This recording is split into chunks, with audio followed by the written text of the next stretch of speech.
Chapter 507. They could drain the water when dealing with Ao Run, but this was the border between the Great Zhou and the Shun Kingdom. Draining the lake would cause a territorial dispute between the Great Zhou and the Shun Kingdom. At that time, the Shun Kingdom would bite back, and the Great Zhou would be the one who took the initiative to provoke them. At that time, the grievances of the people and soldiers in the South County would be in vain. Li Mu glanced at Ao Run and said, "Find a way to force her out." Ao Run's face turned bitter and said, "Master, that's a real dragon. I'm no match for her." Li Mu said lightly, "If you can force her out, I'll give you a month's leave when we go back this time. You can go back to the East County." "Oh, Ying, Ping Ping, Hong Hong, Tsuehua, wait for me at home." A deafening roar came from the north shore of the South Lake. Ao Run turned into a flood dragon and rushed into the lake.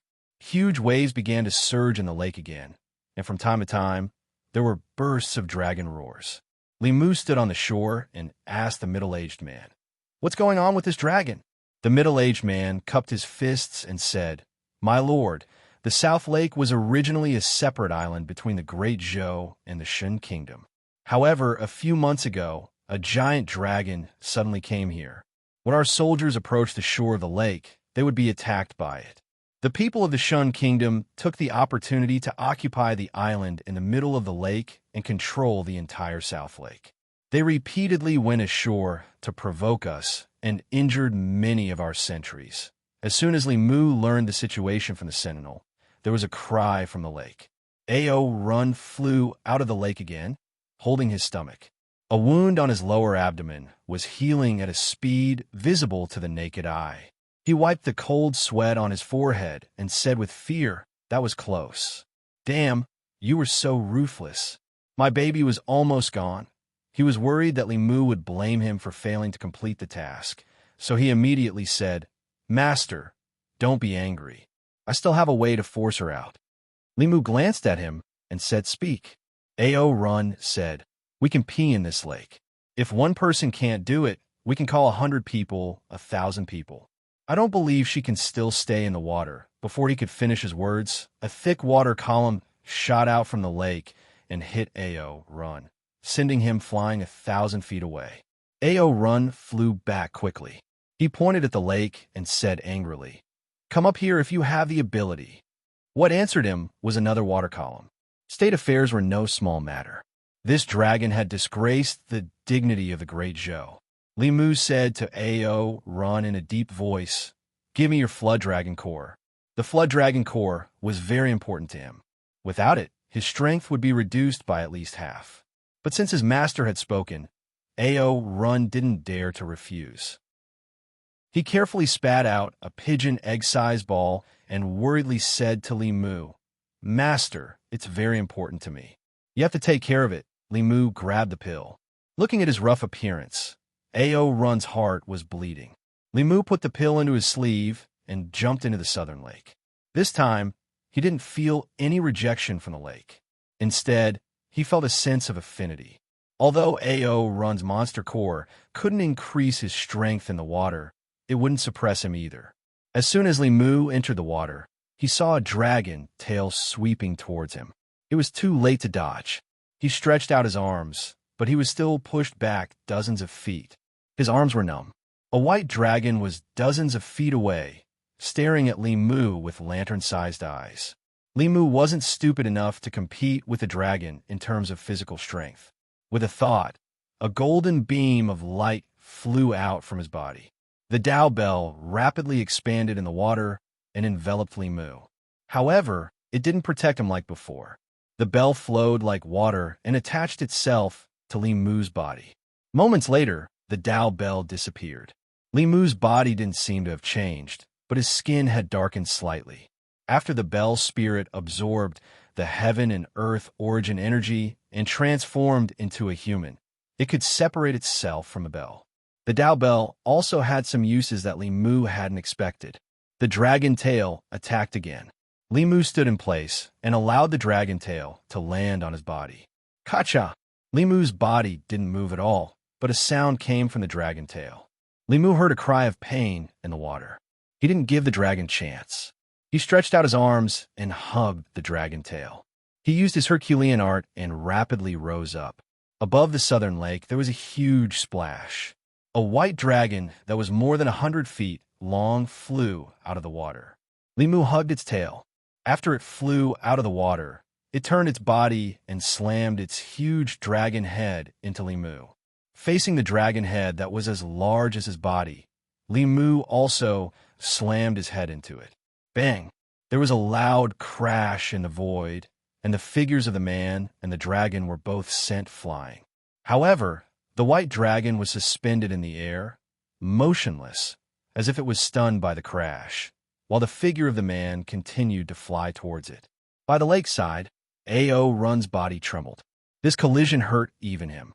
To be able to gain the upper hand against the dragon with his body, he realized that his master had held back. Then, he became happy. He hugged his arms and shouted, "Beat him up! Beat him up!" He would be happy to see either the female dragon or the man get beaten up. He even hoped that the female dragon would be more ruthless and help him vent his anger. Beside A.O. Run, the 10 southern soldiers on the lakeside were also dumbfounded. This was an adult dragon.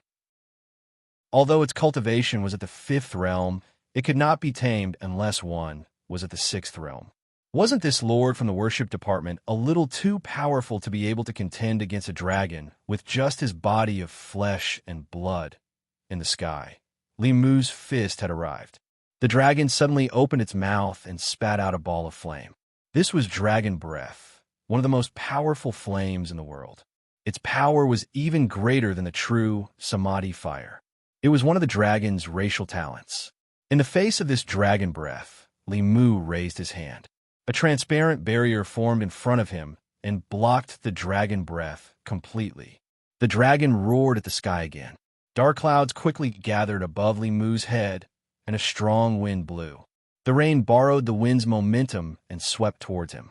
Limu stood in the rain and looked at the dragon indifferently. In the next moment, dark clouds also gathered above the dragon's head. The sky full of water hid its body. The dragon roared in pain and swayed its body, continuing to charge towards Limu. "Freeze!" Limu pointed with his finger. The huge dragon's body stopped in the air for a moment and quickly broke free. At this moment, Limu spoke again, "Formation!" This time, the dragon's body completely stopped in the air. Limu's figure flashed, and he was already riding on the dragon's body. Green light appeared on his fist, and he fiercely smashed the dragon's body. The dragon let out a dragon's roar. Its body twisted nonstop. Limu tightly grabbed the mane on its back, and his punches landed on the dragon's body, causing the dragon to roar continuously. A.O. Run looked up at this scene, and cold sweat broke out on his forehead. He muttered, "He even hit a woman." Too ruthless. This was the first time the soldiers of South County had seen someone beat up a true dragon like this. One of them muttered, "Are the consecrated masters of the worship department already so powerful? Even a true dragon is being chased and beaten by him. He's still so young." The middle-aged man looked at the figure beating up the dragon in the air, and a light suddenly appeared in his mind. He said excitedly, I know who he is." Bang! Limu's full-strength punch smashed the dragon from the sky to the ground, causing a cloud of dust to splash up. He rushed down and rode on the dragon again. He grabbed its mane and punched the dragon's body. Suddenly, the dragon's body under him changed. In the next moment, Limu found that he was riding on top of a white-clothed girl. One of his hands was grabbing her hair, while the other hand was clenched into a fist and punched her chest. "Puff!" the girl grunted. Even though Limu had restrained most of his strength, she still grunted, and blood flowed out from the corner of her mouth. Limu let go of her hair and got down from her body. He asked in a deep voice, "Evil creature, do you know what the punishment is for colluding with the Shun Kingdom to invade Great Zhou?" The girl closed her eyes and turned her head away. She gritted her teeth and said, "If you want to kill me, do as you please." A.O. Run was worried that Limu would really kill the dragon. He quickly ran over and said, "Master, you can't kill her. You mustn't kill her. The dragon race can't give birth to a child for 100 years. If you kill a dragon, the dragon race will fight us to the death the heavens were fair. The dragon race was born with great strength, but it was extremely difficult to reproduce. Almost every dragon couple was infertile, which caused the dragon race's population to be very small. Otherwise, with their strength, they would have unified the ancestral province long ago. Limu looked down at the dragon girl and asked, "What's your name? Why are you opposing the Great Zhou?" The girl still didn't speak. Limu didn't immediately force her. He first tied her up with the immortal binding chains. At this time, the Southern Army soldiers had already approached. The middle-aged man looked at Limu and suddenly asked, "If I may be so bold, may I know your name?" Limu looked at the crowd and smiled. He said, "Great Zhou's consecration department, Limu." As soon as he said this, the 10 people knelt on one knee and cupped their fists. The middle-aged man said excitedly, "Song Xian of the Southern Army's 7th Army's 2nd Century Squad greets Lord Li." Limu personally helped him up. He looked at the crowd and said, "You've all worked hard." The middle-aged man took a deep breath and stood up straight. He said solemnly, "It's my duty." Limu patted him on the shoulder and took out a few bottles of healing pills. He distributed them to everyone and returned the Jiao Dan to Ao Run. He said, "Catch those guys at the bottom of the lake." The cultivation of the 20 or so people from the Shun Kingdom was only at the 4th realm. They were quickly captured by Ao Run. Their cultivation was sealed and they were tied up on the shore. At first, these people were very stubborn. However, after Ao Run's torture and interrogation, they immediately confessed. They were the border guards of the Shun Kingdom. They were ordered by the Shun Kingdom's imperial court to deliberately cross the border and provoke a conflict between the two countries. A few months ago, there was a huge change in the Yao Kingdom. The northern part of the Great Zhou was in danger. The Shun Kingdom wanted to take advantage of the situation and occupy the Great Zhou's southern county, while the Yao Kingdom invaded the Great Zhou. At that time, the Great Zhou would have to deal with a powerful enemy, the Yao Kingdom, and would be unable to mobilize troops. Unexpectedly, the chaos of the Yao Kingdom was quelled so quickly, and their plan fell through. Limu asked them to temporarily detain these people from the Shun Kingdom. He learned about the current situation of the southern county from Song Xian. Great Zhou did not have many troops in the southern county. The entire Southern Army only had about 10,000 people. It was different from the Northern Army, which had a large number of troops. The border between the Great Zhou and the Shun Kingdom stretched for thousands of miles. The Southern Army had built countless outposts on the border defense line. Each outpost was guarded by a small team of 10 people. Even so, the outposts on the southern border were sparse.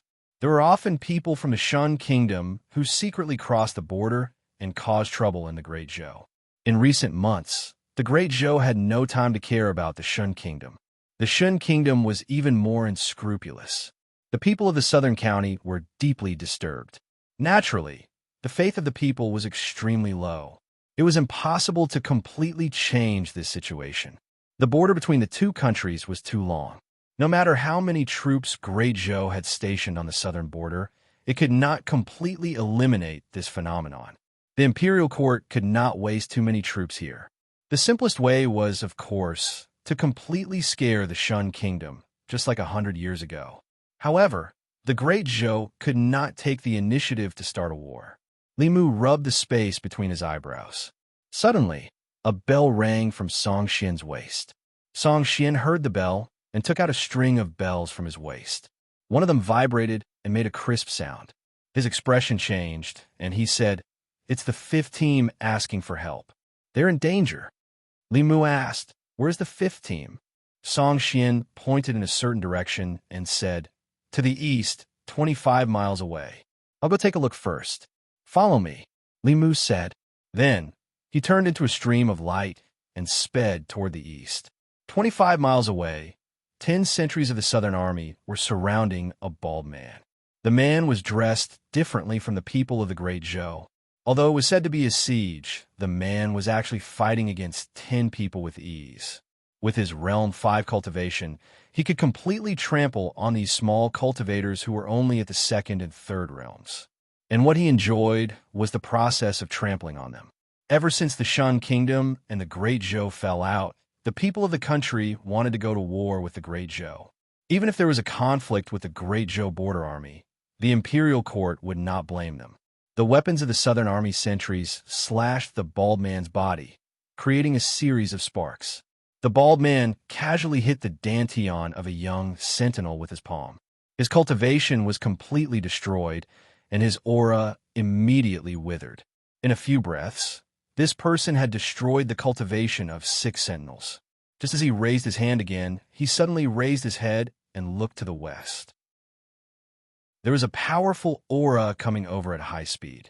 He casually destroyed the sentinel in front of him and said indifferently, "The experts of the Southern Army are here. I won't play with you anymore." As soon as he finished speaking, he quickly retreated in the direction of the border. As long as he crossed that boundary marker, he would be in the territory of the Shun Kingdom. That stone marker was a place that the Great Zhou border army could not cross. Thinking of this, he sped up again. But in the next moment, he suddenly felt his hair stand on end. A flying sword chased after him at an unbelievable speed. It pierced through his back and nailed his body to the boundary marker. His primordial spirit left his body and fled to the other side with a terrified expression.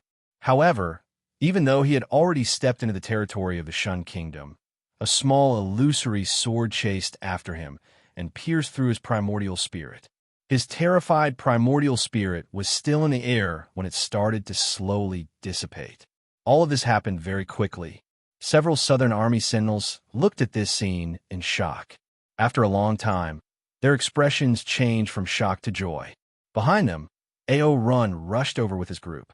He looked at the bald man who was nailed to the ground and his nascent soul that had yet to dissipate.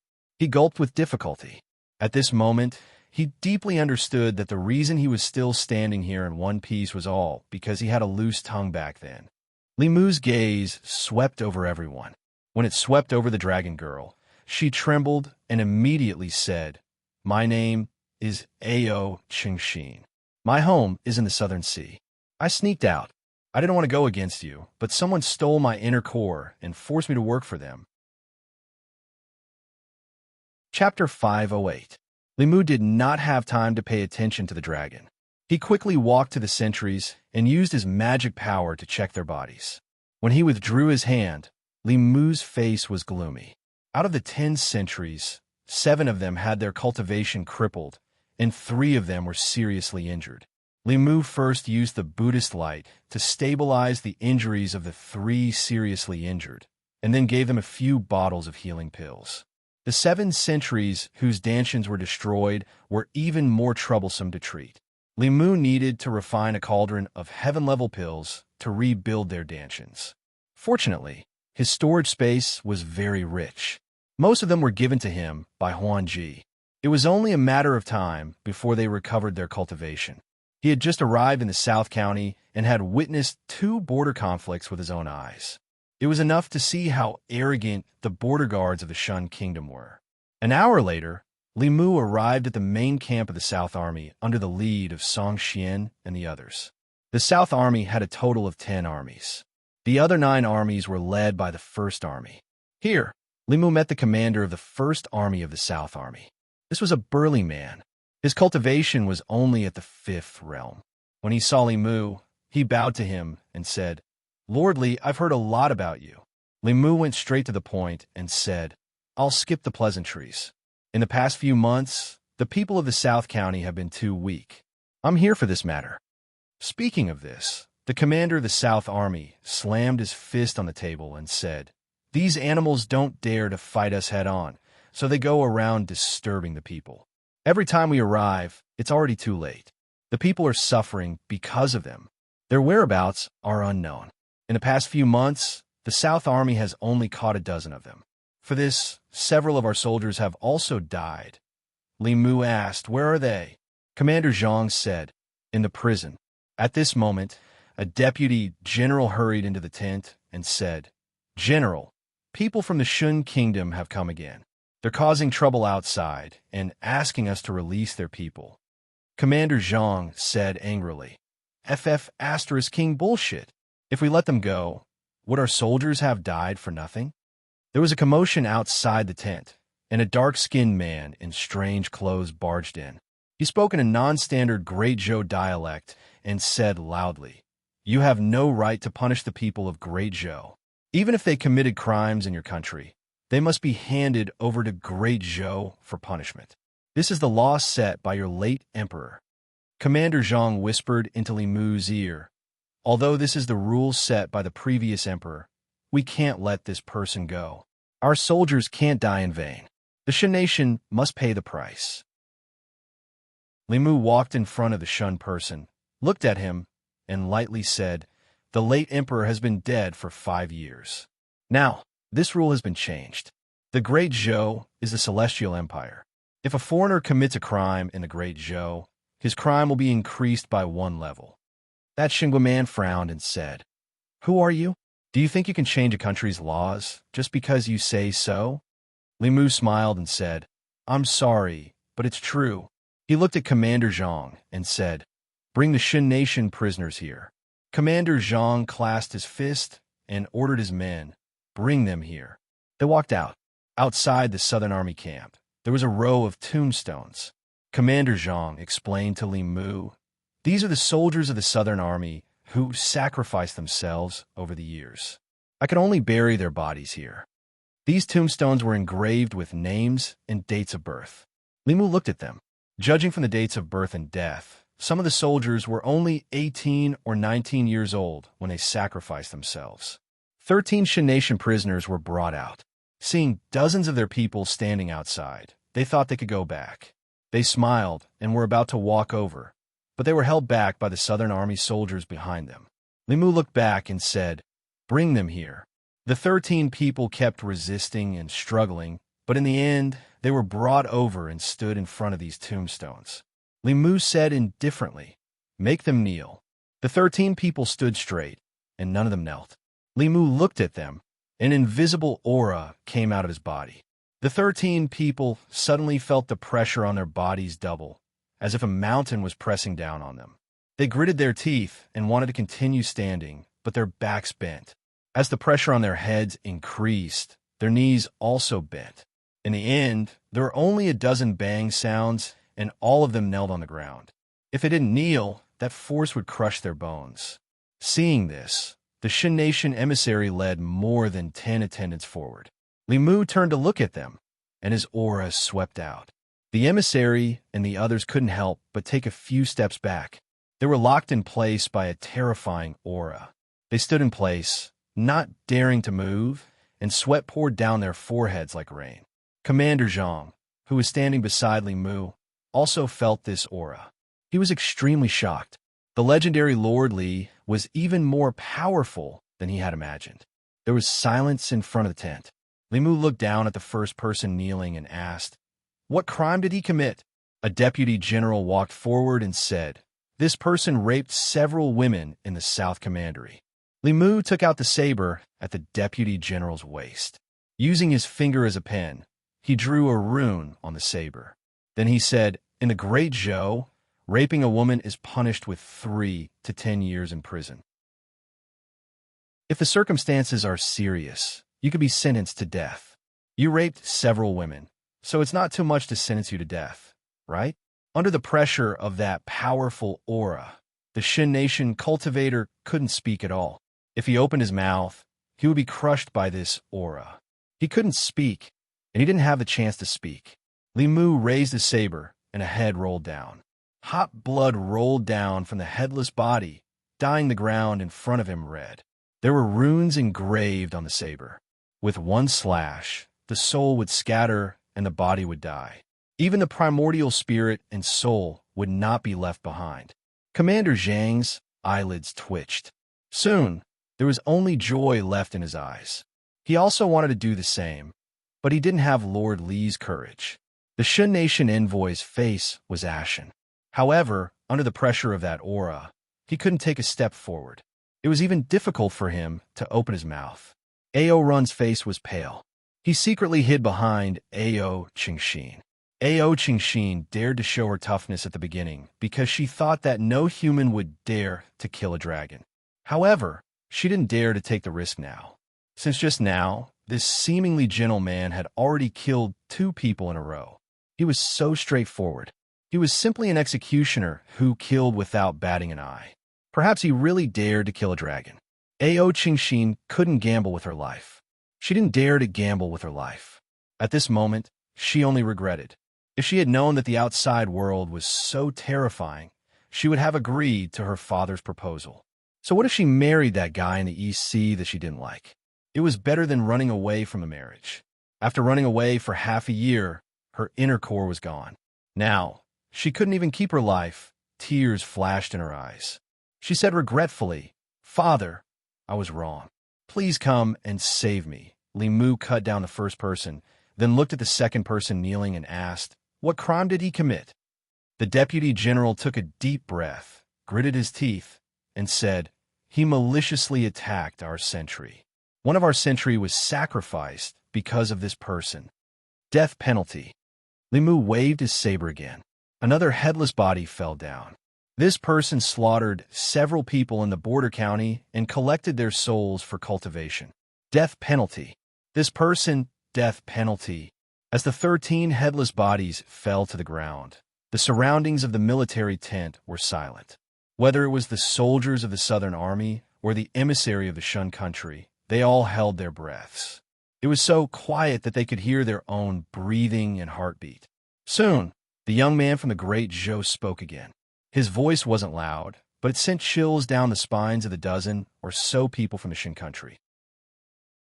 From today onwards, if the guards of the Shun country cross the border without permission, their cultivation will be destroyed and they will be sent back.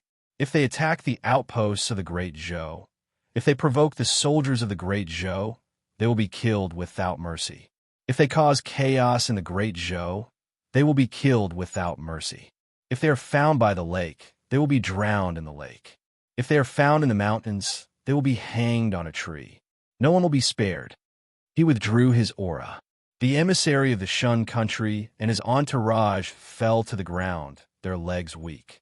Li Mu glanced at them and said to Commander Zhang, "Deport them out of the country and place the corpses of these 13 people on the border." The border between the Great Zhou and the Shun country was long. The sparse outposts couldn't stop the people of the Shun country. Only by using iron-blooded methods and killing them until they were scared could they put an end to the chaos in the South County. Since he started cultivating, Li Mu rarely had the desire to kill. However, when he looked at the tombstones in front of the big tent of the Southern Army and the soldiers of the Great Zhou who had sacrificed themselves, his killing intent rose like never before. He didn't know when it started, but he had already regarded himself as a part of the Great Zhou. He stood in front of the 13 headless corpses and turned around. His gaze happened to look at the pale Ao Run and Ao Qingxin. Under Li Mu's emotionless gaze, the flood dragon and the dragon trembled at the same time. Ao Qingxin trembled and hurriedly said, "No, don't kill me. I can guard the lake for you, and I can also be your mount. Don't you want to have a dragon as your mount?" These words didn't move Li Mu, but Ao Run shivered. All the hair on his body stood on end, and his soul was almost scared out of his body. If his master took this dragon as his mount, he would have nothing to do with it. In terms of strength, he was not as strong as this female dragon. In terms of status, he was a flood dragon, and the other party was a dragon. He was also inferior to a dragon. In terms of gender, his master was so lecherous. Whether it was day or night, he would definitely prefer to ride a female dragon instead of a male flood dragon. In this way, he would have no value at all. He knelt on the ground with a plop, hugging Li Mu's leg.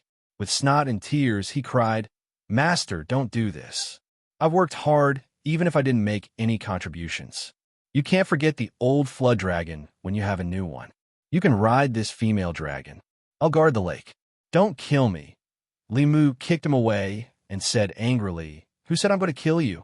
After kicking Ao Run away, he looked at Ao Qingxin and said indifferently, "Although you were forced, this can't erase your crime. I'll punish you to be my mount for 3 years. Are you willing?" Ao Qingxin said without any hesitation, "Yes, I'm willing to be your mount." Although the dragon race had the dignity of the dragon race, Life was always the most important thing. It was only being ridden by this terrifying man for 3 years. 3 years would pass very quickly. At that time, she would immediately fly into the sea. She wouldn't even want her inner core and would never come out again. Limu glanced at her and said, "Don't be my mount. Your master is someone else. You'll know when the time comes." He had once promised to catch a dragon for the Empress to play with as a mount. This little female dragon was just right. With the Empress's personality, she would probably be tired of playing with it after 3 years. At that time, he would give her back her freedom. It could be considered that he had fulfilled another promise to the Empress. Hearing that she wasn't going to be his mount, Ao Qingxin felt a little comforted in her heart. She hoped that her master wasn't a man. It would be best if she was a beautiful young lady. Limu looked at the row of tombstones again. Looking at the unfamiliar names on them, he said to Commander Zhang, "I want to build a tombstone for these heroes and engrave their names on it for future generations to revere." Commander Zhang nodded and said, "I'll arrange it. But where should we put this tombstone?" Limu thought for a moment and said, "Put it at the border where the people of the Shun Kingdom enter." Great Zhou and the Shun Kingdom had been trading for many years. There was a checkpoint at the border of the South County. When the merchants of the Great Zhou left the border, the people of the Shun Kingdom entered. They had to pass through a small city.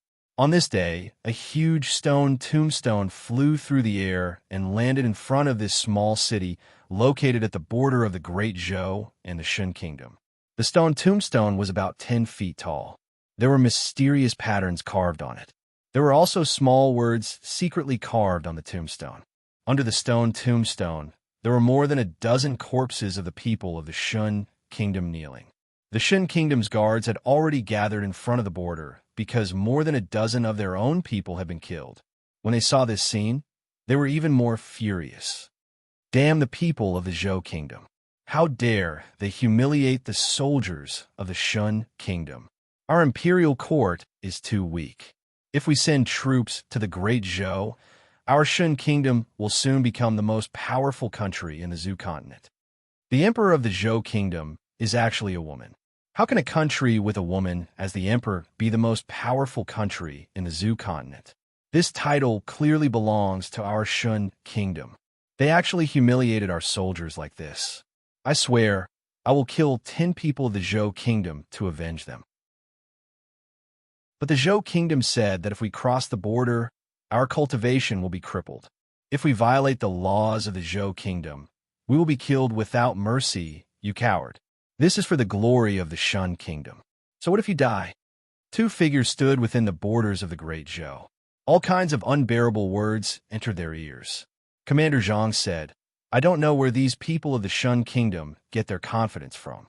If it wasn't for the fact that war is a waste of manpower and resources, our dynasty has always maintained peace. The Great Zhou Iron Cavalry would have already trampled the Shun Kingdom." Limu looked at the furious people of the Shun Kingdom and said lightly, "Looks like this won't scare them." Commander Zhang said, "I have dealt with them for many years. They're just like this. Not only are they blindly confident, but they're also stubborn." Limu thought for a while and said, "Looks like just beheading them isn't enough. If even beheading them wasn't enough, what could be more terrifying than beheading them?" Commander Zhang asked doubtfully, "What else does Lord Li plan to do?" Limu took out the Corpse Sec sound transmission magic tool and channeled his mana. After waiting for a long time, Qinshi's respectful voice came from the other side. "What orders does Grand Elder have?" Limu said lightly, "Bring 2 elders and come to the southern county of the Great Zhou to find me." Chapter 509. It would take Qinshi and the others at least 7 days to get here from Qianu country. Taking advantage of these few days, Limu refined most of the spiritual herbs in his storage space into pills and distributed them to the injured soldiers of the Southern Army. They helped the soldiers of the Southern Army who had their cultivation crippled rebuild their dantian.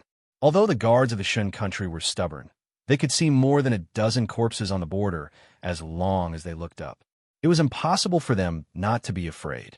In recent days, the number of provocations from the people of the Shun country across the border had decreased by more than half. However, there was still a portion of people who were not frightened by Li Mu. Instead, they became even more aggressive and attacked more than a dozen outposts together. When the reinforcements arrived, most of the time, there were only injured soldiers of the Southern Army. The people of the Shin country had long fled. Li Mu asked Ao Run and Ao Chengxin to patrol the border for a few days, but they only caught 3 people. There was no way to stop this phenomenon. It was easy to be a thief, but hard to guard against a thief. No one knew where their next target would be. The only thing they could do was to kill them one by one. They would kill until they were completely afraid and would naturally stop. A few days later, Li Mu met Chen Shi, Han Shi-san, and Sun Qi in the tent. These 3 were the 3 strongest elders of the corpse sect. They were also quite accomplished in the path of refining corpses. The 3 of them knelt on one knee and bowed to Li Mu with cupped fists. They said loudly, "Greetings, Grand Elder." Li Mu gestured for them to stand up and asked, "How is the situation of the demon country now?" Chen Shi said, "Ever since the last battle, the Tianling country has been holed up in their territory and hasn't made any moves. The Qinhu country is absorbing the surrounding demons." Li Mu asked again, "What has Phantom Princess been doing recently?" Chen Shi said, "Ever since Her Majesty returned from the Great Zhou, she has been in seclusion." After asking them a few questions, Li Mu said again, "I called you here this time because I have a mission for you. Follow me." Li Mu brought the 3 of them to the Southern Army's Martyrs Monument. At the same time, he asked Commander Zhang to bring the 3 guards of the Shun Kingdom who had attacked the Southern Army's outpost and injured the Southern Army's outpost. The stone stele was erected near the border between the 2 countries. The river was the boundary between the 2 countries. On one side was the Great Zhou, and on the other side was the Shun Kingdom. Both countries had a large number of troops stationed on both sides of the river. When Li Mu and his people gathered on the north bank, the Shun Kingdom's guards on the other side could not help but watch. What do these Zhou people want to do? What do they want to do to Raj, Ka, and Sharma? No, those Zhou people raised their blades at them. Could it be that he wants to kill them? On the north bank, a deputy general said loudly in the official language of the Shin nation, "These 3 people crossed the border and attacked our Southern Army's outpost. They injured our soldiers and should be executed according to the law. Take this as a warning and don't repeat their mistakes. Execute them." Swish, swish, swish. The executioner waved his blade, and the 3 Shun Kingdom's guards were beheaded. Blood sprayed on the ground below the monument. Since the time of the previous emperor of the Great Zhou, the Shun Kingdom had enjoyed many privileges in the Great Zhou. One of the most important privileges was that the Great Zhou had no right to punish the Shun Kingdom citizens. No matter what crimes the Shun Kingdom soldiers and civilians committed in the Great Zhou, they would be handed over to the Shun Kingdom's imperial court for punishment. The Shun Kingdom naturally would not punish its own citizens. In the past, it would only put on a show and release them. But just now, they had seen with their own eyes that their friends and compatriots were executed by the Zhou Kingdom. Not only did this not frighten them, it made them even angrier. "We will settle this score with you sooner or later. Raj, Ka, and Sharma will not die in vain. We will avenge you. Just you wait. I will drag 10 times the number of Zhou Kingdom's citizens to accompany you in death." A large number of Shun Kingdom's soldiers looked across the river. Their voices were filled with grief and indignation. Then, another scene occurred across the river that they could not understand. They did not know when it started, but a gray fog suddenly enveloped the corpses of Raj, Ka, and Sharma. Moreover, it continued to spread. After being killed by the Zhou Kingdom's people, the dozen or so corpses of the Shun Kingdom's guards who were kneeling in front of the monument were also enveloped by the gray fog. The gray fog was deathly silent. The noisy Shun Kingdom's guards on the other side of the river also slowly quieted down. The gray fog gave them a strange feeling from the bottom of their hearts. A terrifying atmosphere spread among the Shun Kingdom's army. Ao Run looked at the gray fog from afar and felt extremely uncomfortable. He carefully asked Li Mu, "Master, what are they doing?" Li Mu lightly said, "Refining corpses." Ao Run took a deep breath. These Shin Kingdom's people were too pitiful. Even after death, they could not rest in peace and were even refined into zombies. Although he did not sympathize with these people who had no bottom line compared to him, he still could not help but feel fear from the bottom of his heart. What made him even more afraid was that the way his master looked at those corpses just now was very familiar to him. After A.O. Run carefully recalled, his body could not help but tremble. Wasn't that the way his master looked at him when he first captured him? Could it be that at that time, his master also intended to refine him into a corpse? Thinking of this, A.O. Run felt a lingering fear. If it was not for his quick-wittedness at that time, perhaps he would have already become an obedient flood dragon corpse. A sense of fear spread throughout his body. A.O. Run's legs went soft, and he directly knelt down. Limu looked at him and asked, "What are you doing?" A.O. Run swallowed a mouthful of saliva and knelt on the ground. He conveniently said, "Master, are your legs sore? Let me help you massage them." A.O. Qingshin also hurriedly ran over and stood behind Limu. He said, "Let me help you massage your shoulders." The longer she stayed by this man's side, the more terrifying things she saw. In the past, she thought that death would be the end of everything. She did not expect that death was not the end. She could not imagine that after death, the corpses would still have to suffer such torture. Beside Commander Zhang, a secretary's throat moved. He asked, "General, they're already dead. Is it too inhumane for us to do this?" Commander Zhang looked at him and coldly asked, "Humanity? What is humanity?" "Humanity is our soldiers, our people. Do we have to endlessly suffer the harassment of the Shun Kingdom's people? Let me tell you what humanity is. Humanity is to do our best to protect the people of our great Zhou. Anyone who dares to offend our great Zhou will have to pay a painful price. Even if they die, their corpses will continue to atone for their crimes." The secretary swallowed a mouthful of saliva and lowered his head. He did not ask any more questions. 2 hours later, on the south bank, hundreds of Shun Kingdom's guards waited anxiously. The gray fog on the other side of the bank finally dissipated. In the gray fog, besides the 3 great Zhou people, there were also a dozen figures standing in neat rows. Their bodies exuded a strange aura.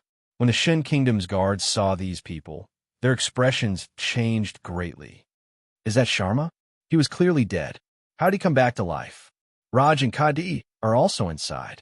What happened to them? Ganesh, Sudhir, the dead have all come back to life. What did the great Zhou people do to them? Is that Lord Bharat? He was a 5th realm expert 3 years ago. He actually died at the hands of the great Zhou people. It's too scary. They are already dead, but they can't rest in peace." At this time, the expressions of the Shun Kingdom's guards had changed from anger to fear. Their friends and companions could not rest in peace after their deaths. They had become such terrifying existences. This was even more frightening than the war with the great Zhou. Chun Shi and the other 2 shook the bells in their hands. The zombies refined from the corpses of the Shun Kingdom's prisoners hopped away with them. What was going on during these 2 hours was only the initial sacrificial refining. Only after all the sacrificial refining was completed would the zombies be able to unleash their strongest strength. Limu looked at the reactions of the Shun Kingdom's people on the other side of the bank and turned to leave. He wanted to refine those people into zombies in front of them. He wanted them to see clearly that the consequences of invading the Great Zhou were even more terrifying than death. In the tent, Limu said to Commander Zhang, "Have the Army's secretary write an official document and have the South County's local government posted everywhere in the city. In the future, every time an invader is killed, everyone must be informed." 7 days later, the sentries of the South Army's various outposts reported that the Shun Kingdom's people did not make any more movements. There were also no disturbances in the counties. This series of thunderous methods finally completely suppressed the Shun Kingdom's people. Limu asked the Empress through the spirit conch. In the ancestral temple, the psychic power cauldron in the South County shone brightly again. Although it had not returned to normal, it was only a matter of time. After severely punishing the people of the Shun Kingdom, the psychic power of the people of the South County would greatly increase. As long as the stability of the South County could be maintained, the matter of the psychic power could be resolved. Although he had only been in the South County for less than half a month and had already resolved these two problems, Li Mu did not plan to go back just like that. He could not swallow the anger of the Shun Kingdom. Great Zhou did not have any other thoughts about the Shun Kingdom. Firstly, Great Zhou's territory was large enough and did not have much interest in occupying the Shun Kingdom. Otherwise, the Shun Kingdom would have been incorporated into Great Zhou's territory 100 years ago. Secondly, the Yong Kingdom, the Jing Kingdom, the Liang Kingdom, and the other kingdoms had similar cultures with Great Zhou. They shared a common language, and it was difficult to distinguish the citizens of each country from their appearance. However, the Shun Kingdom was different. The appearance of the people of the Shun Kingdom was very different from that of the other countries, and their cultural customs were also very different. To the countries of Zhuzhou, they were a foreign race. Great Zhou only wanted to protect its own territory and had no interest in occupying the land of a foreign race. However, since the establishment of Great Zhou, the Shun Kingdom had been tirelessly testing the boundaries of death. Whenever Great Zhou was in trouble, the Shun Kingdom would take advantage of the situation and disturb the psychic power of the people of the South County. Although it would not cause much harm to Great Zhou, it was disgusting enough. Li Mu could not lead troops to attack the Shun Kingdom. After all, although the Shun Kingdom's strength was not as strong as Great Zhou's, it was not a pushover. Although Great Zhou could win, it would also give other people with bad intentions an opportunity to take advantage of. Once there were enemies in many places, no matter how powerful an empire was, it could be worn down. However, Li Mu could not swallow this anger. This matter needed to be considered at length. There was still one more thing to do. Li Mu sat in the tent and said, "Chung Xian, come in." As soon as he finished speaking, a figure rushed in. Ao Chung Xian stood in the tent nervously, waiting for Li Mu's orders. Li Mu looked up at her and asked, "You said that your Naiden was stolen by someone in the Shun Kingdom?" Ao Chung Xian immediately raised her right hand and said, "I swear that what I said is true." Li Mu did not doubt her words. There was no doubt about the strength of the dragon race. If her Naiden was still there, Li Mu might not have been able to take her down so easily. Giving the Empress a dragon without a Naiden would show that he did not take her seriously. Before giving it to the Empress, he needed to find her Naiden first. Li Mu asked, "Who stole your Naiden? Where is he now? How strong is he?" Ao Chung Xian looked up at Li Mu and was stunned for a moment. Then she said, "I don't know where he is now, but I can sense the location of the Naiden. His strength should be at the 6th realm of you humans." Li Mu walked to her side and said calmly, "Take me to him. Shun Kingdom, Southern Bang." Ao Chung Xian sat on a flying boat in the sky. It was hard to describe what she was feeling. Although she had fallen into the hands of a human again, this human did not do anything to her. Instead, he took her to find her Naiden. This made her, who thought that she had fallen into the claws of a demon, feel quite disappointed. Li Mu stood at the bow of the boat. He did not turn his head and asked, "How far is it?" Ao Chung Xian pointed ahead and said, "It's just ahead. I can sense that we're getting closer and closer to the Naiden." Li Mu accelerated the flying boat. When they reached the sky above a certain plane, the flying boat suddenly stopped and rapidly descended. Outside a certain village, in the dense grass, a woman's screams and cries for help could be heard. The 5 men laughed obscenely and violently tore off her clothes. The woman's heart-wrenching voice was filled with despair. Finally, it alerted a family at the entrance of the village. A man ran out and stood outside the bushes. He shouted, "What are you doing?" The 5 men looked back at him and pointed at the woman on the grass. The man looked at her exposed skin, and a lustful light flashed in his eyes. He took off his long robe and slowly walked in.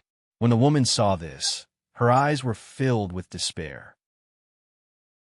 However, just as the 6 men were about to tear off the last layer of her clothes, their bodies suddenly left the ground and slowly floated in the air. A young man and woman slowly landed on the ground. Li Mu reached out, and a piece of clothing appeared in his hand. The clothing automatically flew over and covered the woman. The woman hurriedly used the clothing to cover her body. Li Mu looked at the 6 men. They felt a sharp pain between their legs and then fainted. Ao Chung Xian stood behind Li Mu and secretly sized him up. She realized that she could not see through this man. The Great Zhou and the Shun Kingdom were clearly enemies. The people of the Shun Kingdom had done so many terrible things in the Great Zhou. He killed the people of the Shun Kingdom cleanly, without even blinking. Yet, he was willing to save this woman from the Shun Kingdom. She did not know what he was thinking. Alicia, Alicia. A man's voice came from afar. The woman used the clothing Li Mu gave her to wrap her body and ran into the distance. Soon, she came back with another man. She knelt on the ground and kowtowed to Li Mu and Ao Chung Xian in gratitude. Before coming to the Shun Kingdom, Li Mu had already learned the language of the Shun Kingdom through the jade slip that Commander Zhang gave him. For cultivators like them, there was no language barrier at all. Li Mu did not say anything in the face of their gratitude. He took Ao Chung Xian and flew back into the sky. He killed the people of the Shun Kingdom for the sake of the soldiers and innocent people of the Great Zhou. He saved this woman from the Shun Kingdom only because of his own conscience. However, before he left, he took another look at the young man. A strange look flashed across his eyes. Chapter 510. On the flying boat, Ao Qingxin seemed to have sensed something. He said to Li Mu, "That person is very strange." Li Mu asked casually, "What did you see?" Ao Qingxin said, "Spiritual qi. He has gathered a lot of spiritual qi." Li Mu stood at the bow of the boat and looked down. Under the influence of Old Wang, he had read a lot of books. Of course, what he saw was not only spiritual qi. For a person who had never cultivated before to have such dense spiritual qi around him, it could only mean that he had a special physique. It was very likely that he was a rare, innate spiritual body. As the name implied, he could use his body to attract spiritual qi. This was a physique more suitable for cultivation than the 5 elements physique, pure yin, and pure yang. Hyun Jinko was an innate spiritual body. With his talent and the inheritance of his sect, he was able to become the headmaster of the Fulu school. If that young man from the Shin Kingdom was born in the Great Zhou, he would definitely be a genius that all the major sects would fight over. Unfortunately, he was born in the Shun Kingdom. Looking at his clothes, he should be the lowest of the low. The Shin Kingdom's royal family divided the people into 4 classes. The cultivators of the sects and the royal family were the first class, the nobles were the first class, and the merchants were the first class. The common people were the lowest class. The common people could not receive education and could not cultivate. No matter how talented they were, it was futile. Li Mu had already realized that although talent could make cultivation twice the result with half the effort, the decisive factors were 1's hard work, 2's luck, and of course, the most important was the inheritance. A person with an innate spiritual body cultivating for 100 years was not as good as a person with mediocre talent, receiving a strand of Emperor's Qi. After all, a person's 100 years of hard work could not compare to the years of hard work of hundreds of millions of people in the Great Zhou. On the path of cultivation, most of the so-called top geniuses would eventually become ordinary people. He quickly put this matter to the back of his mind. At this time, Ao Qingxin suddenly pointed to a short mountain in front of them and said excitedly, "I feel it. My inner core is there." Li Mu stood on the flying boat and looked at the short mountain in the distance. At the top of the hill, there was a magnificent temple. A row of stone steps extended from the top of the hill to the foot of the hill. On the stone steps, there were many people slowly climbing up. Every few steps, they would kneel down and kowtow. From their bodies, there was a faint aura of telekinesis. Within the Shun Kingdom, sects flourished. This was the origin of Buddhism, and countless sects flourished here. Even the Shun Kingdom's royal family used sects to control the Shun Kingdom. Although the Shun Kingdom was not as big as the Great Zhou, it had a large population and was very suitable for the development of sections. This was obviously the location of a sect. Before Li Mu and Chang Xian could get close, a figure suddenly flew out from the temple. It was a tall and sturdy man with bulging muscles. He didn't have any hair on his head and held a Buddhist staff in his hand. He frowned at Ao Weixin and asked, "Evil dragon, what are you doing here instead of guarding the lake?" Ao Chengxin stood on the flying boat, turned around and looked at Li Mu, then summoned up his courage and said, "Give me back my inner core." The bald man sneered and said, "If you want the inner core, come and get it yourself." Cheng Xian looked at Li Mu again. Li Mu said indifferently, "If he wants you to get it, go get it yourself. Don't worry, I will watch over you from the side." When she had her Naiden, she wasn't this baldy's opponent. Now that she had lost her Naiden, she couldn't beat him. But at this moment, she didn't have any other choice. She could only summon 2 pitchforks and bite the bullet to attack the baldy. Li Mu stretched out his hand, and the shrunken Dao bell floated in his palm and kept spinning. "Go!" Li Mu waved his hand, and the Dao bell suddenly flew to Cheng Xian and merged with her body. Cheng Xian only felt that something had happened to her body, but the bald man's staff was already smashing towards her. She could only raise her pitchforks to block. Clang! The staff and pitchforks collided, and there was a deafening sound. Cheng Xian's body floated in the air, but the bald man was bounced back with his staff. Cheng Xian was stunned for a moment. Then she spat out a mouthful of dragon's breath without hesitation. The bald man hurriedly responded. He waved his sleeves and hid his body behind his wide monk's robes. But this treasured robe was still burned with 2 big holes. He was shocked and angry, and his hands formed a seal. At this moment, the young man's voice suddenly sounded in his ears. Formation! As soon as he said this, his body was suddenly bound by the power of heaven and earth. He couldn't move, and the spell he was about to cast was also interrupted. Although he immediately used his spiritual power to break free, the dragon girl didn't let go of this opportunity. A pitchfork pierced towards his head. A golden light burst out from the top of his head and bounced the pitchfork away, but he was also injured. Blood flowed down from the top of his head, blurring his vision. Ever since he stepped into the 6th level, he hadn't been injured for a long time. At this moment, his anger wasn't on the dragon girl, but on the man behind her. If this person hadn't been causing trouble at the side, he would have taken down the dragon girl long ago. He formed a seal with one hand and pushed a palm towards Li Mu. In the void in front of the two, an illusory palm print suddenly appeared and pressed down on Li Mu. At the same time, the space Li Mu was in seemed to be completely sealed. Palm prints appeared in all directions around him, sealing off all his escape routes. When the palm prints arrived, Li Mu's body suddenly disappeared. The many palm prints resisted and melted, and Li Mu's body appeared again. As long as the opponent wasn't at the 7th level or the peak of the 6th level, he could escape into the Demon Emperor's space at any time to avoid the enemy's attack.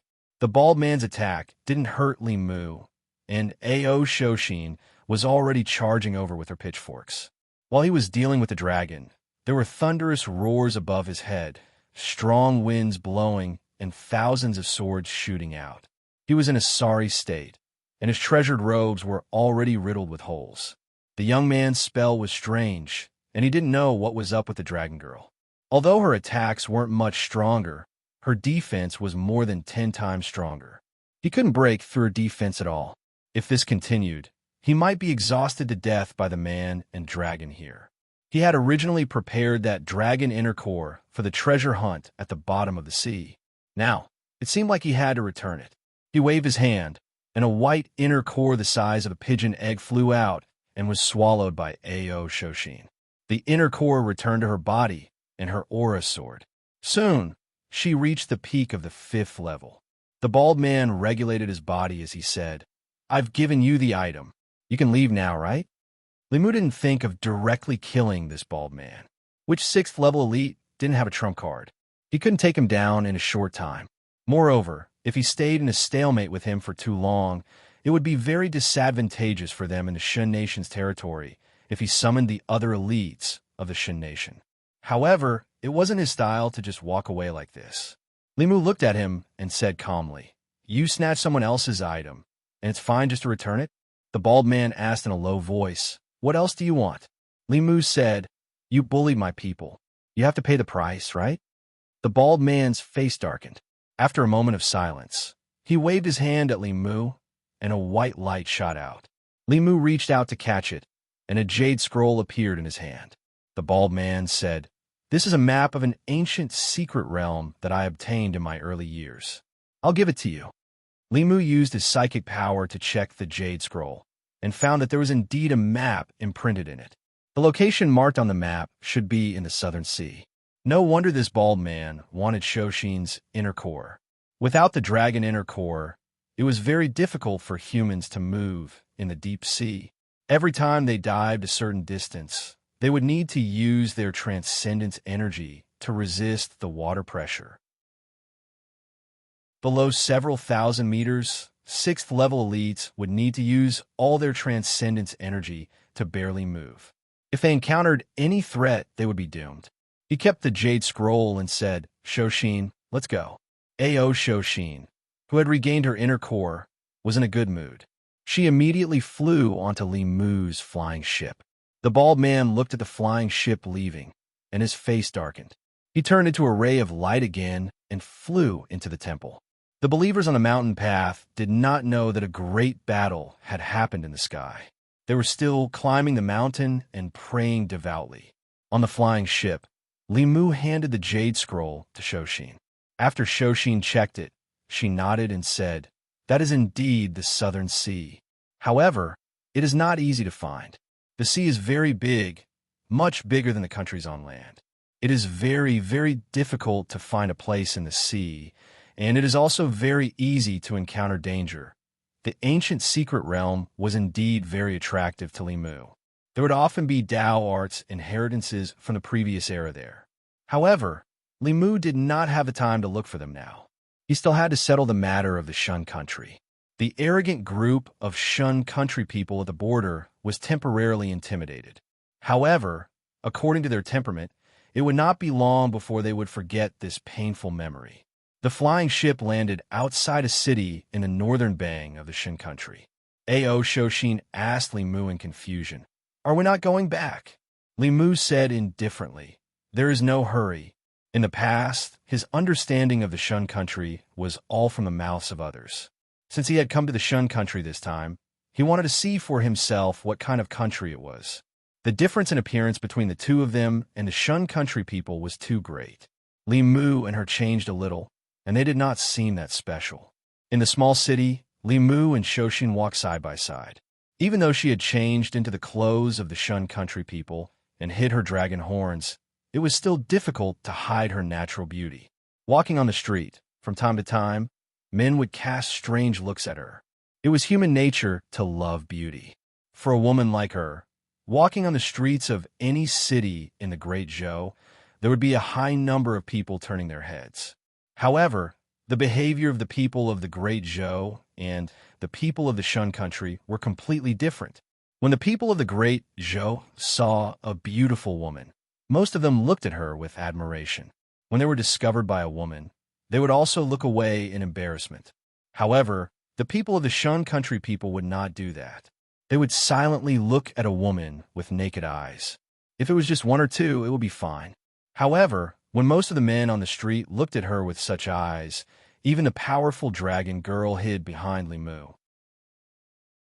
She was not afraid, but disgusted and disgusted. She had never seen such people in such a country. The city was filled with a foul smell. People were relieving themselves on the street and looking at women with very rude eyes. Animal feces could be seen everywhere. In a river that flowed through the city, some people were bathing, some were drinking water, and some were burning corpses. Ugh! Seeing the filthy river, Shoshin covered her mouth and almost vomited.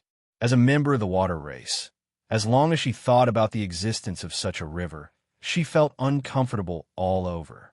She grabbed Li Mu's wrist and begged, Let's go back. Li Mu said, If you want to go back, then go back first. Ao Shoshin had no choice but to continue walking in the city with Li Mu. She did not dare to go back alone, nor could she go back alone. What if he thought she wanted to take the opportunity to escape? What if she met that bald man again? She still felt safe following Li Mu. The two of them walked on the street. When they passed by an alley, a few men behind them suddenly came forward and surrounded them. Li Mu did not even look at them and walked straight through the crowd. The men did not expect him to be so tactful. They surrounded the beautiful woman and forced her into the alley. Soon, Aoisin walked over from behind and caught up with Li Mu. With a light snort, he spat out 2 balls of flame from his nose. He looked at Li Mu and asked, "This country is too disgusting. Your great Zhou is so powerful. Why don't you destroy them?" Li Mu said, "They're only disgusting themselves now. If we destroy them, won't the great Zhou be disgusted as well? It was best to let the people of Shun settle the matter themselves." Li Mu originally thought that with so many people in Shun being treated as lowly commoners and being bullied like this, the people would definitely be angry. However, after seeing it for himself, he realized that they seemed to recognize this kind of status from the bottom of their hearts. The people of Great Zhou did not believe in this kind of thing at all. The people living in that land believed that the imperial court was not benevolent and should be overthrown to establish a new one. They believed that the imperial court should serve the people and not enslave them. The people of Shun did not give Li Mu this kind of feeling. The lowly commoners of Shun who were being bullied were also bullying others. Women had no status here. From the top to the bottom, from the commoners to the officials, whether it was in the countryside or in the small alleys of the city, there were endless cases of rape. It was very difficult to see women on the streets. However, whenever a woman walked by, there would be many men casting unscrupulous wolf-like gazes at her. In 3 days, Li Mu and Chung Xian had passed through 4 small cities and more than a dozen villages. They had encountered dozens of roadblocks. Although they had met many good people, evil had become the norm. The few good people were easy to be ignored. After personally experiencing the local customs of Shun, Li Mu released the flying boat again. The two of them stood on the boat. The flying boat quickly flew across the sky, heading toward the southern county of Great Zhou. Chung Xian stood behind Li Mu. At a certain moment, the flying boat suddenly stopped. Her body leaned forward and bumped into Li Mu. She hugged her chest and asked nervously, "What's wrong? What's wrong?" Li Mu stood at the bow of the boat and looked into the distance. His face was filled with shock. Even standing here, he could feel that the power of heaven and earth in that direction had suddenly become extremely violent. Even though Li Mu was experienced and knowledgeable, he could not imagine what kind of supernatural power could trigger such a huge amount of power of heaven and earth. With a heart full of doubts, Li Mu controlled the flying boat again and sped forward. Chapter 511. Shun Kingdom, North Kingdom. In a village with only a few dozen families. In the Shun Kingdom, the villages and tribes were self-governed. All the affairs in the village, including the villagers' life and death, were in the hands of the village elders. Although this made a small number of people have too much power, it also saved a lot of manpower for the Shun Kingdom's imperial court. At this moment, a murder case was being tried in this village. Outside the simple, thatched courtroom, dozens of villagers stood outside, craning their necks to watch. Inside the courtroom, 2 strong men were holding down a skinny man. The skinny man was still struggling. One of them hit the back of his leg with a thick wooden stick, forcing him to kneel down heavily. An old man with white hair and beard wearing a hat sat in the chair in front. He held a wooden stick that symbolized power and knocked it hard on the ground. With a dark expression, he gritted his teeth and said, "Aragu, you actually dared to murder my nephew, Tuoji. According to the village rules, I will now sentence you to death by stoning. What do you have to say?" Aragu was pressed to the ground and still struggled. His eyes were bloodshot as he said with extreme grief and indignation, "Tuoji wanted to rape my fiancée and tripped and got injured. You didn't punish him, but you want to kill me. God is watching. Everything you did when you were alive will go to hell after you die." The old man's eyes flashed coldly. "You said Tuoji was injured, but someone clearly saw you hit him. Bring the witnesses here." Two men walked in and pointed at the skinny man kneeling on the ground. "It's him. We saw him hit to OG with our own eyes." The skinny man's eyes were filled with grief.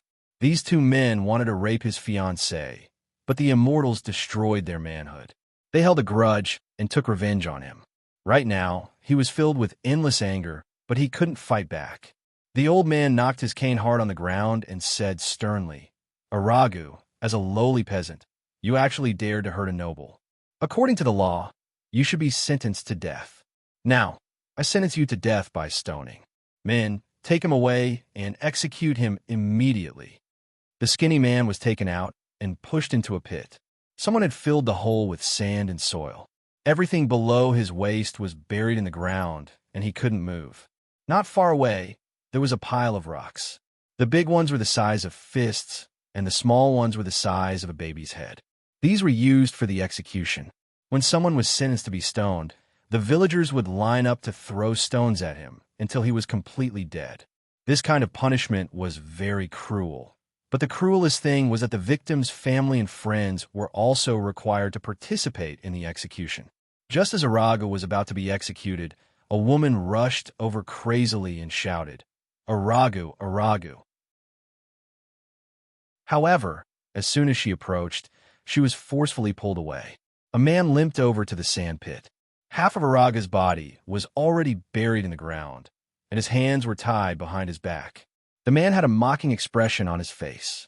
He patted Araga's face heavily and said, "Aragu, don't worry and die. I will help you take good care of Alicia. Ah, you lowly peasant, let go." Two of Toji's fingers were bitten. Cold sweat poured down his forehead. He kicked Araga's chest. When he pulled his hand back, his fingers were bleeding. He wrapped his injured fingers with a handkerchief and strode out of the sand pit. Gritting his teeth, he said, "Smash him to death. Smash him to death." The execution began. Everyone picked up stones from the ground and threw them at the sand pit. Buried in the sand, Aragu couldn't dodge. Soon his head was bleeding. Toji still couldn't vent his anger. He ordered the two men behind him, "Take Alicia to my house. I want this peasant to see the consequences of offending a noble." His two men received the order and forcefully dragged Alicia away in front of dozens of villagers. Buried in the sand pit, Araga's eyes were bloodshot. He roared like a beast, but he was trapped in the sand pit and couldn't move at all. On the other side, Alicia used all her strength to break free from the two men. She looked back at Aragu and said sadly, "Aragu, Alicia will still be your wife in the next life." With that, she slammed her head against the stone wall. A blood-red flower bloomed on the wall. Alicia's body fell limply to the ground. Toji's subordinate reached out and touched Alicia's nose. He stood up and said in disbelief, "Lord Toji, she's dead." Toji waved his hand unhappily and said angrily, "This stupid woman. So what if she's dead? She's just a peasant. Drag her down and bury her later." With that, he crossed his arms and watched coldly as everyone executed Aragu. After Alicia committed suicide, the figure in the sandpit let out a roar and stood there in a daze, not moving at all. Hard rocks fell on him, but he didn't dodge or dodge.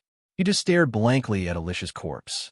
At a certain moment, all of the executioners, including Toji, suddenly shivered inexplicably. The surrounding temperature seemed to drop. They felt as if a huge rock was pressing down on their chests. In the sky, the clouds changed. A gust of wind blew on the ground, blowing sand and rocks. Everyone couldn't care less about the execution. They all covered their faces with their sleeves and hid behind the stone wall. In the sand pit, half of Araga's body was buried. He broke the ropes on his hands and pushed himself out of the sand pit with both hands. His eyes turned blood red. He took a step forward and disappeared. The next time he appeared, he was already in front of Toji. Toji opened his mouth wide in shock. Before he could say anything, Aragu punched him in the head. Bang! Toji's head exploded like a watermelon. With two more bangs, his two subordinates also died on the spot. Seeing this, everyone fled in terror. Aragu walked to Alicia's corpse. The blood in his eyes slowly faded. He squatted down slowly and hugged his head in pain, choking with sobs. Soon, a figure flew out of the village. It was a man in a white robe. He walked in the air. When the villagers saw him, they all knelt down and shouted, "High Priest." The man pointed with both hands. The ground under Aragu's feet suddenly became extremely soft, sinking him into it. Then the ground became hard again. Only Araga's head was left outside. The man in the white robe stood in the air and said sternly, "How dare you, lowly commoner? How dare you?" Under the ground, Aragu took a deep breath. The ground that trapped him split open, and he jumped out. Seeing this, the man in the white robe's expression changed. He grabbed a spear on his back and stabbed it at Aragu. However, Aragu reached out and grabbed it. He used a bit of force and took the spear from the man in the white robe. He bent it and threw it aside. The man in the white robe couldn't do this himself. Seeing this, he was scared out of his wits and fled as if his life depended on it. Just then, two more figures descended from the sky. Limu didn't expect to see this young man from the Shin Nation again. What surprised him was that when they first met, he was just a mortal. Now, he already had the aura of a fourth realm. It seemed that the change in the power of heaven and earth just now was because of this person. Although this young man didn't cultivate, he had clearly activated the power of heaven and earth to fill his body. Back then, Xiaoyu used the incantation to move heaven and earth and instantly advance to the fifth realm.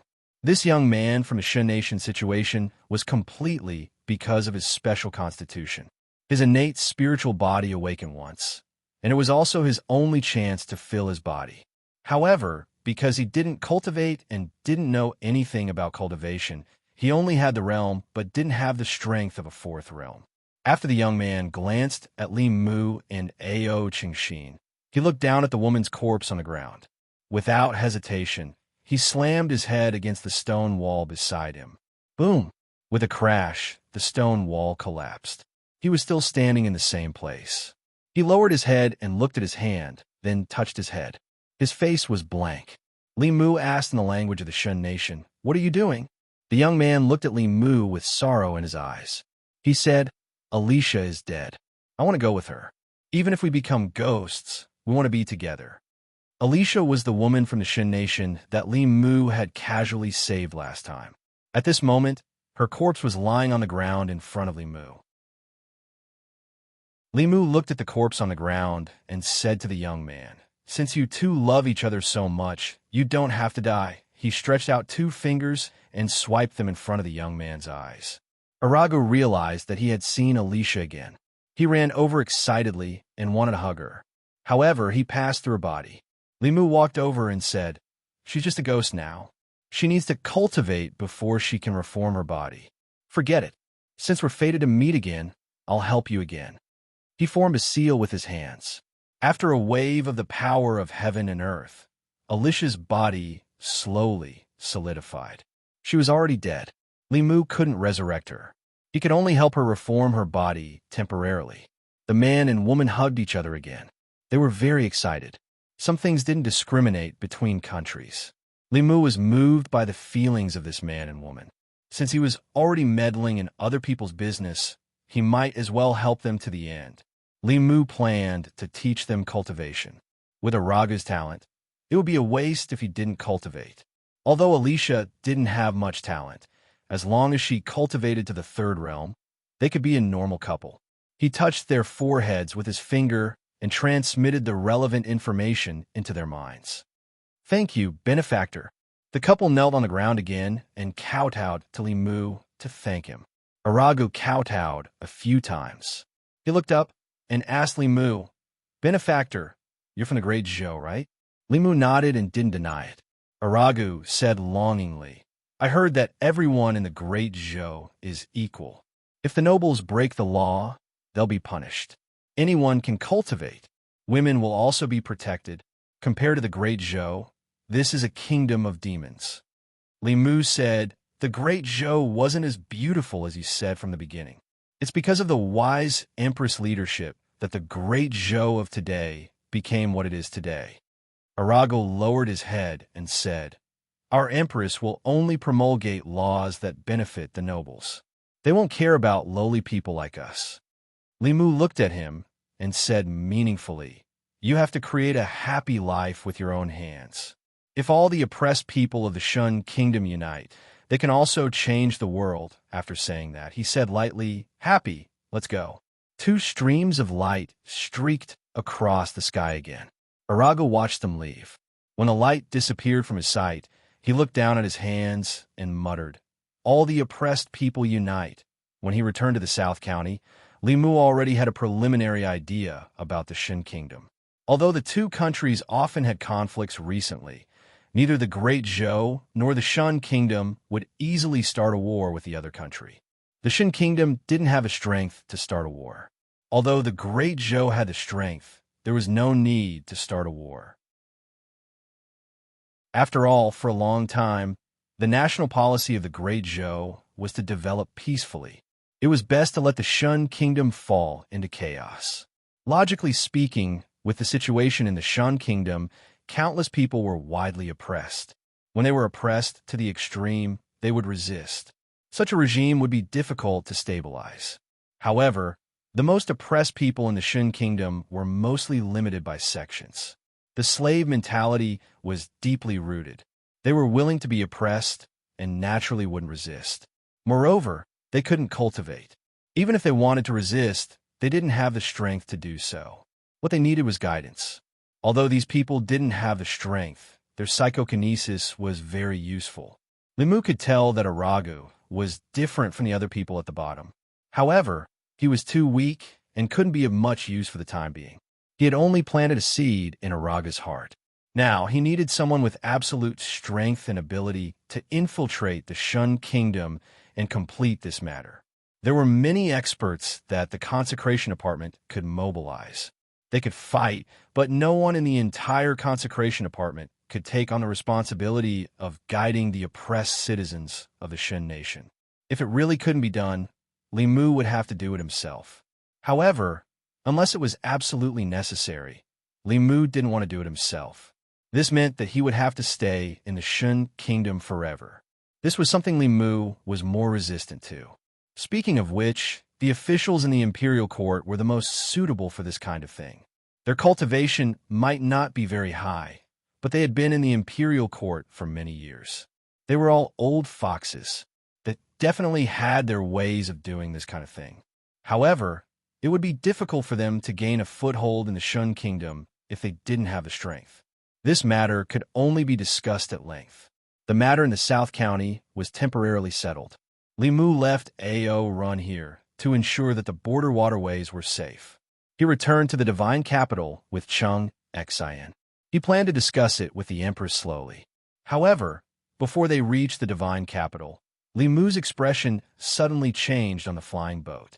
Just now, he suddenly felt that one of his soul clones attached to the 8-realm, 6 demonic corpses suddenly lost connection with his primordial spirit. Immediately after, the second soul clones also mysteriously disappeared. Li Mu left the 10 demonic corpses with Phantom Princess. Although Li Mu couldn't use his soul clones to control them, there was always an extremely weak connection between his soul clones and his primordial spirit. The disappearance of the connection meant that something had happened to the demonic corpses. Li Mu stood on the flying boat. After hesitating for a moment, he changed directions and headed straight for the Thousand Fox Nation. Chapter 512. Life Continent, Yao Nation. Between the towering mountains and steep ridges, a huge white dragon flew at a low altitude. Sensing the unique aura of the dragon clan, countless monsters in the mountains trembled. Under the pressure of the bloodline, no matter if it was a small monster that had yet to transform or a great monster with a high cultivation base, a deep fear emerged from the bottom of their hearts. Li Mu sat cross-legged on the dragon's head, holding the dragon's horn and exerting a little force in one direction. Chung Xin understood his meaning and changed direction a little, continuing to fly forward. A real dragon's flying speed was much faster than Li Mu's flying boat. After many days of getting along, Li Mu's relationship with this little female dragon had improved greatly. She was now willing to take the initiative to carry Li Mu. The Dragon Clan kept their promise. She promised to be his mount for 3 years. Along the way, she really didn't have the slightest intention of escaping. The mountain in front of them gradually became familiar. Limu pointed to the tallest mountain in the distance and said, "That's it. Thousand Fox Nation, Imperial Palace." A huge white dragon descended from the sky and landed on the square in front of the palace, causing countless people to be shocked. Soon, more than a dozen figures flew over and surrounded Chung Xian and Limu, who had returned to their human forms. They looked nervous and pointed their weapons at the two of them. The battle was about to break out at any moment. The next moment, when everyone saw who had come, they immediately put away their weapons and cupped their fists respectfully. "Greetings, State Preceptor." Ao, Chung Xian looked at Limu and then at the respectful monsters. She was puzzled. She didn't understand. He was clearly a subject of the Great Zhou. How could he be so respected in the Yao Nation? Limu looked at a fox demon and asked, "Where's the queen?" The fox demon said, "The queen has been in seclusion for several months. Lord 6 and Lord 9 are in charge of everything in Thousand Fox Nation now." Limu said, "Let them come to see me." When they went to invite Hu Lu and Hu Jiao, Limu collected the telekinesis from the two statues. After the psyche power merged into his body, the mana in his body increased slightly. The further he cultivated, the more psyche power he needed. The amount of psyche power he could get from daily worship was very little, but it was better than nothing. If Limu cultivated by himself, he was afraid that it would take at least 10 days to half a month to have such an effect. Soon, two figures flew out from the mountain covered by the spirit-gathering array. Hulu looked at Limu and said in surprise, "Why are you here all of a sudden? I'll call the queen out." "No need." Limu waved his hand. This time, he didn't come to the Yao Kingdom to have a private meeting with Huanji. He had serious business to attend to. He went straight to the point and asked, "Where are the demon corpses I left here?" Hu Lu explained, "Lord Huanji left the 2 level 7 demon corpses to guard Thousand Fox Nation. The remaining 8 level 6 demon corpses followed the commanders to subdue the major demon factions." Limu could sense the 2 level 7 demon corpses. They were underground in Thousand Fox Nation. Limu could vaguely determine the location of the other 8 level 6 demon corpses due to the distance. As for the other 2, he couldn't sense them no matter how hard he tried. Limu thought for a moment and said, "Contact the commanders with the demon corpses and ask them about the situation of the demon corpses." Hu Lu and Hu Jiao didn't ask much and quickly contacted the commanders. They could contact everyone except for the 2 demon corpses. Hu Jiao frowned and asked curiously, "Where are Xiong San and Ing Si?" "I remember that they went to subdue the Black Panther tribe." "The Black Panther tribe isn't very strong. Why haven't they responded yet?" Limu asked. "In which direction is the Black Panther tribe?" Hu Lu said, "Southeast." Limu said straightforwardly, "Give me a map and stay here." "Chung Xian, come with me." The two flew up. Hu Jiao sighed softly and said, "Why did he get another dragon to ride? And it's a female dragon. Could it be that the 2 snake beauties can no longer satisfy him?" Hu Lu knocked his head and said, "Don't complain. Go and ask Lord Huanji to come out of seclusion." Hu Jiao said, "Didn't you hear what he said? He said there's no need to call Lord Huanji." Hu Lu glanced at him and said, "Why do you listen to him so much? If he says there's no need, then there's no need. If he leaves, when Lord Huanji comes out of seclusion, you'll be finished." Then she walked toward the depths of the palace, where Lord Huanji was in seclusion. At the same time, in the southeast of Thousand Fox Country, Limu rode on Chung Xian and flew slowly at a low altitude. Xiong 3, Ing Si, and the 2 monster corpses disappeared in this direction. Limu followed the mark on the map and headed toward the Black Panther tribe. Not long after, Limu and Chung Xian landed on a mountaintop. There were already more than 10 Black Panther demons standing there. One of the 5th Realm Panther demons knelt on one knee and said loudly, "The Black Panther tribe is willing to submit to Thousand Fox Country. Please take us in, Your Majesty." Limu frowned slightly. He looked at the leader of the Black Panther demons and asked, have Commander Xiong 3 and Commander-in-Chief been here?" Hearing this, the Black Panther demon shook his head blankly and said, "I haven't seen them." Li Mu frowned even harder. Xiong 3 and Ing Si came to subdue the Black Panther tribe, but they disappeared mysteriously before coming here.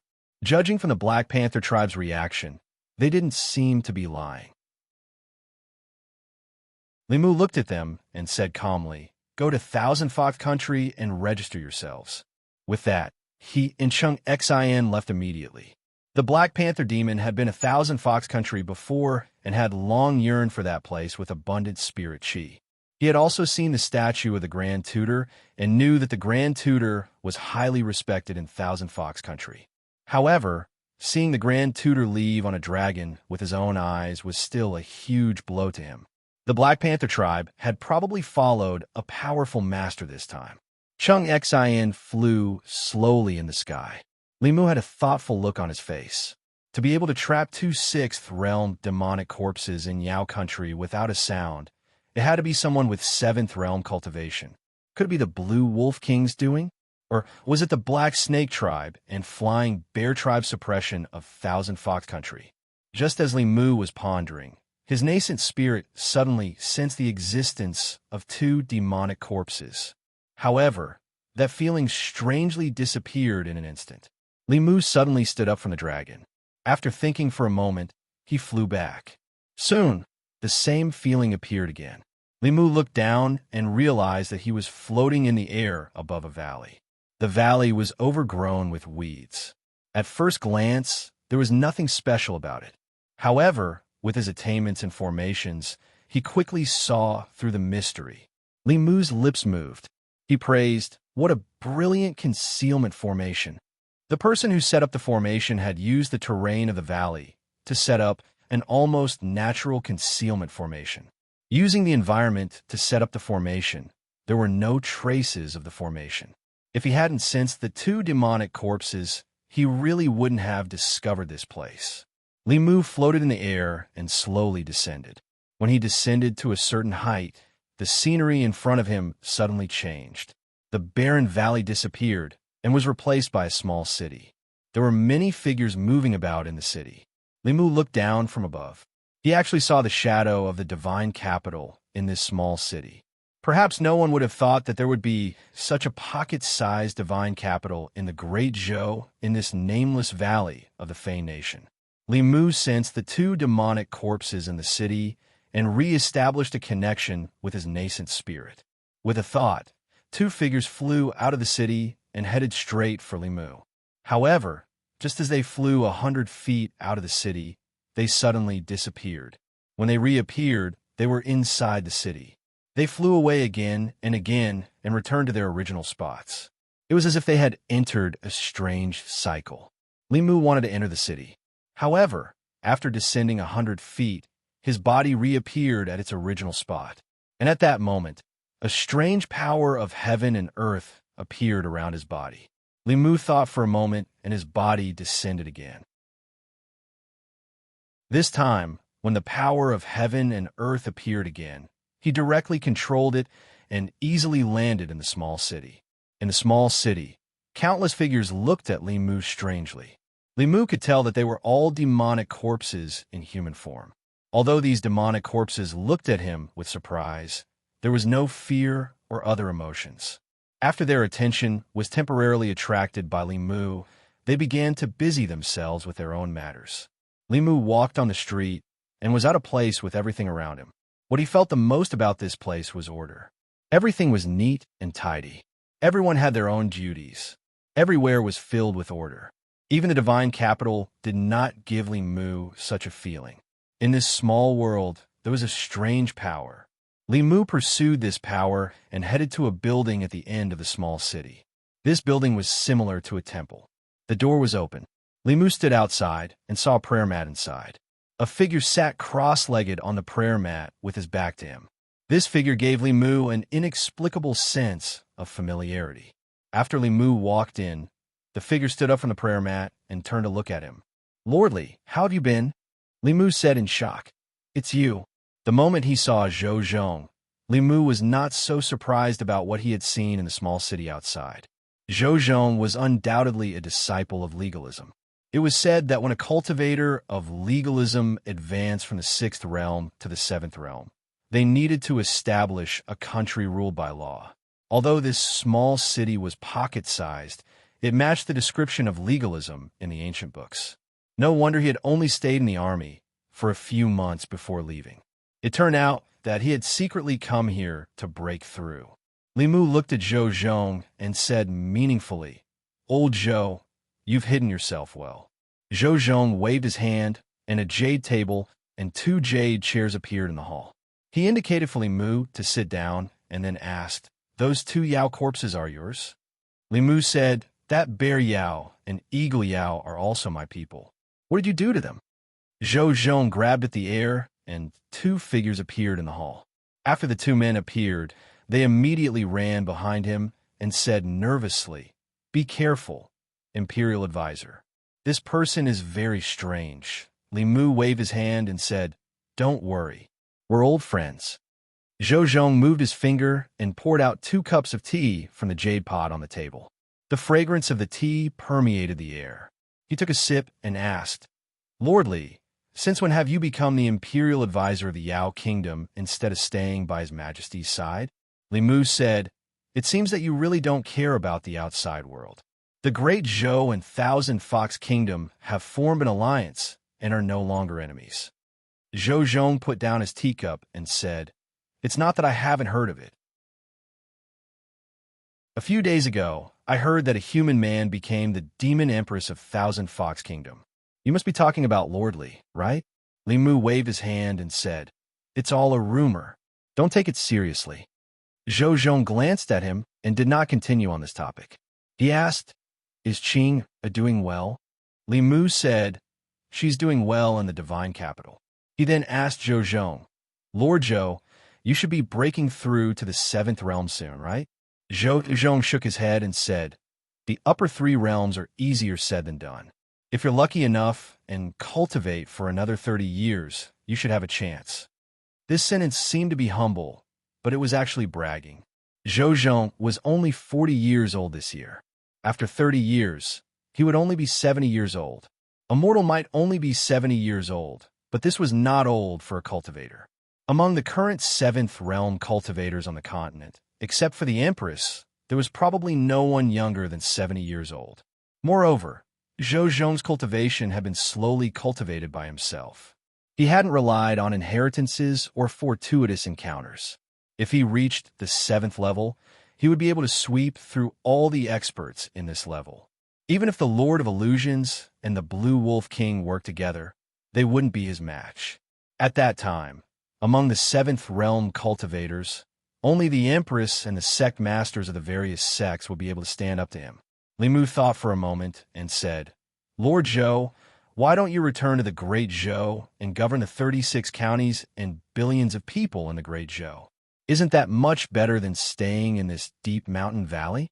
Zhou Zhong said indifferently, "With you and His Majesty, the Great Zhou no longer needs me." Li Mu thought for a moment. He was right. The Great Zhou was ruled by law in the first place. Most of the people followed the law. Even if he returned, it would only be icing on the cake. It would not be of much help to his cultivation. A place that could help him in his cultivation would have to fulfill at least 2 conditions. First, a sufficient population. The various cultivation methods in the world all led to the same destination. Whether it was Taoist psychokinesis, Buddhist merit, or the hearts of the people, they all required an extremely large population base. A quantitative change would lead to a qualitative change. It was the same for the school of legalism. How could a small mountain country with only a few hundred demonic beasts compare to the Great Zhou with a population of hundreds of millions? Second, there was no law in this populated place. Or rather, the law had collapsed. Legalism cultivators originally practiced law, drawing power from the process of turning disorder into order. The more chaotic a place was, the more the law collapsed, and the more beneficial it was for their cultivation. For example, During the time of the previous emperor of the Great Zhou, Zhou Zhong's cultivation had probably advanced by leaps and bounds. When everyone thought that he was only at the 5th realm, he had already silently cultivated to the peak of the 6th realm. In general, what he needed to advance was a place with a large enough population and chaotic enough law. Thinking of this, a light suddenly flashed through Mu's mind. He looked at Zhou Zhong and said, "I know a place that is more suitable for you than the Great Zhou. The population there is not much less than the Great Zhou. The law there is even more collapsed than the previous emperor's time. It can definitely help you in your cultivation."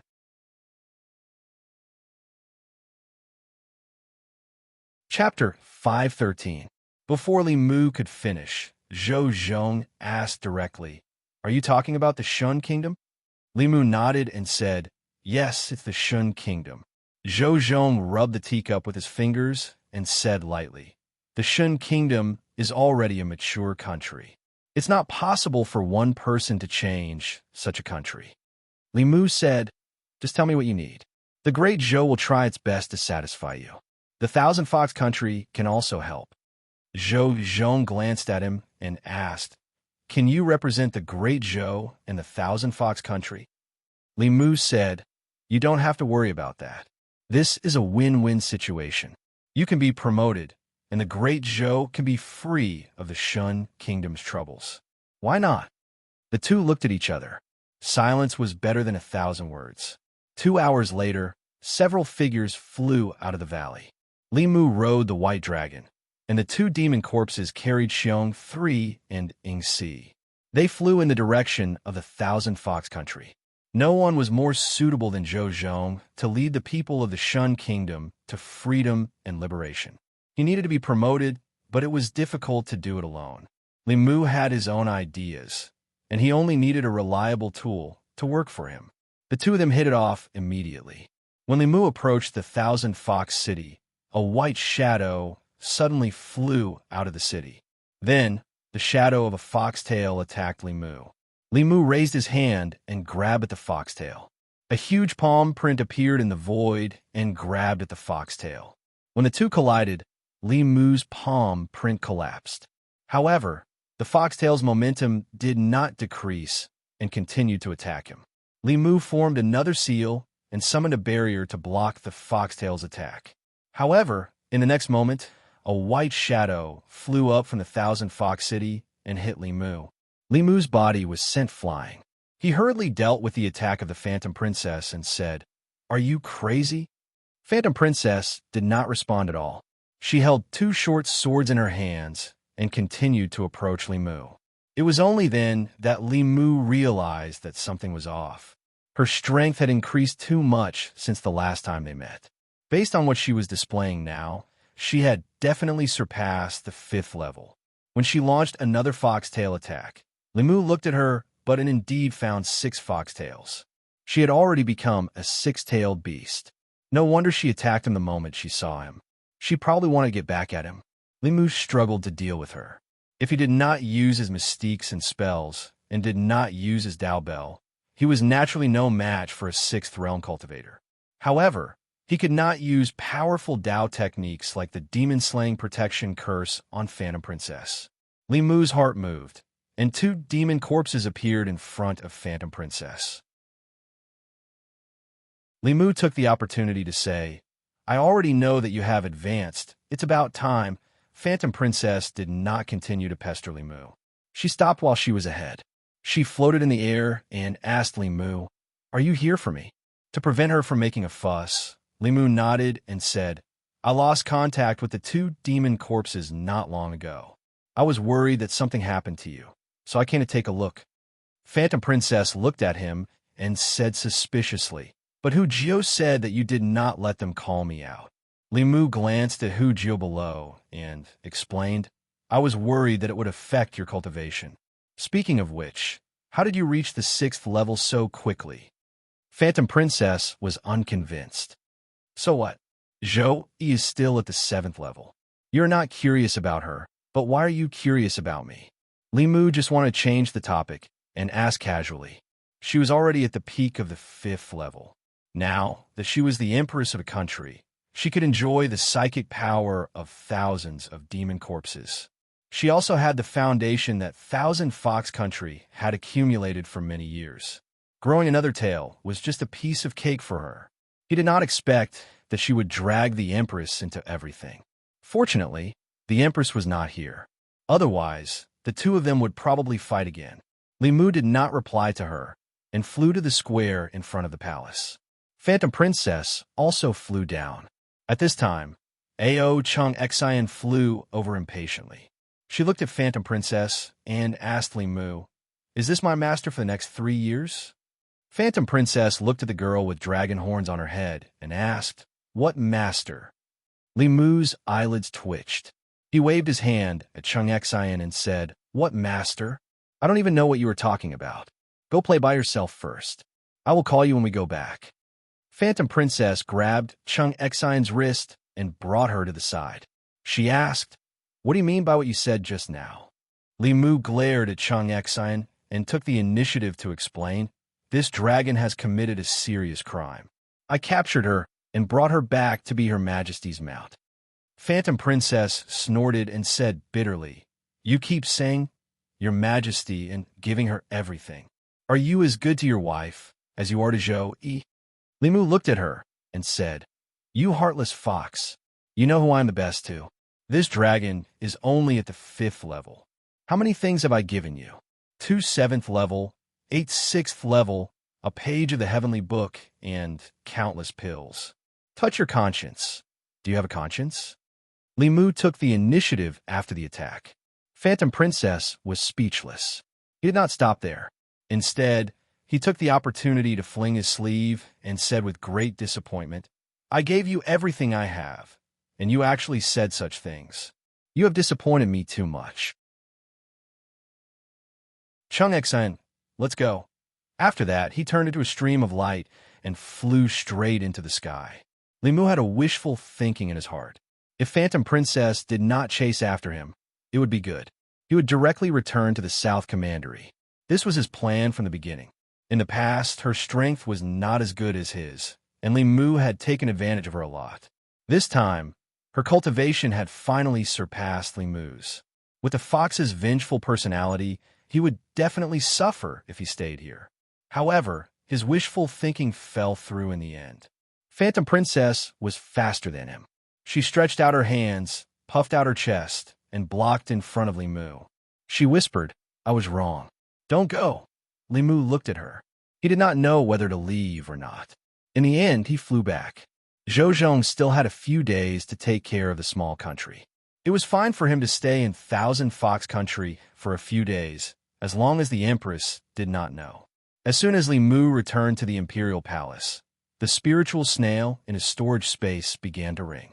Perhaps it was because of a premonition. Li Mu made a silent gesture to Phantom Princess. Then, he picked up the spirit snail and said, "Your Majesty." It was very lively on the other side of the spirit snail. Li Mu heard the voices of Zhongling, Xiao Bai, and Wan Wan at the same time. The Empress was obviously in the Li residence. In the courtyard of the Li residence, Zhou Yi held the spirit snail and asked, "Didn't you say that the matter in the South Commandery has been resolved and you will be back soon? Why aren't you back yet?" "Ling misses you," Li Mu coughed lightly and said, "Regarding the matter of the Shun Kingdom, I have some ideas. If it succeeds, perhaps the great Zhou will never be disturbed by the Shun Kingdom again." Zhou Yi was silent for a while. Then, she said, "Be careful. If you need anything, tell me." Although she, like Ling hoped that Li Mu would come back soon, she also knew that what he was doing now was beneficial to the country and the people. It was related to the great Zhou and the gathering of the Emperor's Qi in the ancestral temple. It was not the time for her to be willful. Li Mu smiled and said, "Your Majesty, don't worry. After I'm done here, I'll return soon." Cough, cough. Phantom Princess suddenly covered her mouth and coughed a few times. Then, she apologized to Li Mu. "I'm sorry, my throat is a little uncomfortable." Li Mu could clearly feel that the Empress's breathing had become faster. She asked in a deep voice, "Where are you?" Li Mu said honestly, "The Yao Kingdom." Zhou Yi took a deep breath and asked, The Shun Kingdom is south of the South Commandery. The Yao Kingdom is north of the North Commandery. Are you going to Yao Kingdom to quell the chaos in the Shun Kingdom? Li Mu quickly said, Your Majesty, please listen to my explanation. Zhou Yi said coldly. Explanation? You should be in the South Commandery, but now you're in the Yao Kingdom. How do you want to explain this? How about I help you make up an excuse? You were originally in the South Commandery. Through the demon corpse you gave to the fox spirit, you sensed that she was in danger. Then, you crossed the entire Great Zhou to see that fox spirit? Li Mu's lips moved. For a moment, he did not know what to say. Phantom Princess walked to Li Mu's side and said to the spirit conch, This is the truth. If you don't believe me, there's nothing we can do.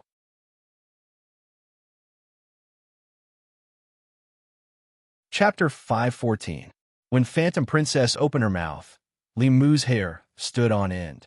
He covered her mouth and said, Don't talk so much. Illusion Princess's mouth was covered by Li Mu, so she couldn't speak. She could only mutter, The woman's muffled voice entered Zhou Yi's ears. She almost crushed the spirit conch in her hand. She said angrily, What are you doing? Lu Hanyin walked over and asked, Your Majesty, what's wrong? Zhou Yi handed the spirit conch to her. She gritted her teeth and said, You have to control your husband. Hearing Lu Hanyin's voice coming from the spirit snail, Li Mu's heart was half at ease. In the past, she was unruly, arrogant, and willful, but after marrying him, she slowly began to be reasonable. Li Mu explained the situation to her. After a while, Lu Hanyin put down the spirit conch and said to the Empress, Your Majesty, you've misunderstood him. There's nothing between him and the Empress of Thousand Fox Country. It's all a misunderstanding. Zhou Yi took back the spirit conch and turned her head. What misunderstanding? As long as he doesn't betray the Great Zhou, he can be with whoever he wants. If you don't care, why should I care? Lu Hanyin smiled and said, No matter what, she's still the Empress of a country. As long as she's sincere about her husband, I don't care. It's just another sister in the family. Zhou Yi looked at Lu Hanyin. She felt that there was a hidden meaning in her words. In Thousand Fox Country, Illusion Princess's voice had recovered. She looked at Li Mu in shock and asked, Zhou Yi and your wife are together. Li Mu glanced at her and said, Didn't you hear it? Illusion Princess said in disbelief. Why are they together? Won't they fight? Li Mu said, No. Not only won't they fight, they're as close as sisters. You don't have to worry. Illusion Princess gritted her teeth and said, Worry my ass. She had never expected that Zhou Qian would get together with Li Mu's wife after she left the Luoyang. This made her jealous, and hateful. All kinds of emotions mixed together. She returned to her palace. Hulu looked at her and said, Your Majesty, the heavenly monarch wants you to see him. Illusion Princess left the palace and went to the highest cave residence in Thousand Fox Country. She said listlessly, Father, what's the matter? The myriad illusion lord sat cross-legged on a stone platform and said, Li Mu is here? Illusion Princess said, Didn't you already know? The 10,000 illusions god monarch pondered for a moment, then looked at her and asked, What exactly are you planning? Princess asked, Heavenly what? Heavenly monarch of myriad illusions said, It's about your relationship with Li Mu. Huan Ji sighed and said, What can I do? The Celestial Fox clan always pays their debts. He saved me, you, and my brother time and time again. He made me the queen of Thousand Fox Kingdom and helped us deal with the Celestial Wolf clan. He even gave me so many experts. I can only repay such a great debt by marrying him. Heavenly monarch of myriad illusion reached out and a pink pill appeared in his hand. Illusion Princess looked at the pill and asked, What's this? Heavenly monarch of myriad illusion said, Let him take this pill. No matter how strong his mind is, he will fall into the temptation of lust. Huan Ji didn't even look at the pill. She coldly snorted and said, As a fox spirit, using this kind of thing is a disgrace. I will make him let me willingly and not use such low methods. Then she turned and walked out of the cave residence. Heavenly monarch of myriad illusion was about to put away the pill, but it flew out of the cave residence. The pink pill floated in Illusion Princess's hand and said, "Just in case." In the imperial palace of Thousand Fox Country, Limu looked at Lu, who was making a bed for him, and said, "Go do your thing.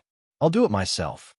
The main thing was that she was kneeling on the bed with her buttocks sticking out and twisting around. Who could stand it? Even though Limu didn't have any other thoughts about her, he didn't want to see such a scene before going to bed at night. Hulu continued to kneel on the bed and said, "This is what Lord Illusion Princess told me. Just wait a little longer." She said while making the bed, "This used to be the Queen's palace. No one has lived here for a long time. Lord Illusion Princess said this place has the most space and has been keeping it for you." After Hulu finished making the bed, she left the room. Limu lay comfortably on the big, soft bed. All his fatigue had been relieved. After an unknown amount of time, the spirit snail in the storage space vibrated again. Limu picked it up and immediately said, "Your Majesty, listen to this subject." In the spirit snail, "Zhou," he said indifferently. "I know."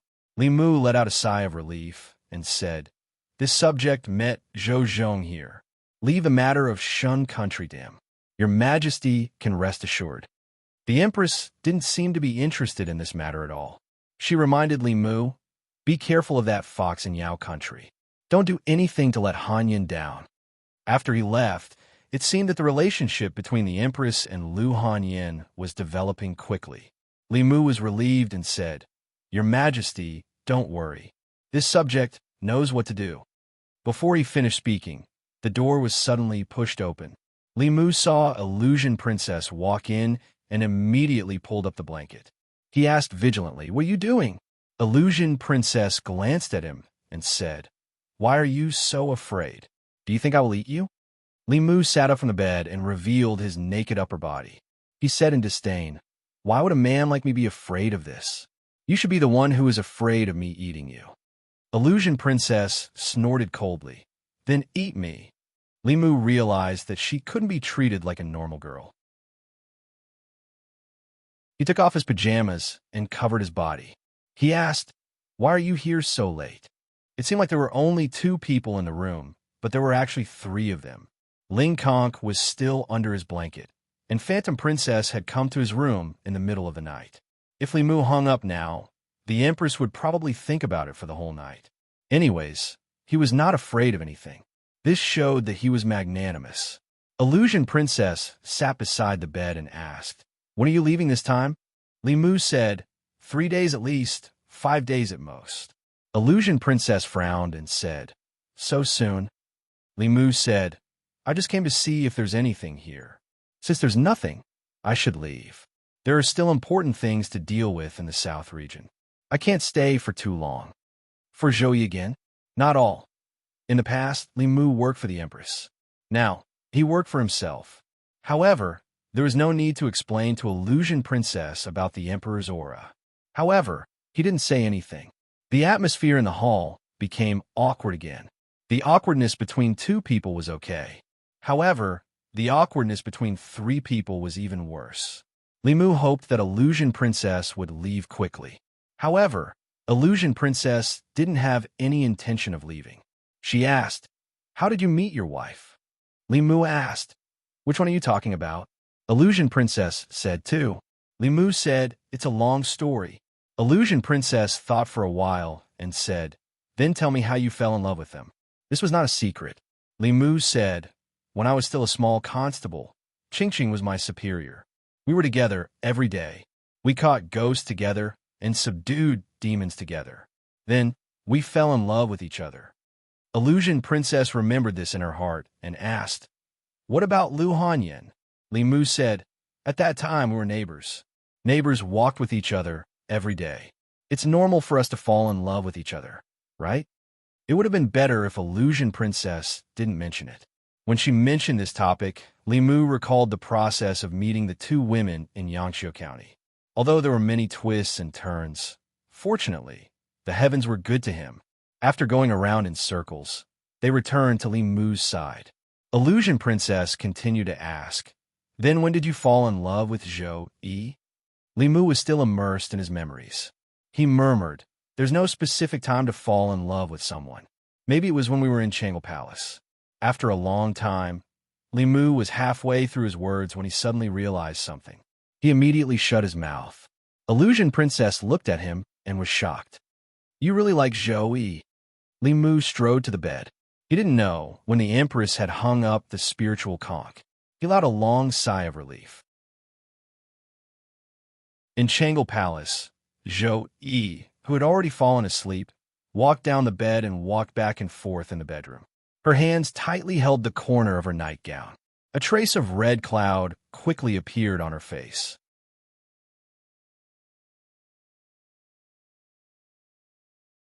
Chapter 5:15. In the middle of the night, Illusion Princess returned to her palace unhappily and summoned Hulu. She said gloomily, "Li Mu really likes Zhou Yi.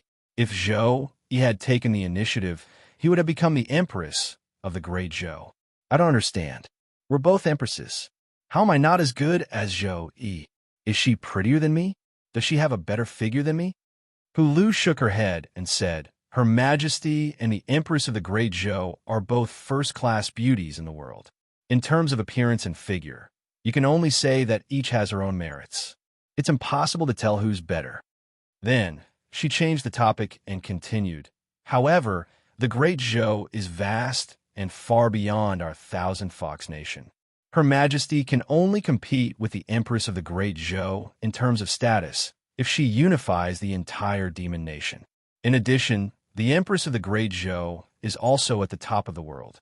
She's one realm higher than Her Majesty. Also, Li Mu is at a disadvantage compared to the Empress of the Great Zhou. She has saved Li Mu many times, but we need Li Mu to save us. This is also why you can't compare to her. Stop talking." Illusion Princess waved her hand and interrupted Hulu. She called Hulu over to comfort her. However, after listening to Hulu's words, she felt even worse. After sending Hulu away, she lay on the bed and muttered, "Love grows with time." The next morning, just as Li Mu woke up, two beautiful little fox demons walked in with a tray. The breakfast of the Thousand Fox Nation looked very sumptuous. Li Mu couldn't finish it all by himself. He wanted to ask them to take away a few dishes, but when Illusion Princess walked in and sat at the table, he realized that it was a meal for two. Illusion Princess didn't seem to be here to eat breakfast with Li Mu. She talked a lot with Li Mu about the current problems of the Thousand Fox Nation and the future direction of development. From this, it could be seen that Phantom Princess was different from Empress. She was also the ruler of a country, but she was clearly more competent. Huanji bit her chopsticks and said, "Our spies in the Sky Wolf tribe have sent back news that the Sage Sect Elder has already left the Demon Kingdom. Do you think we should take this opportunity to attack the Sky Wolf Kingdom and take over the Sky Wolf Kingdom?" Li Mu took a sip of the fruit drink and shook his head. "It's not time yet. A starving camel is still bigger than a horse. With the current strength of the Thousand Fox Kingdom, it won't be easy to completely capture the Celestial Wolf Kingdom. Not to mention, the Black Snake and Flying Bear tribes are at their peak strength." "Oh," Huan Ji let out an "oh" and dispelled this thought. After a while, she said, "Then teach me Fu Lu and the way of formations. I want to learn." Since he had nothing to do, Li Mu wasn't stingy with these things. In the next 2 days, he taught her talisman formations when he had time. He was originally worried that Huan Ji had other motives and was plotting something, but it turned out that Li Mu was overthinking things. He didn't know when she became interested in Fu Lu and formations. She actually studied seriously and pestered Li Mu to teach her from morning till night. It was just that her talent was a little lacking. It was fine to draw low-level Fu Lu, but the failure rate of high-level Fu Lu was very high. With her cultivation, this shouldn't have happened. Thus, Li Mu could teach her over and over again without getting tired of it. In some ways, she was exactly the same as Ting Xian. She looked smart and quick-witted, but when it came to learning such profound knowledge, her nature as a poor student was exposed. She was a little stupid, but in the past few days, Li Mu also gained a lot from her. The main thing was the ability to resist charm. Wen Xiao Bai had 5 tails, The charm in her gestures was sometimes something that Li Mu couldn't resist, even without the clear heart art. Huan Ji, a six-tailed fox, had a change into 3 different sets of beautiful clothes every day. The later it was, the less she wore. Without self-control, he really didn't dare to let her stay by his side. Late at night, in Huan Ji's bedroom, she stood barefoot on the ground and admired her graceful body in the mirror. After a while, she walked to the table and sat down. She held her chin with one hand and muttered, "How long is a day? Is 10 days enough?" Li Mu and Zhou Zhong had agreed that he would come to Thousand Fox Country to find him after he solved the matter of the small demon country. It wasn't until the 5th day, when he was teaching Huan Ji a new Fulu, that Hu Jiu came to report that a human was looking for him outside. Li Mu and Huan Ji walked to the square in front of the palace. Zhou Zhong wore a long robe and stood there. He said to Li Mu, "Let's go." Huan Ji looked at Zhou Zhong with sullen eyes. Her plan of making love had just started and was forced to stop. She didn't know when she would have such an opportunity again. Li Mu turned to Huan Ji and said, "We're leaving." Huan Ji waved her hand. "Let's go, let's go." It wasn't until the 3 figures disappeared into the horizon that she retracted her gaze and fell into deep thought again. After a while, Huan Ji suddenly looked at Hu Lu and said, "Tell them to speed up the incorporation of the various demon races." Hu Lu hesitated and said, "But your majesty, our territory has already expanded greatly. If we continue, we will clash with the territories of the other 3 races." Huan Ji said, "How is this considered large? It's even worse than the Great Zhou. Zhou, he can control half of the Zhu continent. Why can't I control the entire demon country? Shen Nation, Northern State." After leaving Qianhu Nation, Li Mu and Zhou Zhong went directly to Shen Nation's Northern State. Great Zhou had 36 counties, and Shen Nation had more than 20 states. Their states were on the same level as Great Zhou's counties, but they were different. The Great Zhou court firmly controlled the 36 counties, but Shen Nation states were very independent. Every state was highly autonomous. Other than contributing a portion of taxes to the central government every year, the central government's control over the other states was very weak. Even the people's faith was firmly controlled by the religious sects that controlled the various states. The royal family of Shen Nation couldn't even get a share. This was also the reason why Shan Nation's population was similar to Great Zhou's, but the royal family couldn't produce a 7th realm cultivator.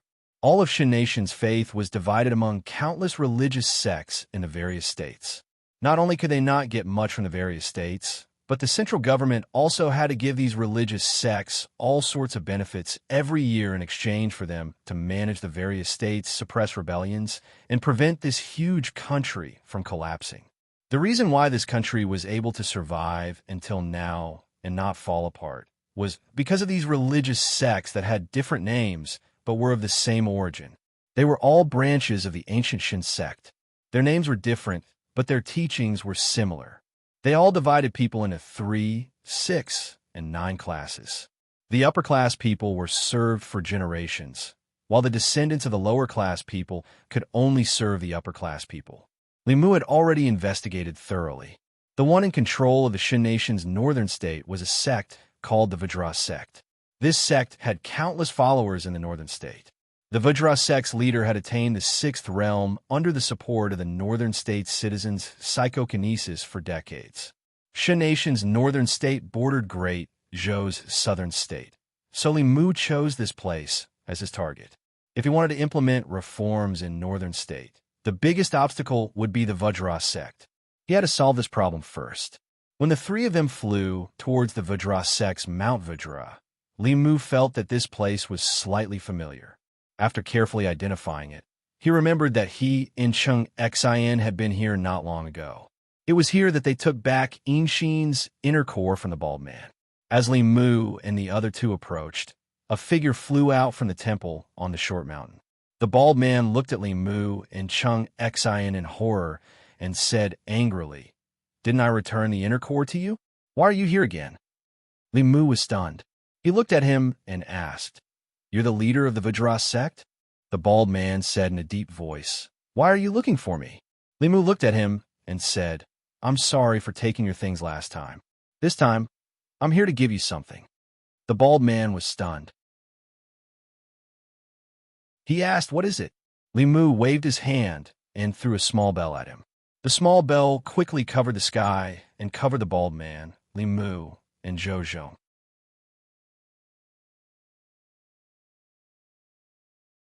Chapter 516. On the mountain path leading to the glorious temple, countless believers saw the giant bell in the sky. What's that? The god has appeared. The god has received the sect master. After a brief moment of shock, their expressions immediately became fanatical. They knelt on the stone steps of the mountain path and kowtowed continuously. After the first glance, no one raised their heads again. Ordinary believers could not look directly at the god. This was one of their teachings. Only the sect master could come into close contact with the god. It was precisely because they did not raise their heads that they did not see the situation inside the bell. Within the Tao Bell, the supreme leader in the hearts of the northern barbarian believers was being beaten up by two figures. He was no match for either of them and wanted to escape. However, even after using all of his magic power, he still couldn't break through the bell. Instead, he knocked himself into a daze. A few more spells landed on his body, and his clothes were tattered. The bald man's face was filled with grief and anger, and his voice was filled with resentment. What are you doing? What are you doing? I've given you the inner core and the treasure map of the secret realm, but you still won't let me go. What do you want? Limu looked at him and said, I want you to leave the northern bang. The bald man shouted, Why didn't you say so earlier? Leave the northern bang if you want. What are you doing? Limu was stunned for a moment before asking, You're willing to leave the northern bang? The bald man said with grief and indignation, You didn't even ask me. How do you know I'm not willing? He felt extremely bitter in his heart. The northern bang was his foundation. Of course, he was unwilling to leave. However, seeing how ruthless these two people were, if he did not agree, he would probably die here today. He had cultivated hard for 100 years to reach his current cultivation level. Did he not know which to choose between leaving the northern bang or dying in the northern bang? At this moment, Zhou Zhong, who was beside Limu, said, This person's psychokinesis is extremely strong. He must have a great influence here. Instead of chasing him away, why not keep him and provide us with help? Limu glanced at the bald man and said, This person is too strong. If we keep him, we have to be wary of him. Why don't we just kill him? The bald man's eyelids twitched violently. He immediately spoke in standard Great Zhou Mandarin. There are believers of my sect in the entire northern state. No matter what you do, I can help you. Limu said indifferently, I want you to abolish the hierarchy of the northern state. From now on, there will be no distinction between nobles and peasants. Standardize the legislation of the northern state. Before the law, everyone will be treated equally. The bald man's expression changed greatly, and he immediately said, That's impossible. Limu looked at Zhou Zhong and said, Like I said, it's better to kill him. The bald man continued, If that's impossible, then what is possible? Actually, I've long wanted to enact a new law in the northern state to abolish the status of the untouchables. It's not that we can't discuss it. It's not a big deal. We can go down and talk about it slowly. When the believers on the mountain path raised their heads again, the vision above their heads had disappeared. Their expressions were even more respectful as they walked towards the top of the mountain. In the temple at the top of the mountain, in a magnificent hall, the bald man offered a drop of his soul blood. The light in his eyes had completely dimmed. Offering his soul blood meant that his life no longer belonged to him. It wasn't that he hadn't thought of resisting, but the strength of these two people had already made him suffer twice. That young man was constantly thinking of getting rid of him. Only by obeying them would he have a chance of survival. In fact, after Zhou Zhong spoke, Limu had the idea of subduing the bald man. If he got rid of him or chased him out of the northern state, all of his and Zhou Zhong's actions here would be 100 times more difficult. After all, as two people from Zhou country, it would be hell to do such a thing in the Shin nation. After subduing the bald man, things would become much easier. The various states of the Shin nation were autonomous villages. The matters of a village could be handled by the village. If the village couldn't handle it, they would report it to the temple. With the number of believers of the Vajra sect and their influence in the northern state, it would provide them with a lot of help. Li Mu looked at his shiny head and asked, "What's your name?" The bald man said listlessly, saying, "How old are you this year?" 92. Li Mu didn't expect the bald man to be close to 100 years old. If that was the case, he and Zhou Zhong were the two young people who didn't care about martial ethics and teamed up to bully a centenarian like him. But from another perspective, although they were from the Great Zhou, they were now representing the oppressed people of the Shun nation and the northern state. This was the spirit of internationalism. It didn't matter whether they cared about martial ethics or not. Sangu was a noble of the Shun nation. He had shown good talent for cultivation since he was young. Later, his cultivation broke through to the fifth realm, and he established the Vajra sect in the northern state. He recruited believers bit by bit and absorbed their power of will. When he was 80 years old, he successfully reached the sixth realm. No wonder he was unwilling to change the hierarchy of the people of the northern state. This was a concept engraved in his bones as an upper-class person for thousands of years. Of course, no concept or persistence was more important than his life. In the end, he still gave in to Li Mu and Zhou Zhong.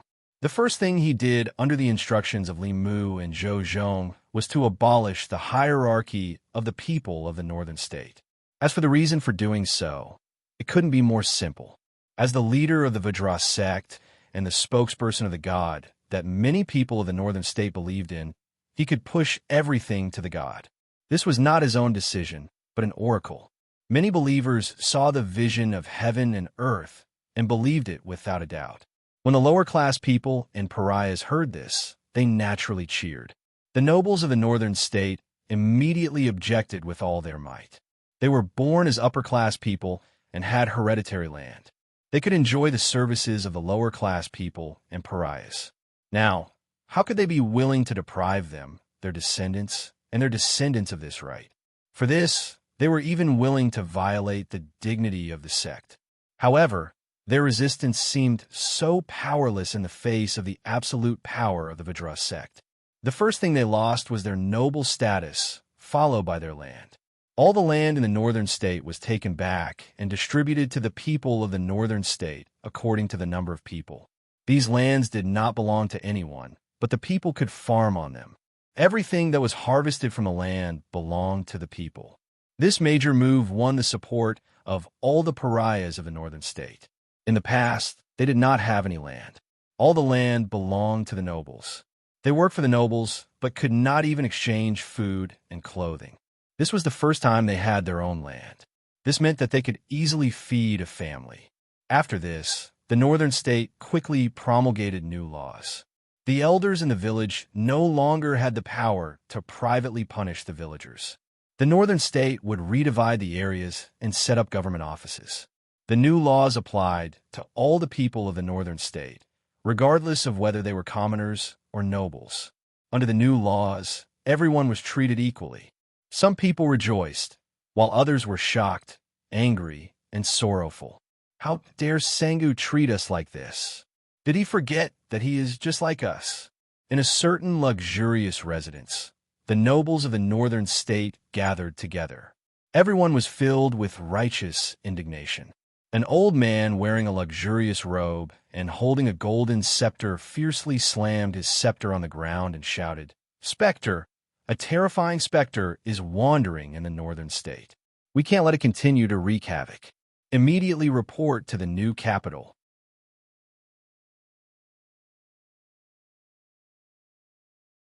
Chapter 517.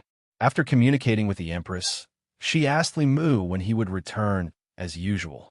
Li Mu also wanted to reunite with his family, but the current situation did not allow it. The northern state had just started. The reason why they could achieve so much in such a short time was because they controlled the Vajra sect. It was much easier to force reforms from the top down than from the bottom up. The real difficulty was yet to come. The Shun Nation aristocrats in the northern state were strong opponents of the new law. The village elders and other leaders were also unwilling to give up their power. It was difficult for the grassroots to cooperate. Although they did not have much power, they still had the real rulers of the Shun Nation behind them. Once they heard the news and reacted, they would definitely send powerhouses to suppress the northern state. He did not expect that the Vajra sect's leader, a sixth realm powerhouse, would be so obedient. Sangu's Vajra sect had done a great job this time. Limu had to make some preparations in advance. He summoned Sangu and asked directly, "How many seventh realms do you have in the Shun Nation?" Sangu glanced at Limu and said, "Nirvana sect, Suffering sect, and Yin sect each have a wisdom realm powerhouse." Ancient Shun Nation was the origin of Buddhism. Although ancient Buddhism had disappeared, it still evolved into a few branches. Among them, the Heart sect was a product of Buddhism that spread to the Great Zhou hundreds of years ago. It had nothing to do with the Shun Nation's Buddhism. Nirvana sect, Suffering sect, and Yin sect were all in the Shun Nation. The Shun Nation was the foundation of their believers. Once these three sects interfered, Zhou Zhong alone would not be able to resist three seventh realms. Limu still had to make a trip to the Yao Nation. The Lord of Illusions had been recuperating for so long. Even if he could not recover to his peak, he had already returned to the seventh realm. The Green Wolf King was no longer a threat. Phantom Princess left a seventh realm demon corpse with her. With the Lord of Illusions, it was enough to protect the Thousand Fox Nation. With the northern states, Zhou Zhong and himself, even if the Shun Nation's royal family invited the powerhouses of the three sects, it would be useless. When he returned to the Yao Nation this time, Phantom Princess was already in seclusion. Limu did not let Hu Lu disturb her. He quietly took a seventh realm demon corpse and returned to the northern state. Limu controlled the airship to fly high in the sky. At a certain moment, he suddenly looked down.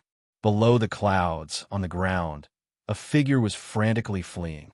Several white-robed men chased after him.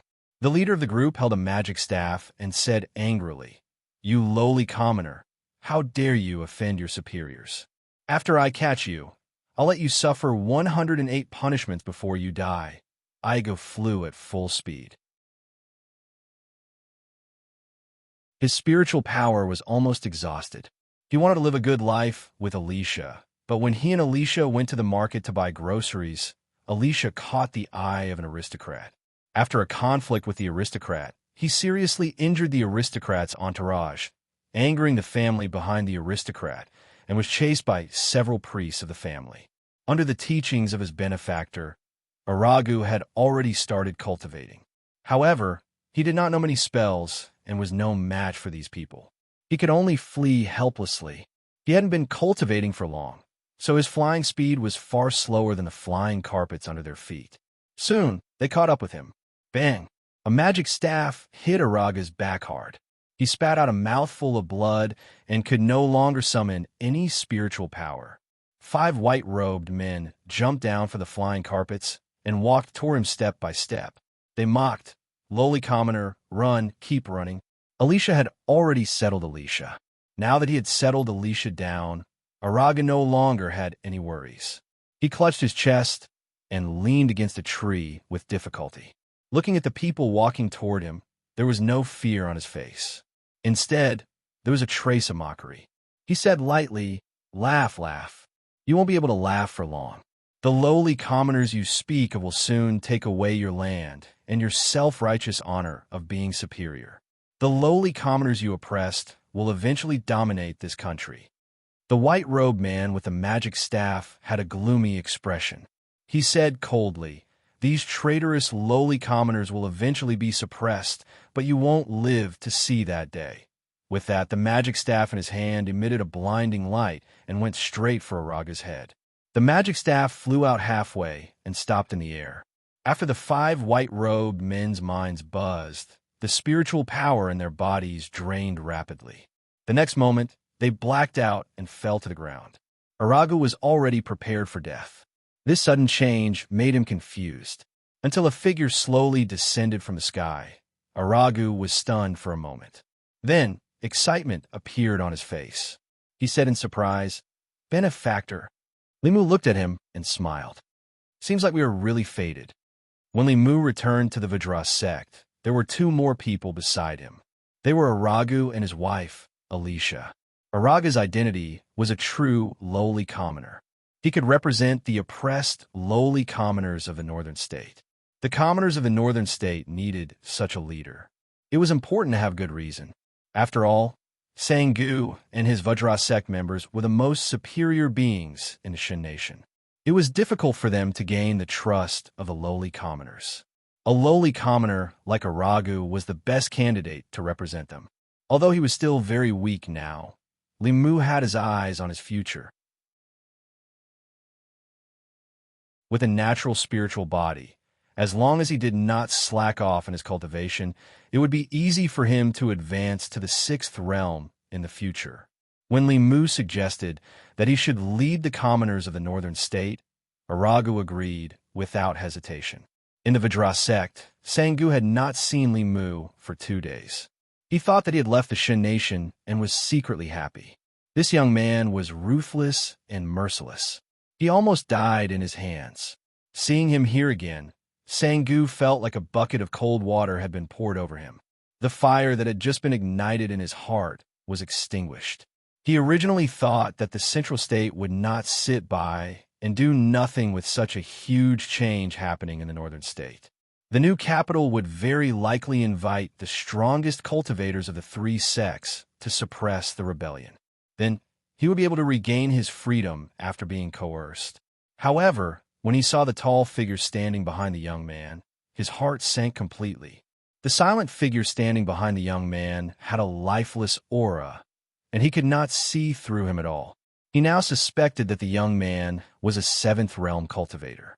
If he was, then the northern state would be completely out of the central state's control from now on.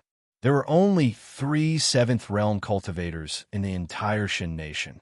If the northern state had a 7th realm cultivator, they would immediately be on equal footing with the 3 sections. Even the 3 sects would not easily offend them. He looked at Limu tentatively and asked, "Sir, this is?" Limu looked at him indifferently and said, "Don't ask what you shouldn't ask." Sangu immediately shut his mouth. However, he was almost certain that this young man was undoubtedly a 7th realm cultivator. His future days would be even more bleak. Just as this thought appeared in his mind, he suddenly turned to look into the distance. At the end of the southern horizon, a powerful aura appeared. A bald man wearing a tattered kasaya broke through the air. The man's kasaya was full of holes, and he was barefoot. He did not even have shoes. However, the aura on his body was at the 6th realm. The man rapidly approached the temple, and his voice rolled over. "Sangu, come out and see me." There were not many cultivators in the Shin nation, and they were all familiar with each other. Sangu had already recognized the newcomer. He was Elder Fan Tian of the Ku sect. 20 years ago, he had already stepped into the 6th realm. He was about to bite the bullet and fly up, but another figure was faster than him. The tall man whose cultivation Sangu could not see through disappeared instantly. When he reappeared, he was already high up in the sky, flying towards Elder Fan Tian. Elder Fan Tian snorted coldly and waved his palm forward. His palm rapidly enlarged and pressed down on the tall man.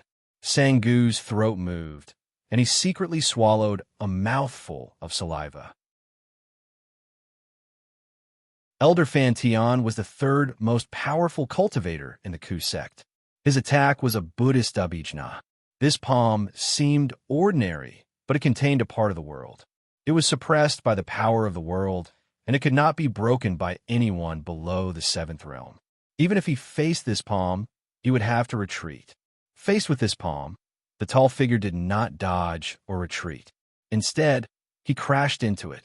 There was a deafening sound, accompanied by violent mana fluctuations.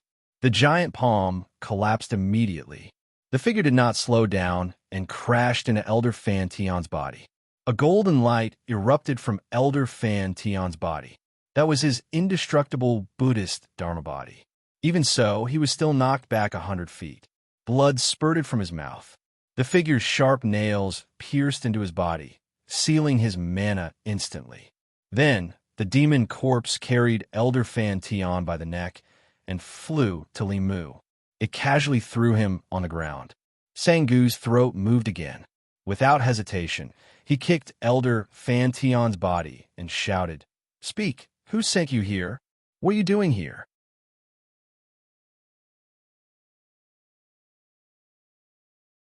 Chapter 518. Elder Fan Tion's cultivation was sealed. He looked at the tall figure with fear in his eyes. The seventh realm. The North actually had a seventh realm cultivator. After the Central State received the news of the North's rebellion, they immediately asked for help from the Ku sect. He came here under the orders of the Supremacy to suppress Sangu. He thought that it would be a piece of cake, but he was captured in the blink of an eye. The person who attacked him just now must be in the seventh realm. In this case, even the Ku sect would not be able to interfere. After all, they only had one venerable one in the seventh realm. Provoking such a powerhouse would bring disaster to the sect. Elder Fan Tion did not even think and immediately said, "I'm only here under the orders of the Supremacy to investigate the North's rebellion. I didn't mean to offend you. Please forgive me." In Buddhism, the term supremacy was used to refer to a seventh-grade Prajna realm cultivator. The Shen nation was not like the Great Zhou, and Buddhism was not like Taoism. After Yuzenzi advanced 2 years ago, there were 4 seventh-realm cultivators in Fulu School alone. In the entire Shen nation, only the 3 Buddhist sects had 1 seventh-realm cultivator each. Therefore, the appearance of a seventh-realm cultivator in the Shen nation was enough to change the entire situation. This was also the reason why Li Mu brought the demon corpse here. His existence could make the 3 top cultivators in the Shen nation not dare to act rashly. Before Li Mu could speak, Sangu asked, "Sir, he's the 3rd strongest cultivator in the Ku sect. His name is Fan Tion. How should we deal with him?" After the demon corpse revealed its strength, Sangu was obviously more perceptive.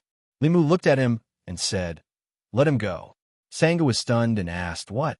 Li Mu waved his hand and said, "Since he didn't mean to offend you, give him a chance. Go back and tell your Supremacy to stop interfering in the North affairs. Otherwise, we will personally visit your Supremacy and talk to him." He let the demon corpse remove the restriction of Brahma's mana. Brahma climbed up from the ground. He already knew who was in charge here. He respectfully gave Li Mu a Buddhist salute and said, "Junior will take his leave." Seeing Brahma leave, Sangu asked in confusion, "My lord, he is an important figure of the bitter sect. Why did you let him go?" He knew very well that after this 7th realm powerhouse appeared, the Central State would no longer be able to do anything to the Northern State. For a very long time to come, his fate would be tied to these people. Under such circumstances, he had to start making plans for himself. Li Mu looked at Sangu in surprise. These days, when he was asked to do things, he was always unwilling. This time, he actually took the initiative to think for them. He then explained, "The Shen nation's problem is in the bones, not the skin. To change the Northern State, it will take at least a few decades. We have no enmity with the bitter sect, so we don't have to become enemies with them." To be honest, Li Mu did not have a good impression of the Shen nation and had no intention of changing it. His great ambition was to bring peace to the Great Zhou, not the Shen nation. However, the Shen nation and the Northern State shared a border with the Great Zhou. The stability of the Northern State and the Southern State of the Great Zhou were the most important. He had already asked Sangu to announce to the public that the Northern State would be independent from now on. From now on, the Shen nation and the Northern State would become independent countries. The Shen nation and the Great Zhou would no longer share a direct border. The soldiers of the Southern Army could also live a peaceful and stable life. Since Li Mu had already spoken, Sangu could not say anything else. He inadvertently glanced behind Li Mu and realized that a young man behind him was looking at Li Mu with an extremely respectful gaze. From his clothes and skin color, he should be a lowly citizen of the Shen nation.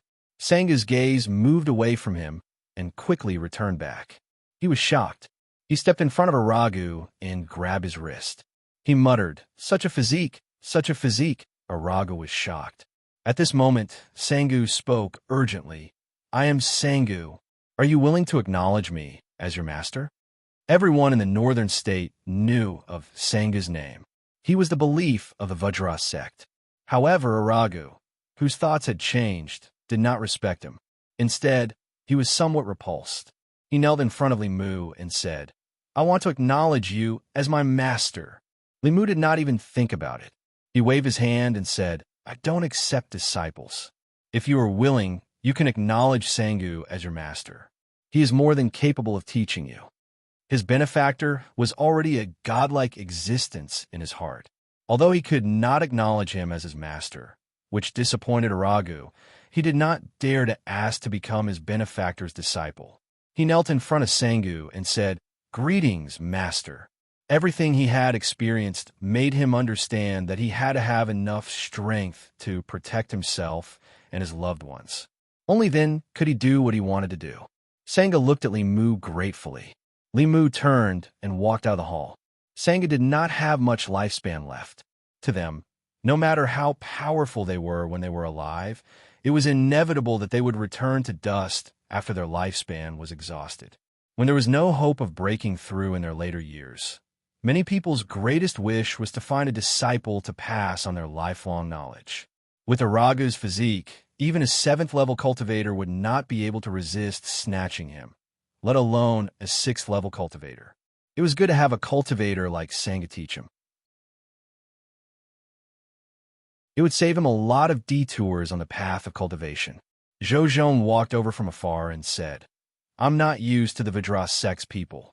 When you return to Shundu, transfer Wei Peng over. Limu nodded and said, There's no need to return to Shundu. I can do it now. He took out the spirit snail. After dialing, a sweet voice came from the spirit snail. Daddy, when are you coming back? Ling, misses you. Limu smiled and said, Linger, be good. I'll be back soon. Give the spirit snail to your mother. I have something to tell her. Hearing the sound coming from the other side of the spirit snail, Limu said, Your Majesty, when you're free, give a decree to send Wei Peng, the head of the Ministry of Justice, to Shun Country's northern state. After talking to the Empress and chatting for a while, Limu put away the spirit snail. However, he noticed that Zhou Zhong was looking at him strangely. Limu asked, What are you looking at? Zhou Zhong shook his head and said, Nothing, Your Majesty. Shun Country, Central State. On a flattened mountaintop, there was a group of magnificent temples that occupied a large area. On the top floor of the tallest pagoda in the group of temples, Brahma put his hands together and said, Venerable One, this is what happened. If it wasn't for the mercy of that senior, I would have passed away. An old monk sitting cross-legged on a lotus throne with his eyebrows hanging down to his chest slowly opened his eyes and said, Our foundation isn't in Northern State. Since that's the case, we don't have to care about Northern State anymore. The Ku sect only had one Venerable One and couldn't afford to offend a 7th realm cultivator. There was no need to offend a 7th realm cultivator for the imperial court. Brahma asked, If that's the case, how do we explain it to the imperial court? The old monk said, Tell them the truth. Brahma bowed and said, As you wish. Shun Country, Central State, new capital. In the palace hall, the young emperor of Shun Country gathered the important officials to discuss the rebellion in Northern State. Your Majesty, don't worry. Elder Brahma has already gone to Northern State. I believe the rebellion will be quelled soon. Although I don't know what's wrong with Sangu, he's definitely no match for Elder Brahma. With Elder Fantion here, nothing will happen.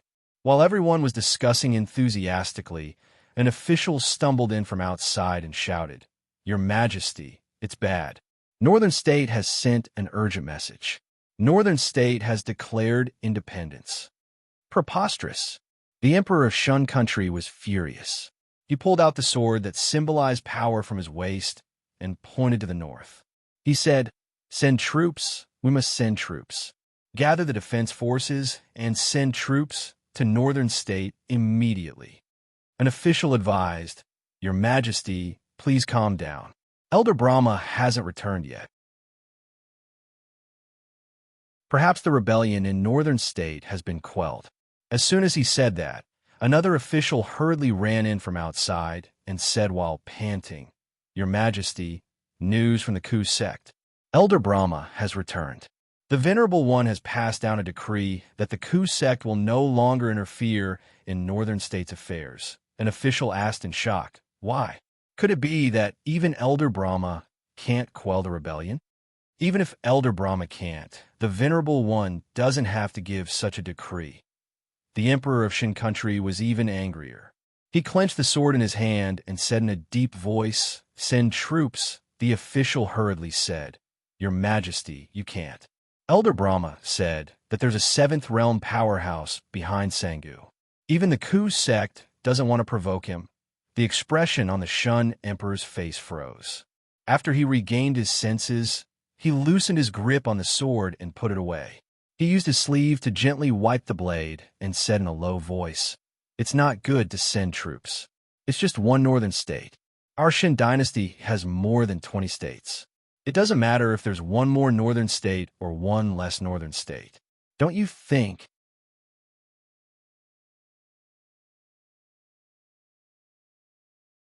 Chapter 519. Your Majesty is wise. If even the bitter sect doesn't want to provoke them, the other two sects won't easily offend them either. Let's give up on the northern state in exchange for the stability of the other states. The Shun Emperor spoke, and the officials all agreed. A few of them showed hesitation on their faces. Their lips moved as if they wanted to say something, but due to the general trend, they couldn't say anything in the end. The young Shin Emperor put his sword back into its scabbard, waved his hand, and said, "Disperse. Order the northern army to withdraw from the northern state and return to the Immerse state. Defend the northern defense line to the death. We can't let them occupy the new state again." The officials obeyed and retreated. The Shin prince paced back and forth in the main hall. He gritted his teeth and said, "The Great Zhou, it must be the damn Great Zhou that's causing trouble." The Shun kingdom and the Great Zhou had hundreds of years of hatred. When the last central dynasty on the Zhou continent collapsed, the Shun kingdom was the most powerful among the countries on the Zhou continent. They wanted to take advantage of that once-in-a-lifetime opportunity to unify the Zhou continent. But the newly established Great Zhou led troops to attack the new capital and almost destroyed the country. That war broke the backbone of the Shun kingdom, causing them to be unable to recover for decades. This was the eternal pain in the hearts of every Shun kingdom citizen and every Shun royal family member. The dying dream of the previous emperors was to conquer the Great Zhou dynasty and unify the ancestral continent. They originally had this opportunity, but the Shao royal family had already decayed to the extreme in the past few years. The Shun kingdom had secretly prepared for this, and then that woman ascended to the throne.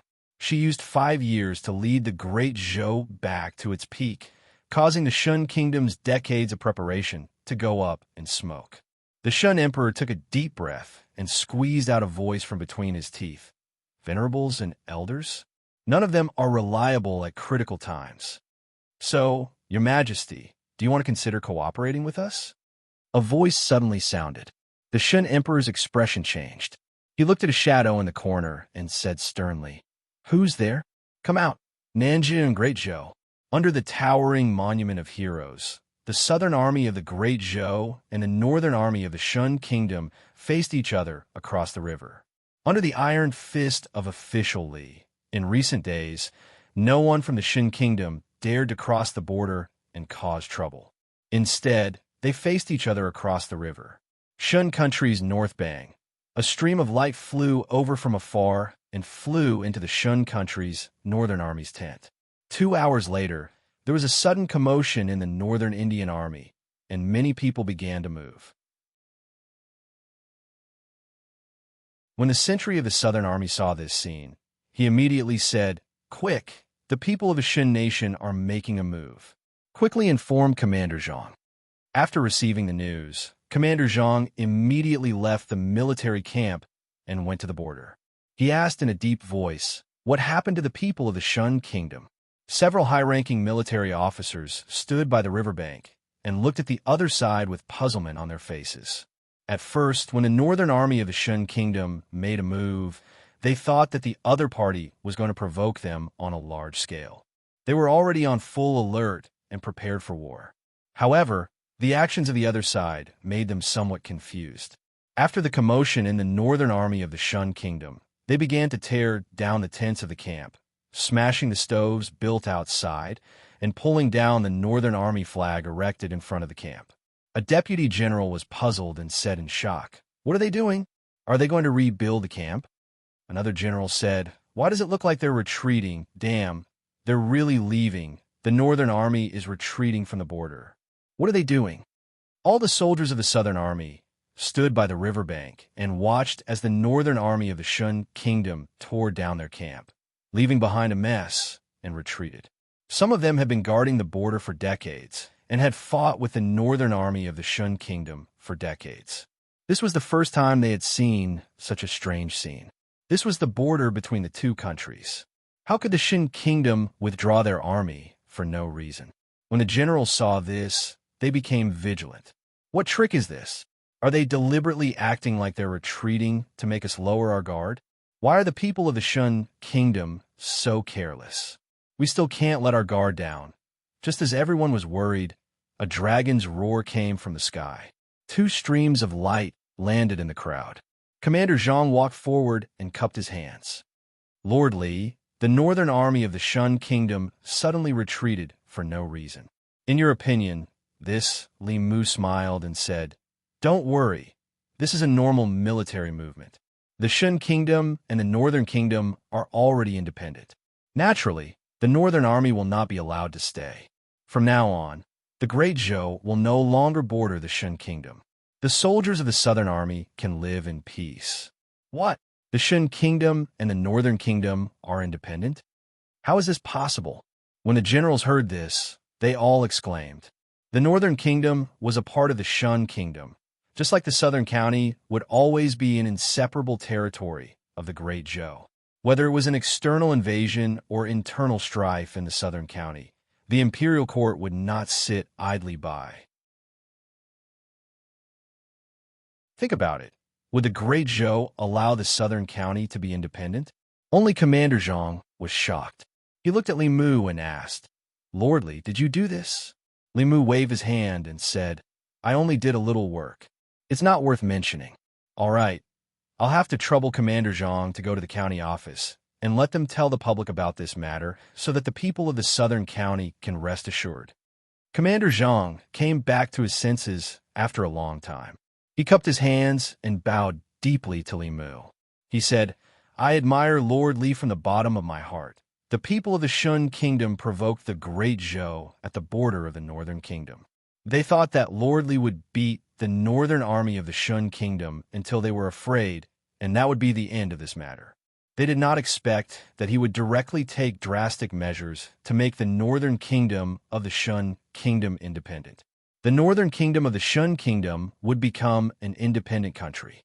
This way, the Great Zhou and the Shun Kingdom would no longer be neighbors, and the Southern County would no longer be harassed by the Shun Kingdom." He did not know how Lord Li did it, but there was no doubt that from now on, the soldiers of the Southern Army would have a good life. Once this news was spread, the entire Southern Army was excited. When the people of South County heard about this exciting news from the officials, Li Mu had already ridden on Chung Exine and was on his way home. As for Ao Run, because of his recent good performance, he was given a long vacation by Li Mu and returned to the Eastern County to reunite with his wife and concubine. On this day, when the officials of the Great Zhou were attending the morning court, a strange phenomenon suddenly occurred in the ancestral temple of the imperial palace. Golden light shone out from the ancestral temple and could be seen clearly everywhere in the divine capital.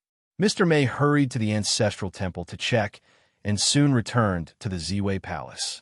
He said, "Your Majesty, for some reason, the psychic power of the Southern County's psychic power cauldron in the ancestral temple suddenly increased. The golden light of the ancestral temple was emitted by this cauldron." When the officials heard this, they were both happy and suspicious. They were happy because the increase of any county's psychic power was beneficial to the condensation of Emperor Qi. Soon, the Great Zhou would have another seventh realm powerhouse. They were suspicious because the southern county and the Shun kingdom bordered each other. The people of the southern county were often harassed by the people of the Shun kingdom. Their psychic power had always been ranked last among the 36 counties. Why would it suddenly increase? The originally quiet imperial court immediately became noisy. What happened in the southern county? Psychic power wouldn't increase for no reason. Could it be related to the Shun kingdom? But the imperial court hasn't taken any action against the Shun kingdom recently. This matter is really strange. Assistant Minister of the Secretariat Liu Yi suddenly thought of something and muttered. Lordly seemed to have gone to the southern county a few days ago. When the official beside him heard this, he immediately guessed. Could it be that Lordly did something? Another official said decisively, "It must be. If Lordly isn't in the divine capital, then he must have gone on a secret mission." Silence. A voice came from behind the curtain, causing the originally noisy court to instantly quiet down. Her Majesty the Empress now had absolute authority in the imperial court. No matter how many people talked about her behind her back, there was an undeniable fact that she was the ruler of the Great Zhou's resurgence. Whether it was the people or the court, many voices believed that the Empress's achievements had already surpassed Emperor Wen's.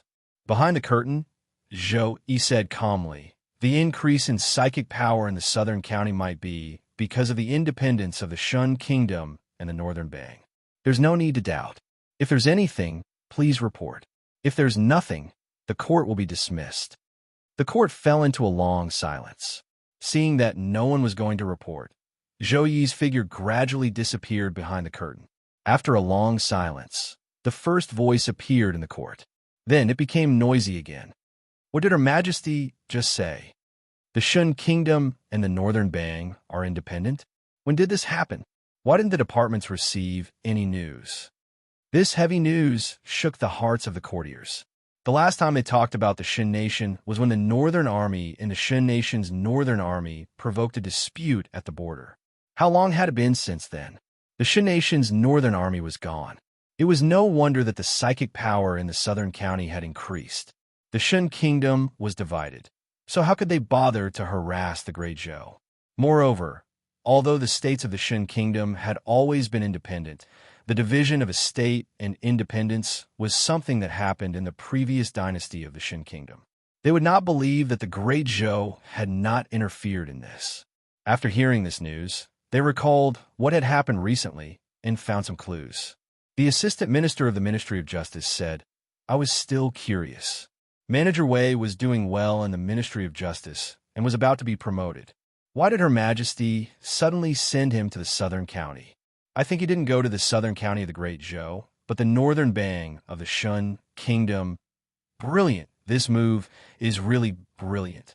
After losing the northern Bang, if the Shun Kingdom wants to provoke the Great Zhou again, they can only bypass the Ghost Realm from the west. From now on, the southern border of the Great Zhou will be free of worries." After the morning court dispersed, the officials discussed for a long time in the Ziwei Hall before returning to their respective offices.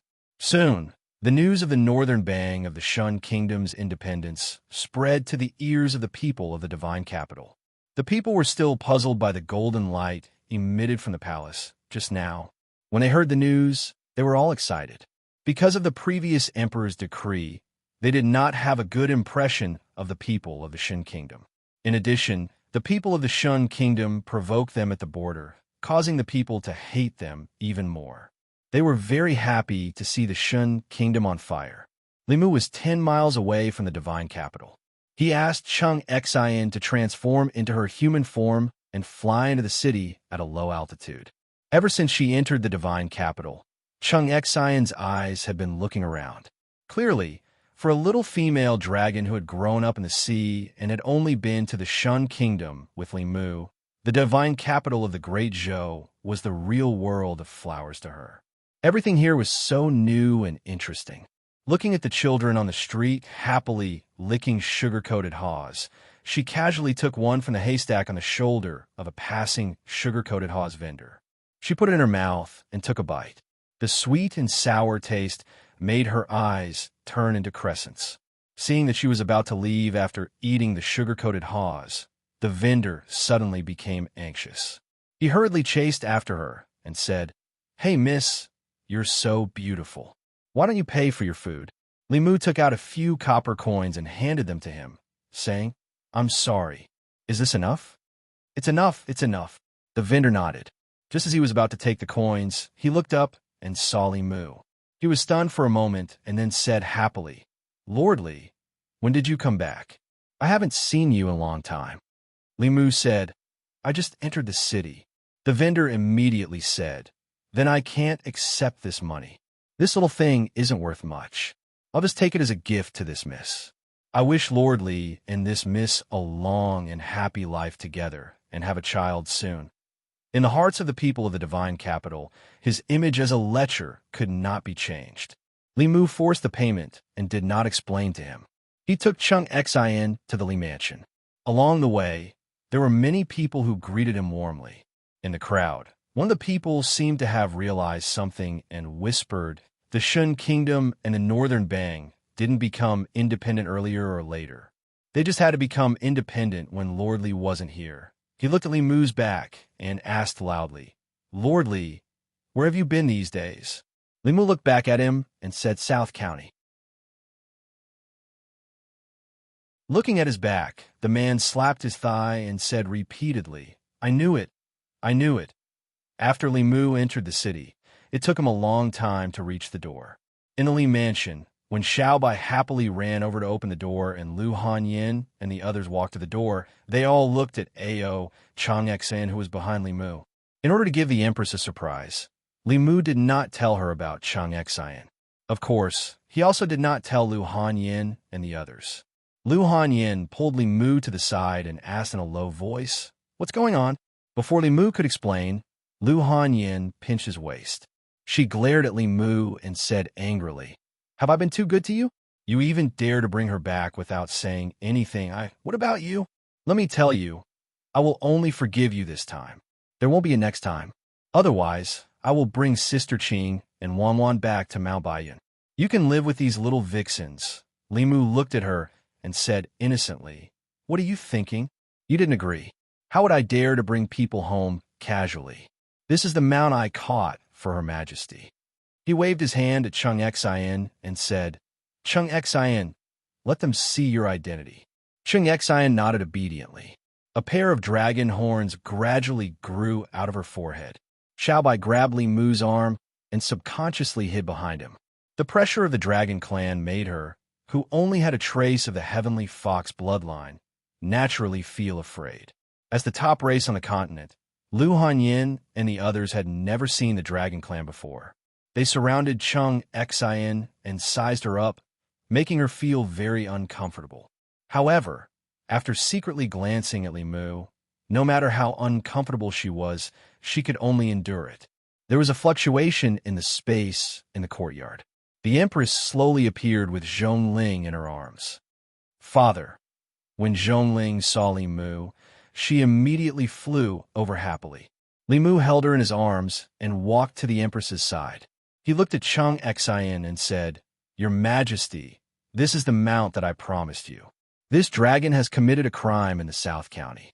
I punish her to be your mount for 3 years."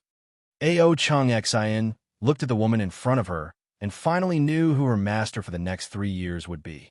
Her future master was not only a beautiful young lady, but also a very powerful young lady.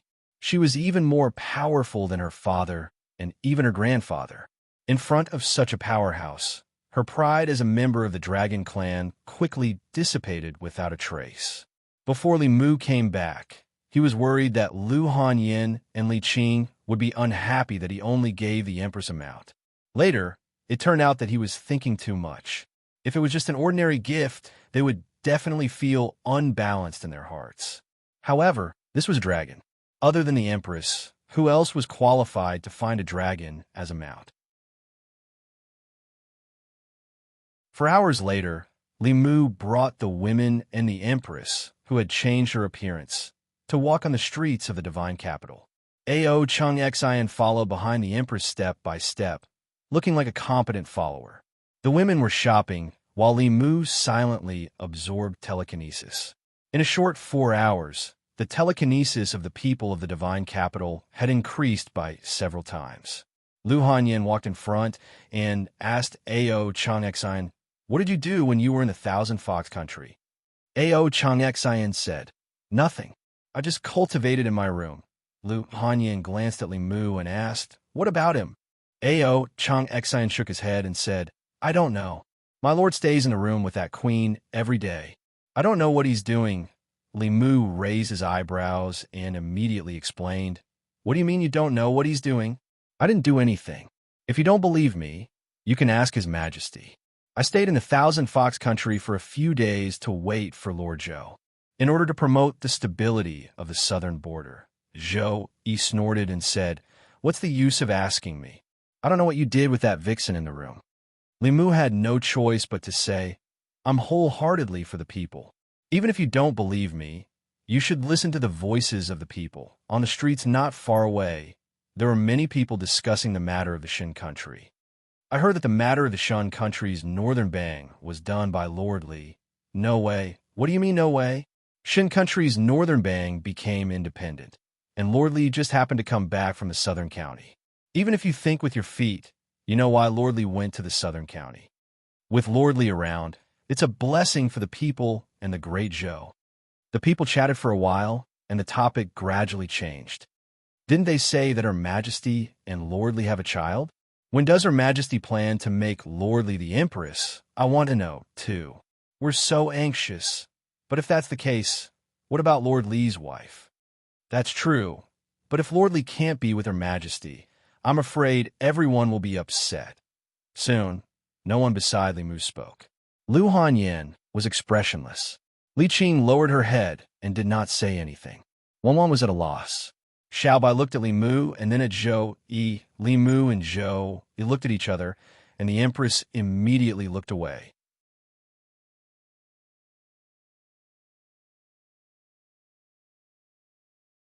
Chapter 520. Li Mu heard the cries of the people, but so did Lu Hanyin and the Empress. The Empress was the first to break the awkwardness. She glanced at Li Mu and said, "I still have a few reports to deal with. I will return to the palace first." With that, she turned and walked into the crowd, quickly disappearing.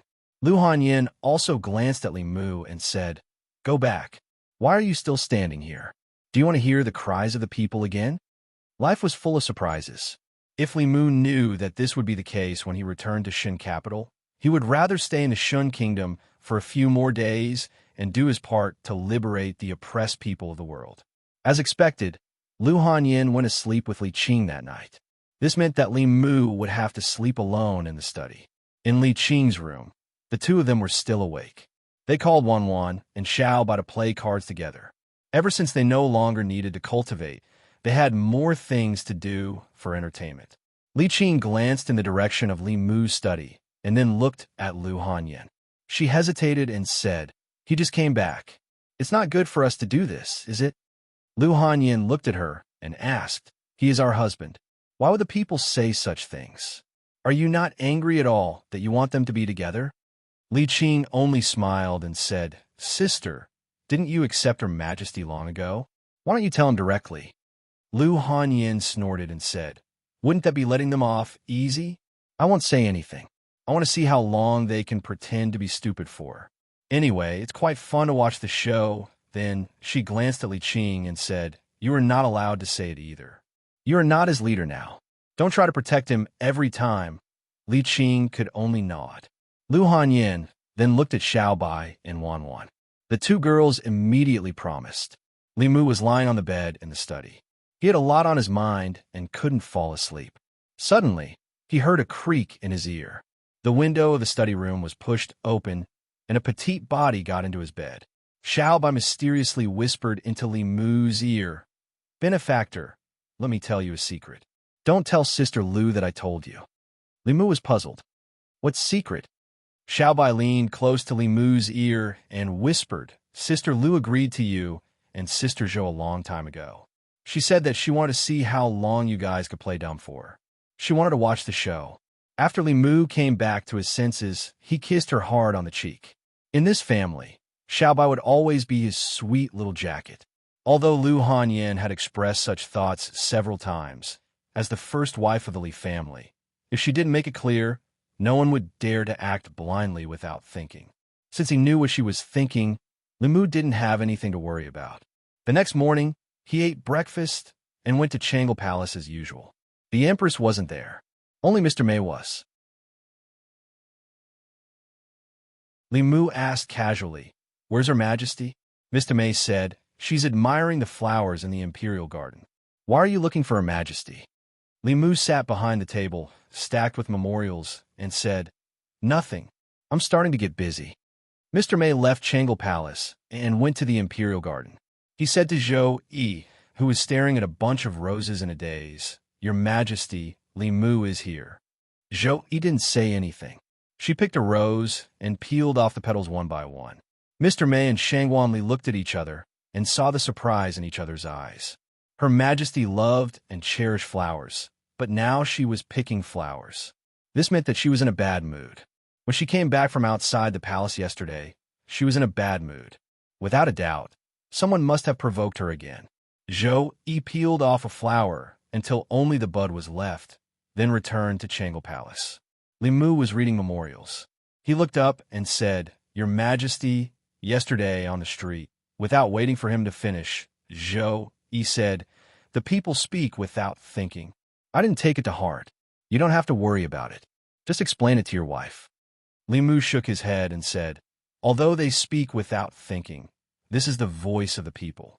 It represents the will of the people." Zhou Yi didn't expect Li Mu to say this. Her heart beat faster. She forced herself to appear calm and asked, "What do you mean?" A few days ago in Qianhu country, Li Mu had secretly confessed to her.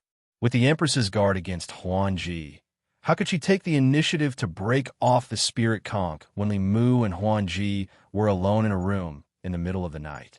He had made up his mind with great difficulty, but she pretended that nothing had happened.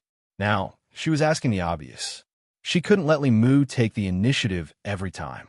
Moreover, with their status, there were some things that Li Mu couldn't take the initiative. Li Mu lowered his head again and said, "I don't mean anything else.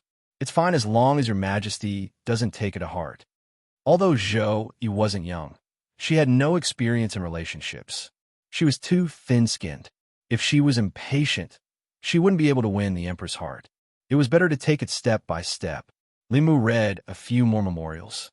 Then, he rubbed the space between his eyebrows and rested on the table. Zhou Yi leaned absent-mindedly on the dragon throne. Her mind was in a mess. She inadvertently glanced at Li Mu. She discovered that he was smiling even as he slept. She didn't know what he was dreaming about. She was a bit angry. Her heart was complicated, but he was sleeping soundly. She looked left and right. Seeing that there was no one around, she secretly made a hand seal. Suddenly, an image appeared before her eyes. This was Li Mu's dream that she had seen through the dream peeping technique. Zhou Yi pursed her lips. "I want to see what you're dreaming about." She was very familiar with the place in the image. It was her imperial garden. In the midst of the flowers, Li Mu was holding a woman's hand. They were admiring the flowers. He dared to take another woman to her imperial garden in his dream.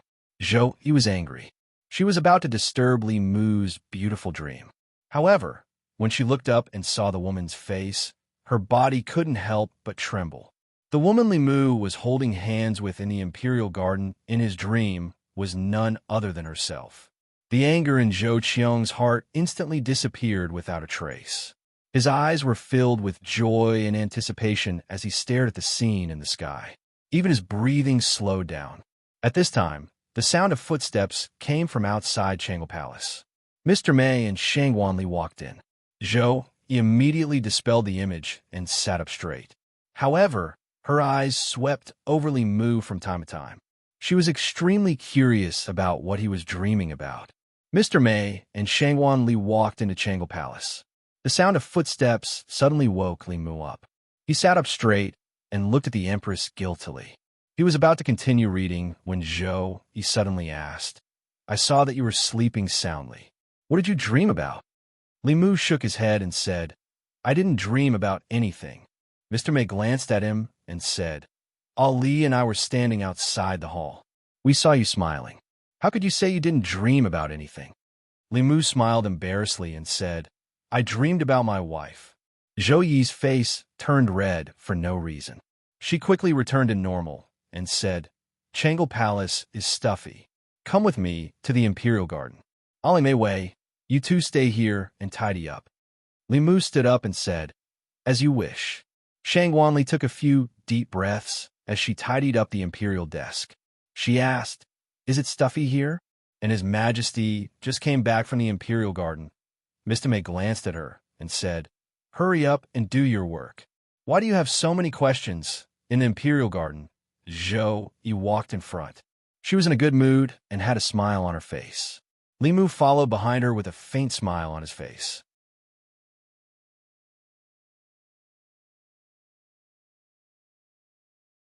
Chapter 521.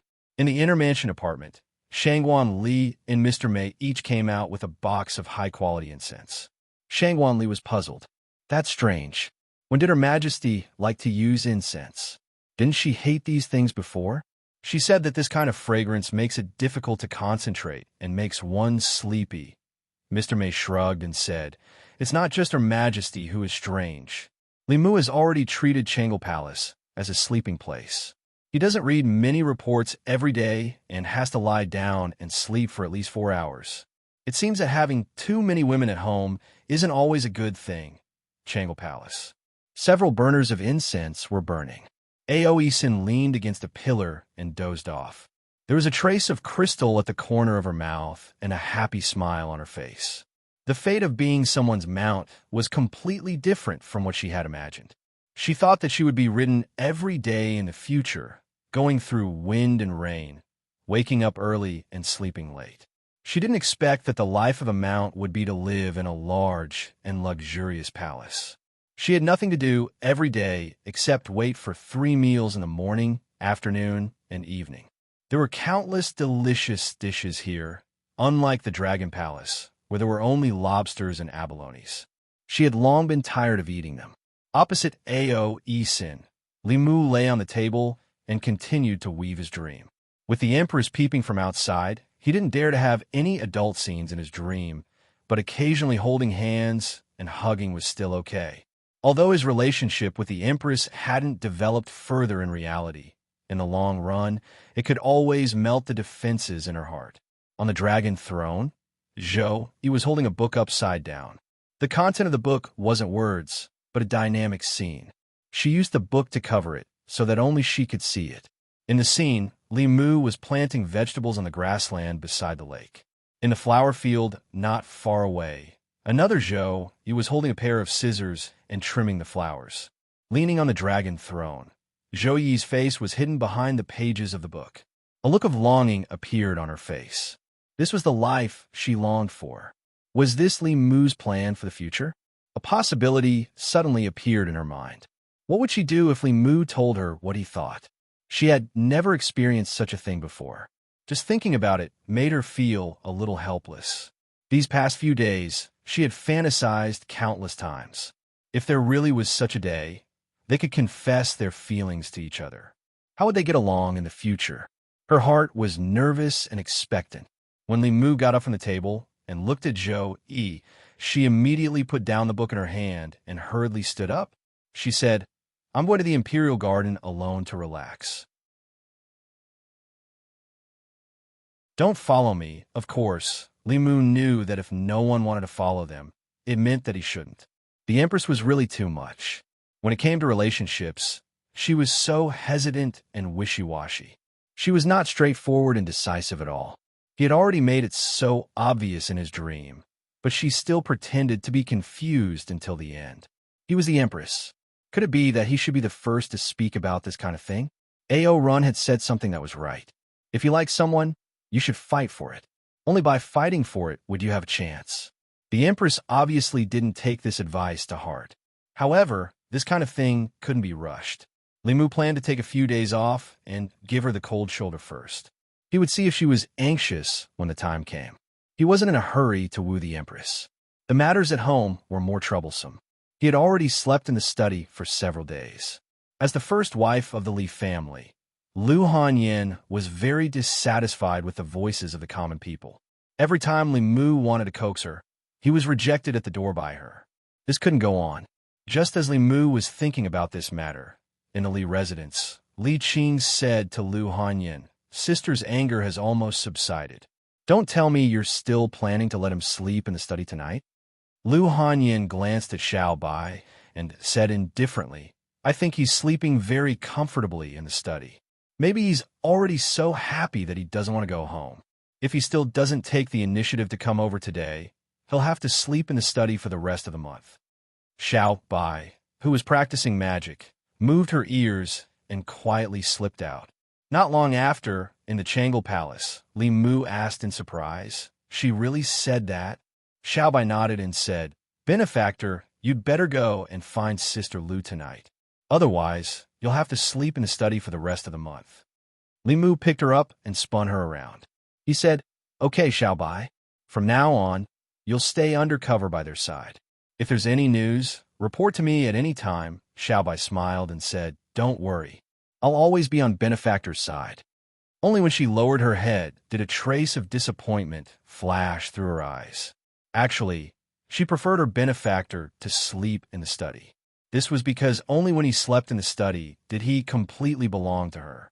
However, she also knew that her benefactor didn't belong to her alone. As long as the other two sisters were happy and her benefactor was happy, she would also be happy. It was nighttime. Li Mu pushed open the door to Lu Hanyin's room. She was reading when she glanced at Li Mu and asked, "What's wrong? You're finally willing to sleep on the bed in the study today?" Li Mu sat next to her and said, "The bed in the study is too hard. It's more comfortable to sleep here." Lu Hanyin said, "Although the bed in the study is hard, Xiao Bai's body is soft." Li Mu hugged her and said, "Don't be angry. That's just the nonsense of the commoners. I can't abandon you all to become His Majesty's Empress. Even if I agreed, His Majesty wouldn't agree. If you want to blame someone, blame me. Don't blame His Majesty." Lu Hanyin rolled her eyes at him and said, "His Majesty even plans to give us such a precious imperial qi. Why would I blame His Majesty? It's all your fault. While I wasn't here, you went around fooling around. Even His Majesty fell into your trap. And that fox from the Yao Kingdom, those two nieces, and that big sister Sue. How come I haven't seen you mention her in a long time? Oh, right, and that dragon you brought back," Li Mu said indignantly. "You're framing me. What could have happened between me and Chung Xian? I swear to the heavens that there's nothing between us. Nothing happened at all. Then what about the others?" Lu Hanyin looked at Li Mu and said angrily, "You're really hesitating." She bit Li Mu's chest and threw him onto the bed. Not long after, the candlelight in the room flickered violently and finally went out. The next day noon, in Changle Palace, Zhou Yi sat on the dragon throne and looked outside countless times. Finally, she couldn't help but ask, "When Li Mu left yesterday, did he say anything?" Mr. May said, "No, but he hasn't come yet. He probably won't come in the morning." Zhou Yi stood up and planned to go to the Li residence, but she quickly sat down again. Because of what happened on the streets of Shundu last time, she didn't know how to face Lu Hanyin. After thinking about it, she dismissed the idea of going to the Li residence. In the Li residence, Li Mu didn't get up until the sun was high in the sky. In fact, he planned to sleep a little longer, but the constantly vibrating sound transmission instrument forced him to get up. At first, he thought it was Ting Xian calling, but after finding the source, he realized that this time it was the Fulu School sound transmission instrument. It was used by Hyun Jinko to contact him. Li Mu injected his magic power and asked, "Senior brother, what's the matter?" In the instrument, Hyun Jinko's voice was a little heavy. He said, "Junior brother, you need to go back to the ancestral court immediately. Remember to bring Qing, and Marshal Nies Hanyin along."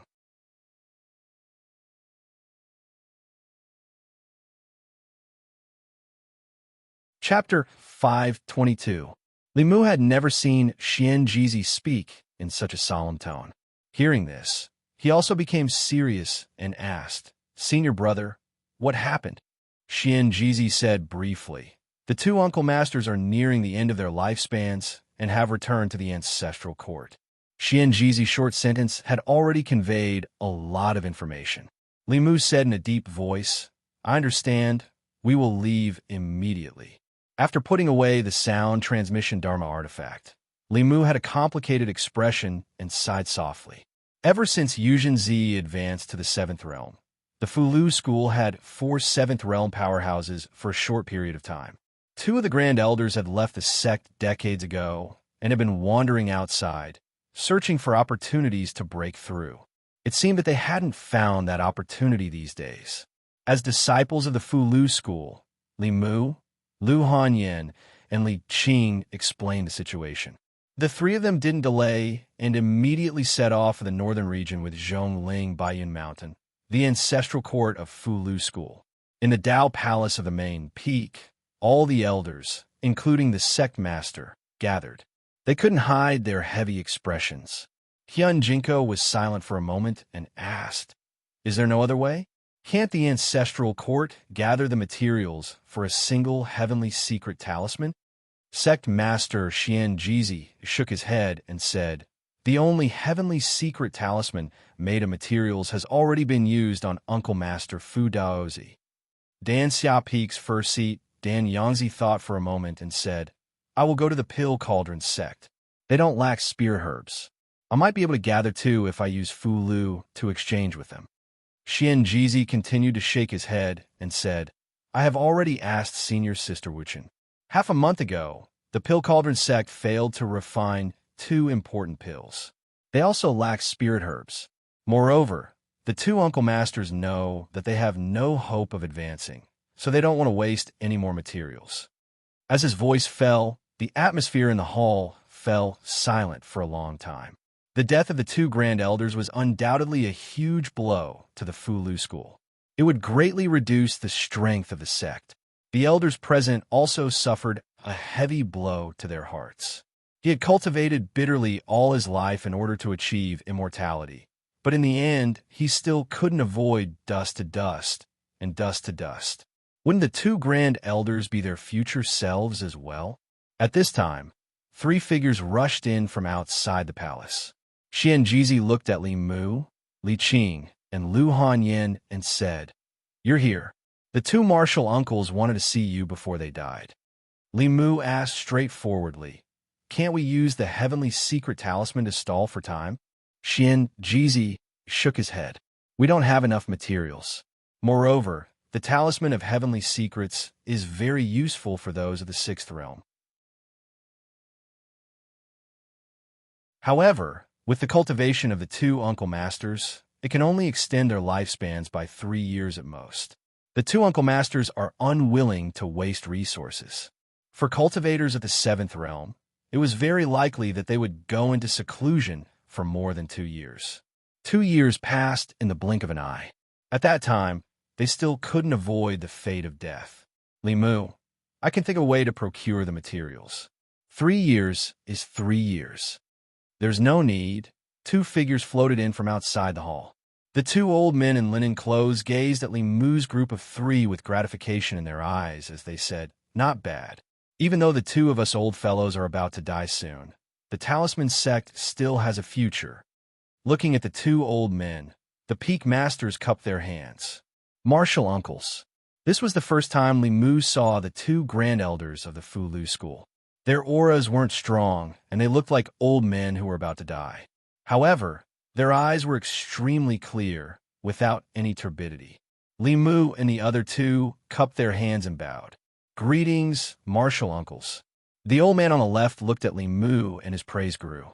He said, "Since ancient times, those who walked the path of psychokinesis were all people with great perseverance. Junior brother Fu Daozi has taken in a good disciple.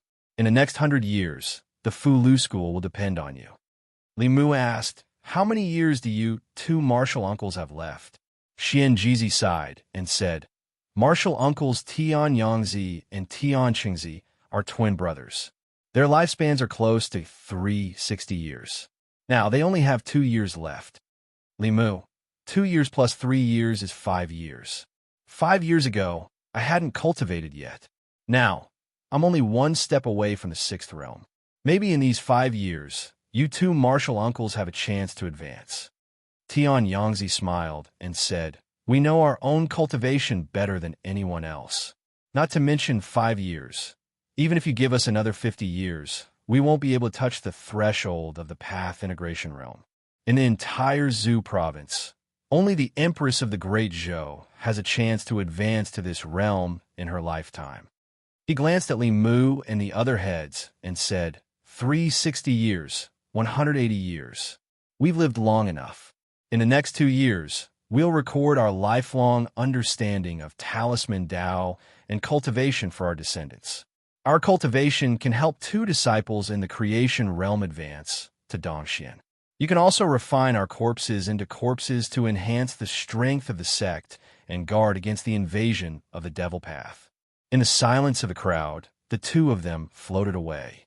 Not long after, Xian Jizi called Li Mu to a side hall and said, once you 2 martial uncles die, the strength of the sect will be greatly reduced.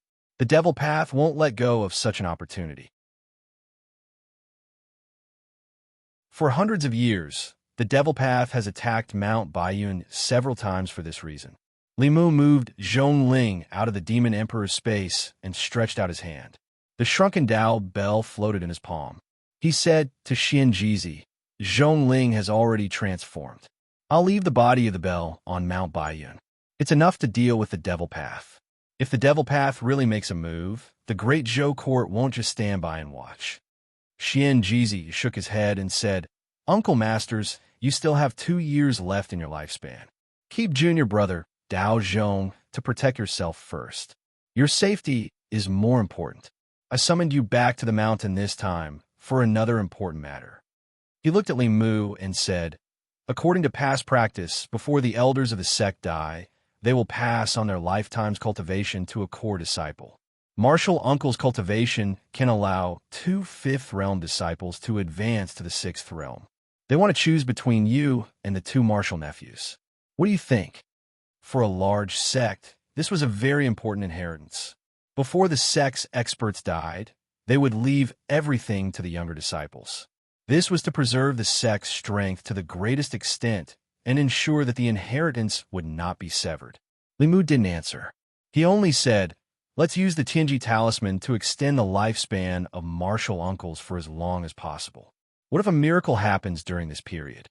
Xian Jizi sighed and said, the sect's resources are already not enough to write a saint-level Falu.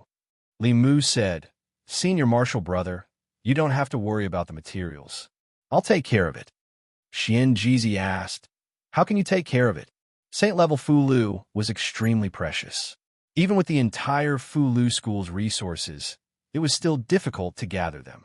How could he compare to the entire Fulu school by himself? Li Mu took out the spirit snail and inserted his magic power. Before he could speak, the Empress's voice came from the other side. Where have you been? You haven't come to Changle Palace for 2 days. You didn't even say hello. Li Mu said, something urgent happened in the sect. I brought my wife to Mount Baiyun. Zhou Yi asked, when will you be back? Li Mu said, I'm not sure at the moment. There's something I'd like to ask for your majesty's help with. Zhou Yi said, what is it? Speak. Li Mu said, straightforwardly, there are 2 grand elders in the sect who are nearing the end of their lifespan. I'd like to refine 2 Tianji talismans. Before he could finish, Zhou Yi said, the Imperial Court probably only has enough materials for 1 Tianji talisman. I'll have the apricot guards send it to you immediately. Hearing the urgency of the situation, the Empress hung up the spirit snail and prepared the materials Li Mu needed. Beside Li Mu, Xian Jizi opened his mouth and said, that's rude of me. I haven't thanked your majesty yet. Li Mu waved his hand and said, we're family. There's no need to thank me. Xian Jizi pondered for a while, but still couldn't understand what Li Mu meant by family. Then he thought of something more important and said, the sect still has some talisman liquid. I'll go to the other 5 sects personally. I should be able to gather the materials for the other Tianji talisman. Limu shook his head and said, "There's no need. We don't need to ask outsiders for help." He took out another talisman and inserted his magic power. Soon, Phantom Princess's voice came from it. "The sun has risen from the west. You're actually looking for me?" Limu said embarrassedly, "I have something I need your help with. I need some high-grade spirit medicine." Phantom Princess said calmly, "Will you come and get it yourself, or should I have someone send it to you?" Limu thought for a moment and said, "I'll go get it myself."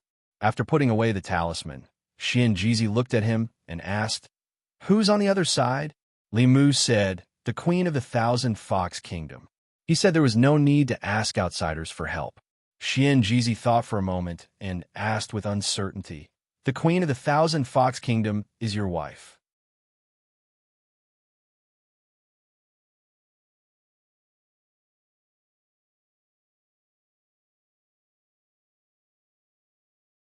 Huanji rolled her eyes and said, "Why are you being so polite with me?" Limu said, "These things are very important to me. It's all thanks to you. Continue with your work. I'll go back first." Before he could fly up, Illusion Princess grabbed his wrist. She frowned and looked at him. She said, "You want to leave after taking things? How can there be someone like you? Also, it's already dark. Can't you stay for a night before leaving?" Limu thought about it carefully and realized that it was not very good for him to do this. After taking such precious things, what was the difference between saying thank you and those scumbags who took a girl's body and ran away? He looked at the completely dark sky and said, "Then I'll sleep for a night." It was Limu's room in the harem. Phantom Princess had Fox 6 bring in a few dishes. Limu had not eaten all day, but just as he picked up his chopsticks, the Empress's spirit snail vibrated again. Limu made a shushing gesture to Phantom Princess and then picked up the spirit snail. The Empress asked from the other side, "Have you eaten?" Just this one sentence showed that their relationship was not the same as before.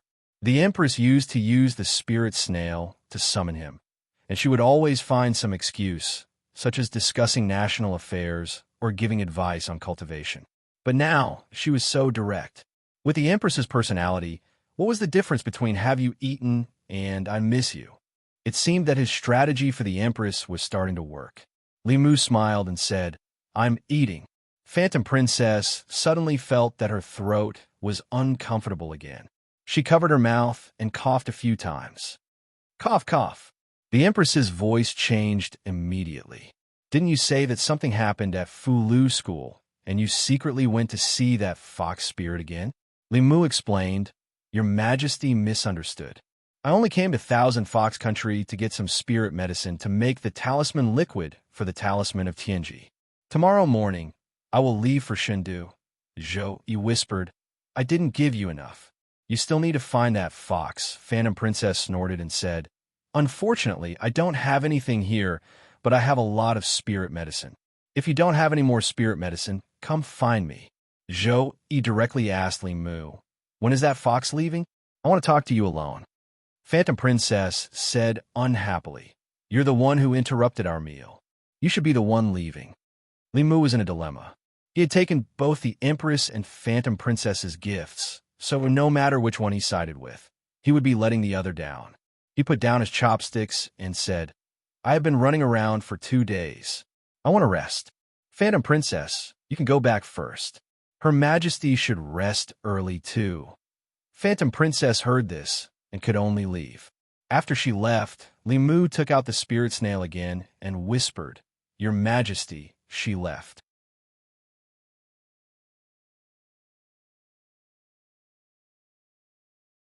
Phantom Princess naturally had an important place in his heart.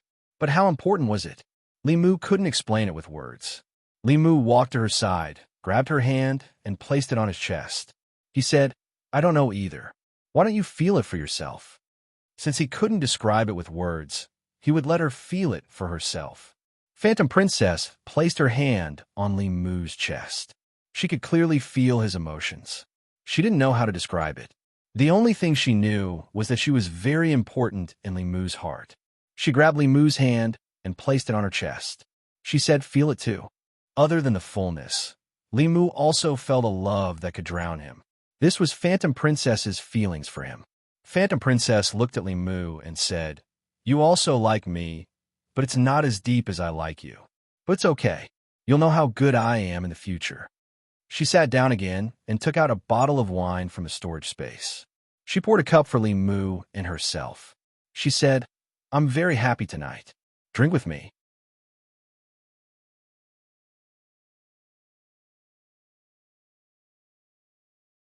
Chapter 524. Who would reject the reasonable request of a woman who was full of love for him? Moreover, it was just a small matter like drinking with her. Li Mu raised the cup, and when he brought it to his mouth, he hesitated for a moment. With Huan Ji style, Li Mu was not sure if there was anything added to the wine. Huan Ji saw the slight change in his expression and said, "What? Are you afraid that I'll poison it?" She drank all the wine in her cup, and then tilted the cup down. Not a single drop of wine leaked out. Li Mu did not argue and drank all the wine in one gulp. It was strange that the wine did not taste like alcohol at all. Instead, it tasted sweet. Could it be a new type of sweet wine from the Yao Kingdom? At this time, Huan Ji looked at Li Mu and said, "At the beginning, I hated you very much. I have never been bullied like this in my life. I told my father to put a bounty on you and swore that I would repay you 100 times the humiliation I suffered from you."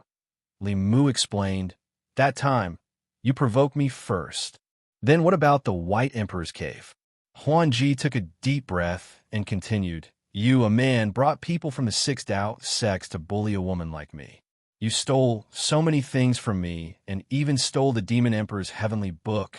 Li Mu said, "At that time, we were still enemies. Of course, I would not be merciful to my enemies. Later on, didn't I give you the heavenly book?"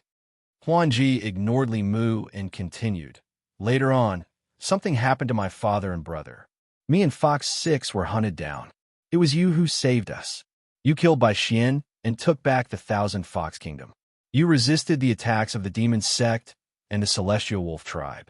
At that time, I knew that other than giving myself to you, I would never be able to repay your kindness in this life." Li Mu felt that his mouth was dry. It was not because of Huan Ji's sudden confession, but because he was really thirsty and his body was hot. He poured another cup of wine and chilled it with his magic power. Then, he drank all the wine in one gulp, hoping to sober himself up. Phantom Princess was still rambling. She took off her shirt and looked at Li Mu. "Don't you feel hot wearing so much?" 1,000 Fox Country was in the middle of a mountain range, and the temperature was just right. With Li Mu and Huan Ji's cultivation, they were already immune to both heat and cold. So how could they feel the heat? He immediately realized what the problem was. He pointed at the jug and said to Huan Ji, "This wine." Huan Ji looked at him with her charming eyes and asked, "Wine? What wine? Where is the wine?" Li Mu was stunned. "Then what's in the pot?" Huan Ji's face turned red as she lowered her voice and said, "This is our Fox Clan's acacia water. We drink it on the night of the Heavenly Fox Clan's wedding. Every time you come, you leave quickly."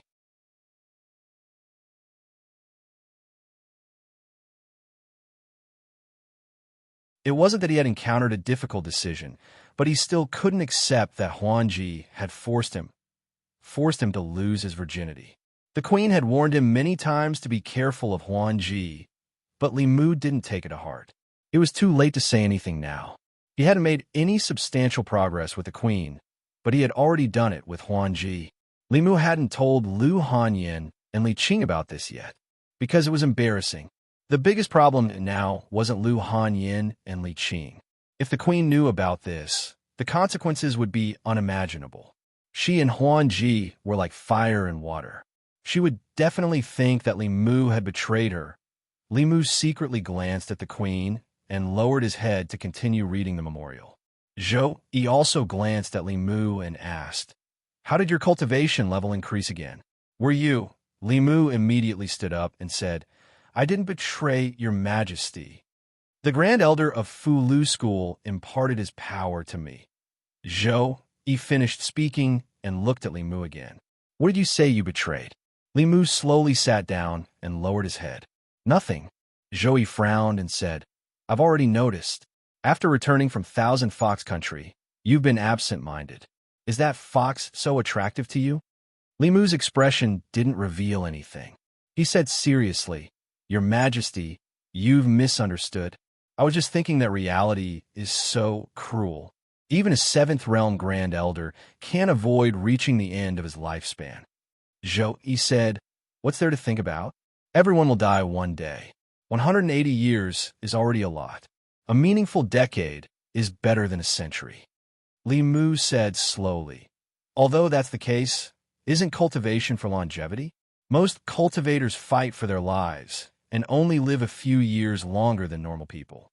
What kind of cultivation is this?" Zhou Yi didn't agree with Li Mu's words. He said calmly, "Longevity isn't necessarily a good thing. If I had to choose, as long as I can spend my mortal life with the person I love, I'd rather not have a long lifespan." Li Mu said, "I think so too." The two looked at each other. Li Mu's expression was calm. Zhou Yi quickly looked away. Li Mu sighed. They were both rulers of country. If the queen had half the initiative of Huanji, Ling would have a brother or sister by now.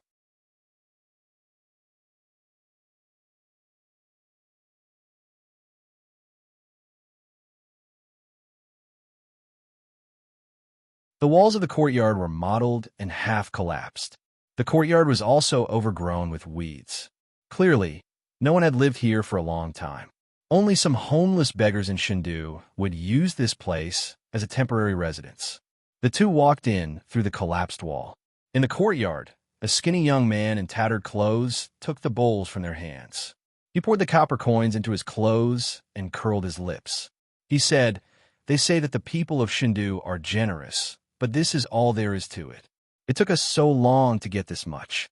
The woman said, "It's already quite a lot to get this in 2 hours. Don't gamble with it." The young man waved his hand and said, I know. I'll go out for a while. You can go to another place.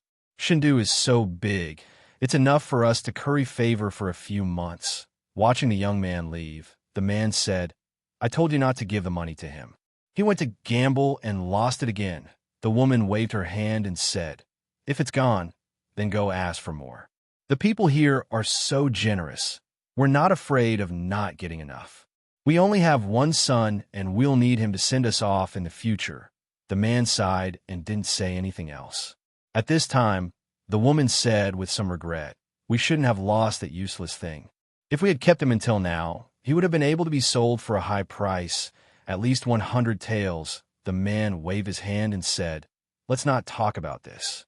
While it's still early, we can still get some more money today." The two walked out of the abandoned courtyard and walked back to the main street. At the entrance of the courtyard, 3 figures that they couldn't see stood there. Wanwan's face was pale and her eyes were empty. More than 10 years ago, she was abandoned once. More than 10 years later, she was reunited with her biological parents. More than 10 years later, the wound in her heart that had almost healed was torn open again. Li Mu and Lu Hanyan had always doted on Wanwan like a child and never let her come into contact with cruel things. Li Mu couldn't imagine how much pain her biological parents had caused her. He took a deep breath and pulled Wanwan into his arms. He said, "Don't forget, you still have me and Mississippi." Bai also hugged her from behind and said, me too. We'll always be by your side." On a street somewhere in Shindu. "Everyone, please do a good deed. Give us a copper coin to eat. Do a good deed. Do a good deed." A beggar couple was begging on the street. Beggars were rare on the streets of Shindu. There were opportunities everywhere. As long as they worked hard, they wouldn't have to beg on the street. Although the people felt that they were reaping without sowing, there would still be people who would be sympathetic and reward them with some money. The couple stood on the street and were whispering. The people on this street weren't as generous as the people on the previous street.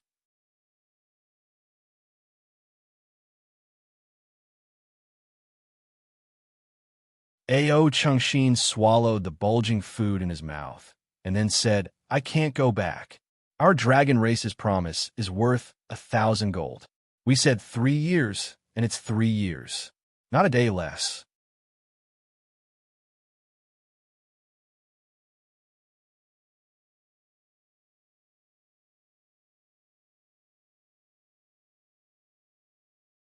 He was about to refuse when he suddenly thought of something and said, Okay, then. Although he had already ordered people to chase that family out of Fairy's capital so that Wanwan wouldn't be reminded of sad memories, the current Fairy's capital was a sad place for her. It was hard for her to be happy if she stayed here for a long time. He might as well take this opportunity to take them out for a walk. It would also be a good chance for Wanwan to relax. After that, Limu learned about the details of this exchange meeting from Xianjizi. The Taoist exchange meeting was organized by the number 1 sect of Taoism, Xuanzong. It was held once every 5 years. At the beginning, the purpose was for Taoism cultivators to exchange their cultivation experiences and explore the mysteries of cultivation. As the leaders of Taoism, the 6 sects of Taoism would also have the powerhouses of their sects give lectures during the exchange meeting. They would selflessly contribute knowledge of weapon forging, alchemy, talisman writing, and so on. Of course, no one would reveal their cultivation experiences. The core secrets of the 6 sects were also tightly guarded and never leaked. Although it was called an exchange meeting, it was actually not very helpful for cultivation. This was for high-level cultivators. 4 low-level cultivators who had just entered the path of cultivation, especially those who didn't belong to any sects and were exploring alone. This kind of exchange meeting was a golden opportunity that could only be encountered by chance. The basic knowledge that the big sects disdained was also precious to them. The real reason why the 6 sects participated in the exchange meeting was not because they could exchange their cultivation experiences, but because they could exchange resources and take what they needed. The Fulu school didn't lack Fulu, but it lacked alchemy pills and magic treasures. It was the same for the other sections. In the process of trading with each other, they could also improve their relationship. In the Changle Palace, Li Mu explained the situation to the Empress. Ao Qingxin had been listening for a long time. He stood up and volunteered. "Take me with you. You can ride on me. It's more convenient and comfortable than taking the flying boat." This little female dragon who had never seen the world obviously wanted to take the opportunity to see the colorful world. However, what she said was not wrong. Riding on her was much more comfortable than taking the flying boat. Moreover, it didn't consume their own magic power. It only took a meal to fly 1,000 miles. There was another advantage to taking her. Xuanzong was on the East Sea. With her, they could also see the underwater world with Wanwan and Xiaobai. As long as Li Mu didn't go to the Demon Nation, the Empress had no objections. Moreover, the main purpose of this trip was to take Wanwan to relax and help her resolve the knot in her heart.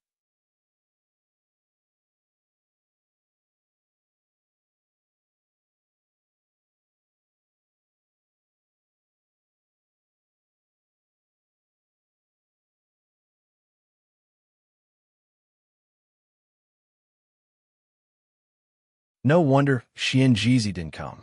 If Li Mu was the headmaster, he would be too embarrassed to come, looking at other sects, and then looking at his own sect. When he returned to Baiyin Mountain, he would be too ashamed to see the ancestors who had dedicated their lives to the sect. Li Mu looked at the Xuanzong ancestral court and took a deep breath. One day, he would make Fulu School the number 1 Taoist sect. At that time, he would also hold a conference and invite cultivators from all over the world to turn Baiyin Mountain into a Taoist holy land. But right now, the Taoist holy land was still the Xuanzong ancestral court, Penglai Mountain. There were 10 continents and 3 islands in this world. Everyone knew the locations of the 10 continents, but the locations of the 3 islands weren't fixed. Legend had it that Fangzhong, Penglai, and Kunlun were carried by 3 giant turtles and moved on the sea. As long as one could find these 3 immortal islands, they would be able to see the secrets of immortality.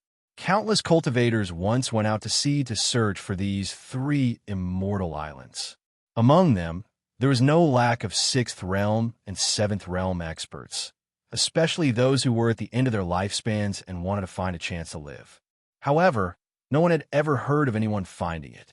Xuanzong named their sect Mount Penglai because they considered themselves an immortal mountain to set off their status. Although it was a little self-flattering, in the entire ancestral province, only they had the strength to do so. The area near Xuanzong had a large formation set up that prohibited flying. Li Mu brought the 3 girls to the front of the sect and entered Xuanzong with the cultivators who had just arrived. Not everyone could enter this conference. The entrance fee was 10 pieces of spiritual jade. For someone like Li Mu, who was supported by 2 queens, 10 pieces of spiritual jade wasn't much.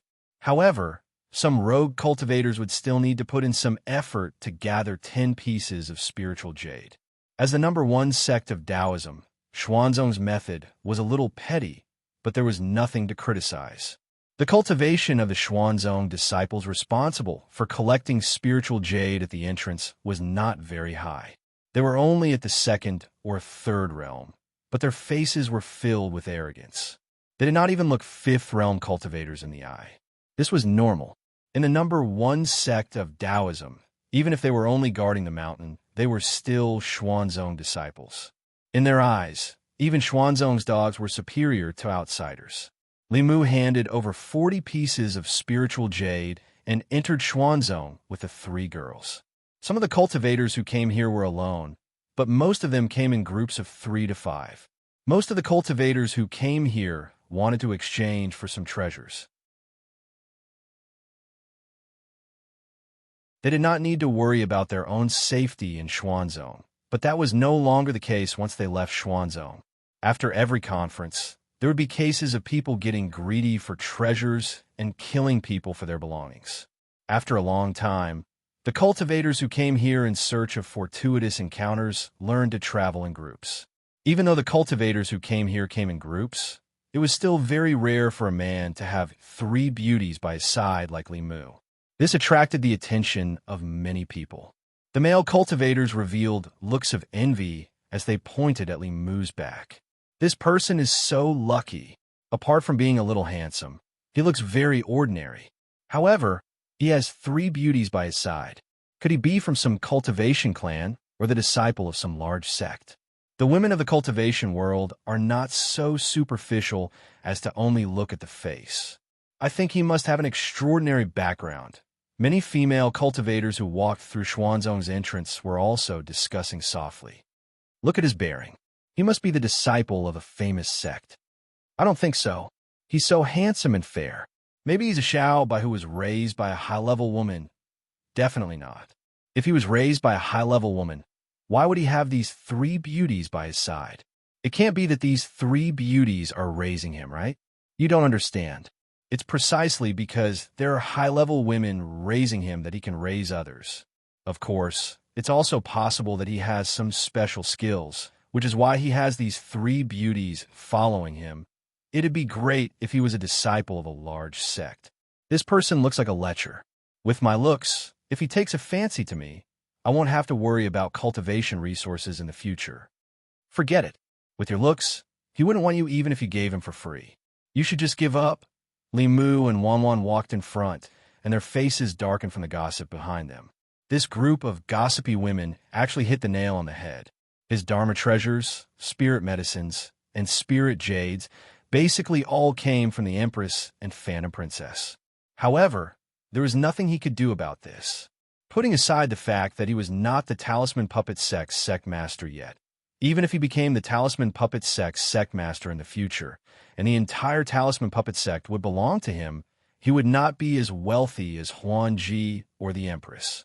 They had the Demon Nation and the Great Zhou Dynasty behind them. How could they compare to the strength of a nation? Li Mu couldn't refute these women's words, even if he wanted to. He could only lead the 3 women a few steps forward and arrive at a large plaza ahead of them. The plaza's floor was paved with countless spirit jades. The entire plaza was divided into crisscrossing streets. The streets were very wide and filled with small stalls. There were tables set up by the stalls, and all kinds of cultivation supplies were placed on the tables. There were pills, fulu, Dharma artifacts, books, and so on. Behind the tables, there were people loudly hawking their wares.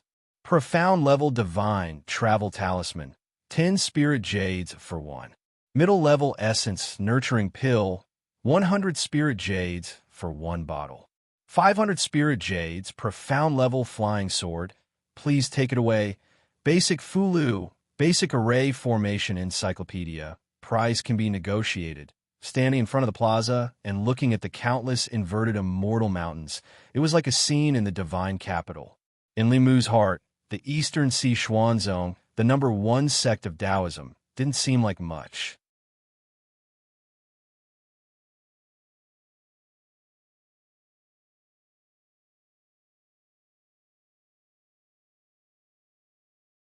Wanwan was able to walk out of her depressed state because of Chung Xian, so Li Mu counted her in.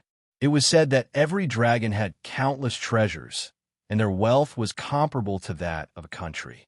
When she escaped from her home, she only had 2 pitchforks on her, which was really a disgrace to the dragon race. Li Mu was rarely generous and led her by some goods. "Thank you, young master. Thank you, benefactor." Hearing this, Xiao Bai, Wanwan's face showed excitement. She quickly stood on tiptoe and kissed Li Mu on both sides of his face.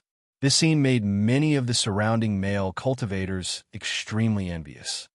"Thank you, my lord." Chung Xian imitated them and puckered her lips. Li Mu pressed her head and said, "Forget about you. You smell like seafood." After receiving Li Mu's promise, the 3 girls completely let go of their natural instincts. They lingered in front of various stalls and shops. Other cultivators were either looking at magic treasures or Fulu pills, but they never lacked these. Their eyes were full of immortal clothes and accessories. Everyone loved beauty, especially women. But in the cultivation world, cultivators' pursuit of strength was always the first. They would not spend precious spiritual jades to buy things that were not suitable for them. In front of a small stall, the 3 girls stopped at the same time. The accessories and clothes here, whether it was the material or the style, could not be compared to the shops in the secular world. Although they were not useful, they were good-looking. Especially when compared to the simple stalls and shops in the surroundings, it was a beautiful scenery. A few female cultivators were also attracted by the goods on the stall. After asking about the price, they shook their heads and walked away. Although these clothes were called immortal clothes, other than the beautiful style, they had no other use. The defense was pitifully weak. Who would spend 100 spiritual jades to buy these flashy but useless things? The owner of the stall was a young man. He was short and ugly.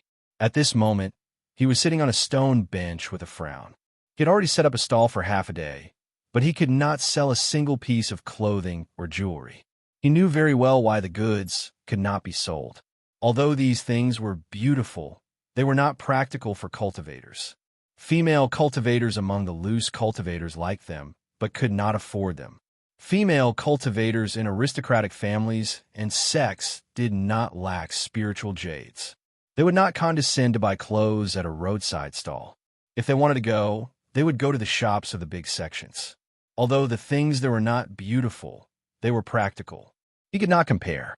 Unfortunately, when he went to those sects to ask for cooperation and wanted to put the immortal clothes in their shops to sell, even if he gave them 40% of the profits, he was mercilessly rejected. Seeing 3 more beautiful female cultivators in front of the stall, the depressed expression on the young man's face disappeared in a second. He put on a bright smile and said enthusiastically, "Dear customers, what would you like to see?" Seeing Wanwan's gaze looking at one of the immortal clothes, he immediately said, "This colorful cloud brocade dress is very suitable for you. This dress is woven from the silk of a transformed silkworm demon. You can touch it with your hand.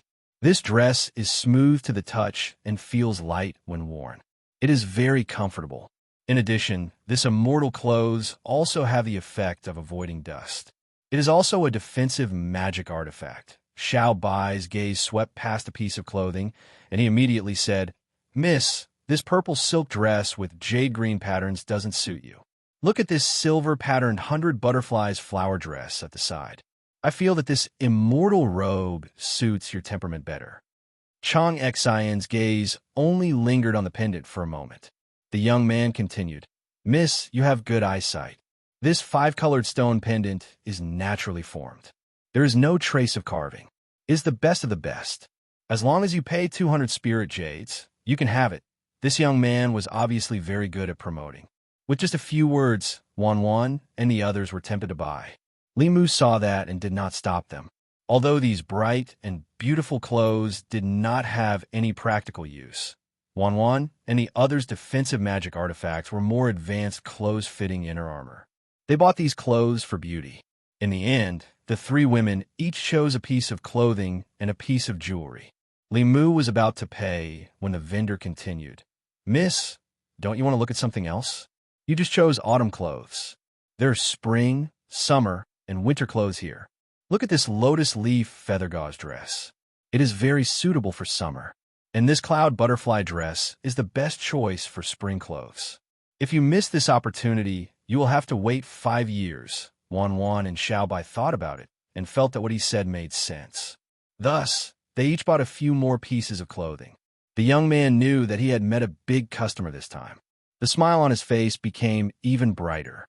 He continued, Miss, do you want to buy a few pieces for your friends? If there are more than 20 pieces, I can give you a 10% discount for each piece. If you buy 10,000 spiritual jades this time, I will give you a 20% discount next time. Wan turned to look at Limu and said, Young master, why don't you buy a few pieces for Miss and Big Sister Qing? Xiaobai also said Big Sister Zhou, Big Sister Ali, and Anime. If they know that we came out to play and did not bring them gifts, they might not be happy.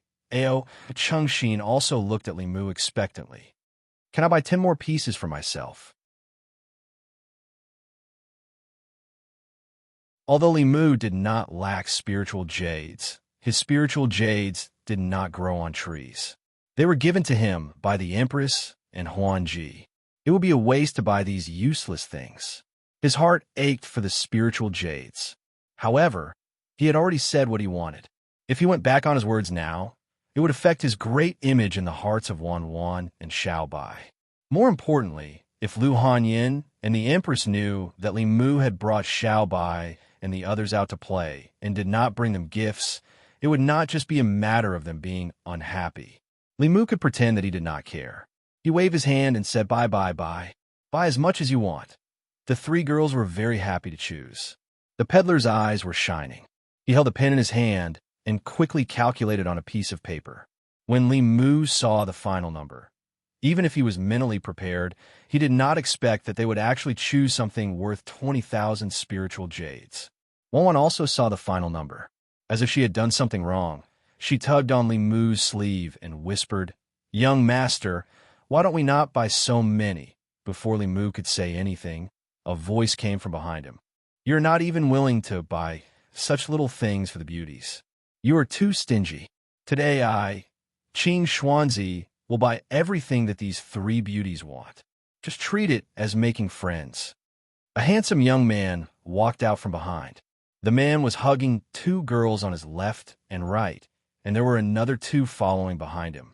These 4 girls could not be considered as exceptional beauties, but their appearances were still outstanding.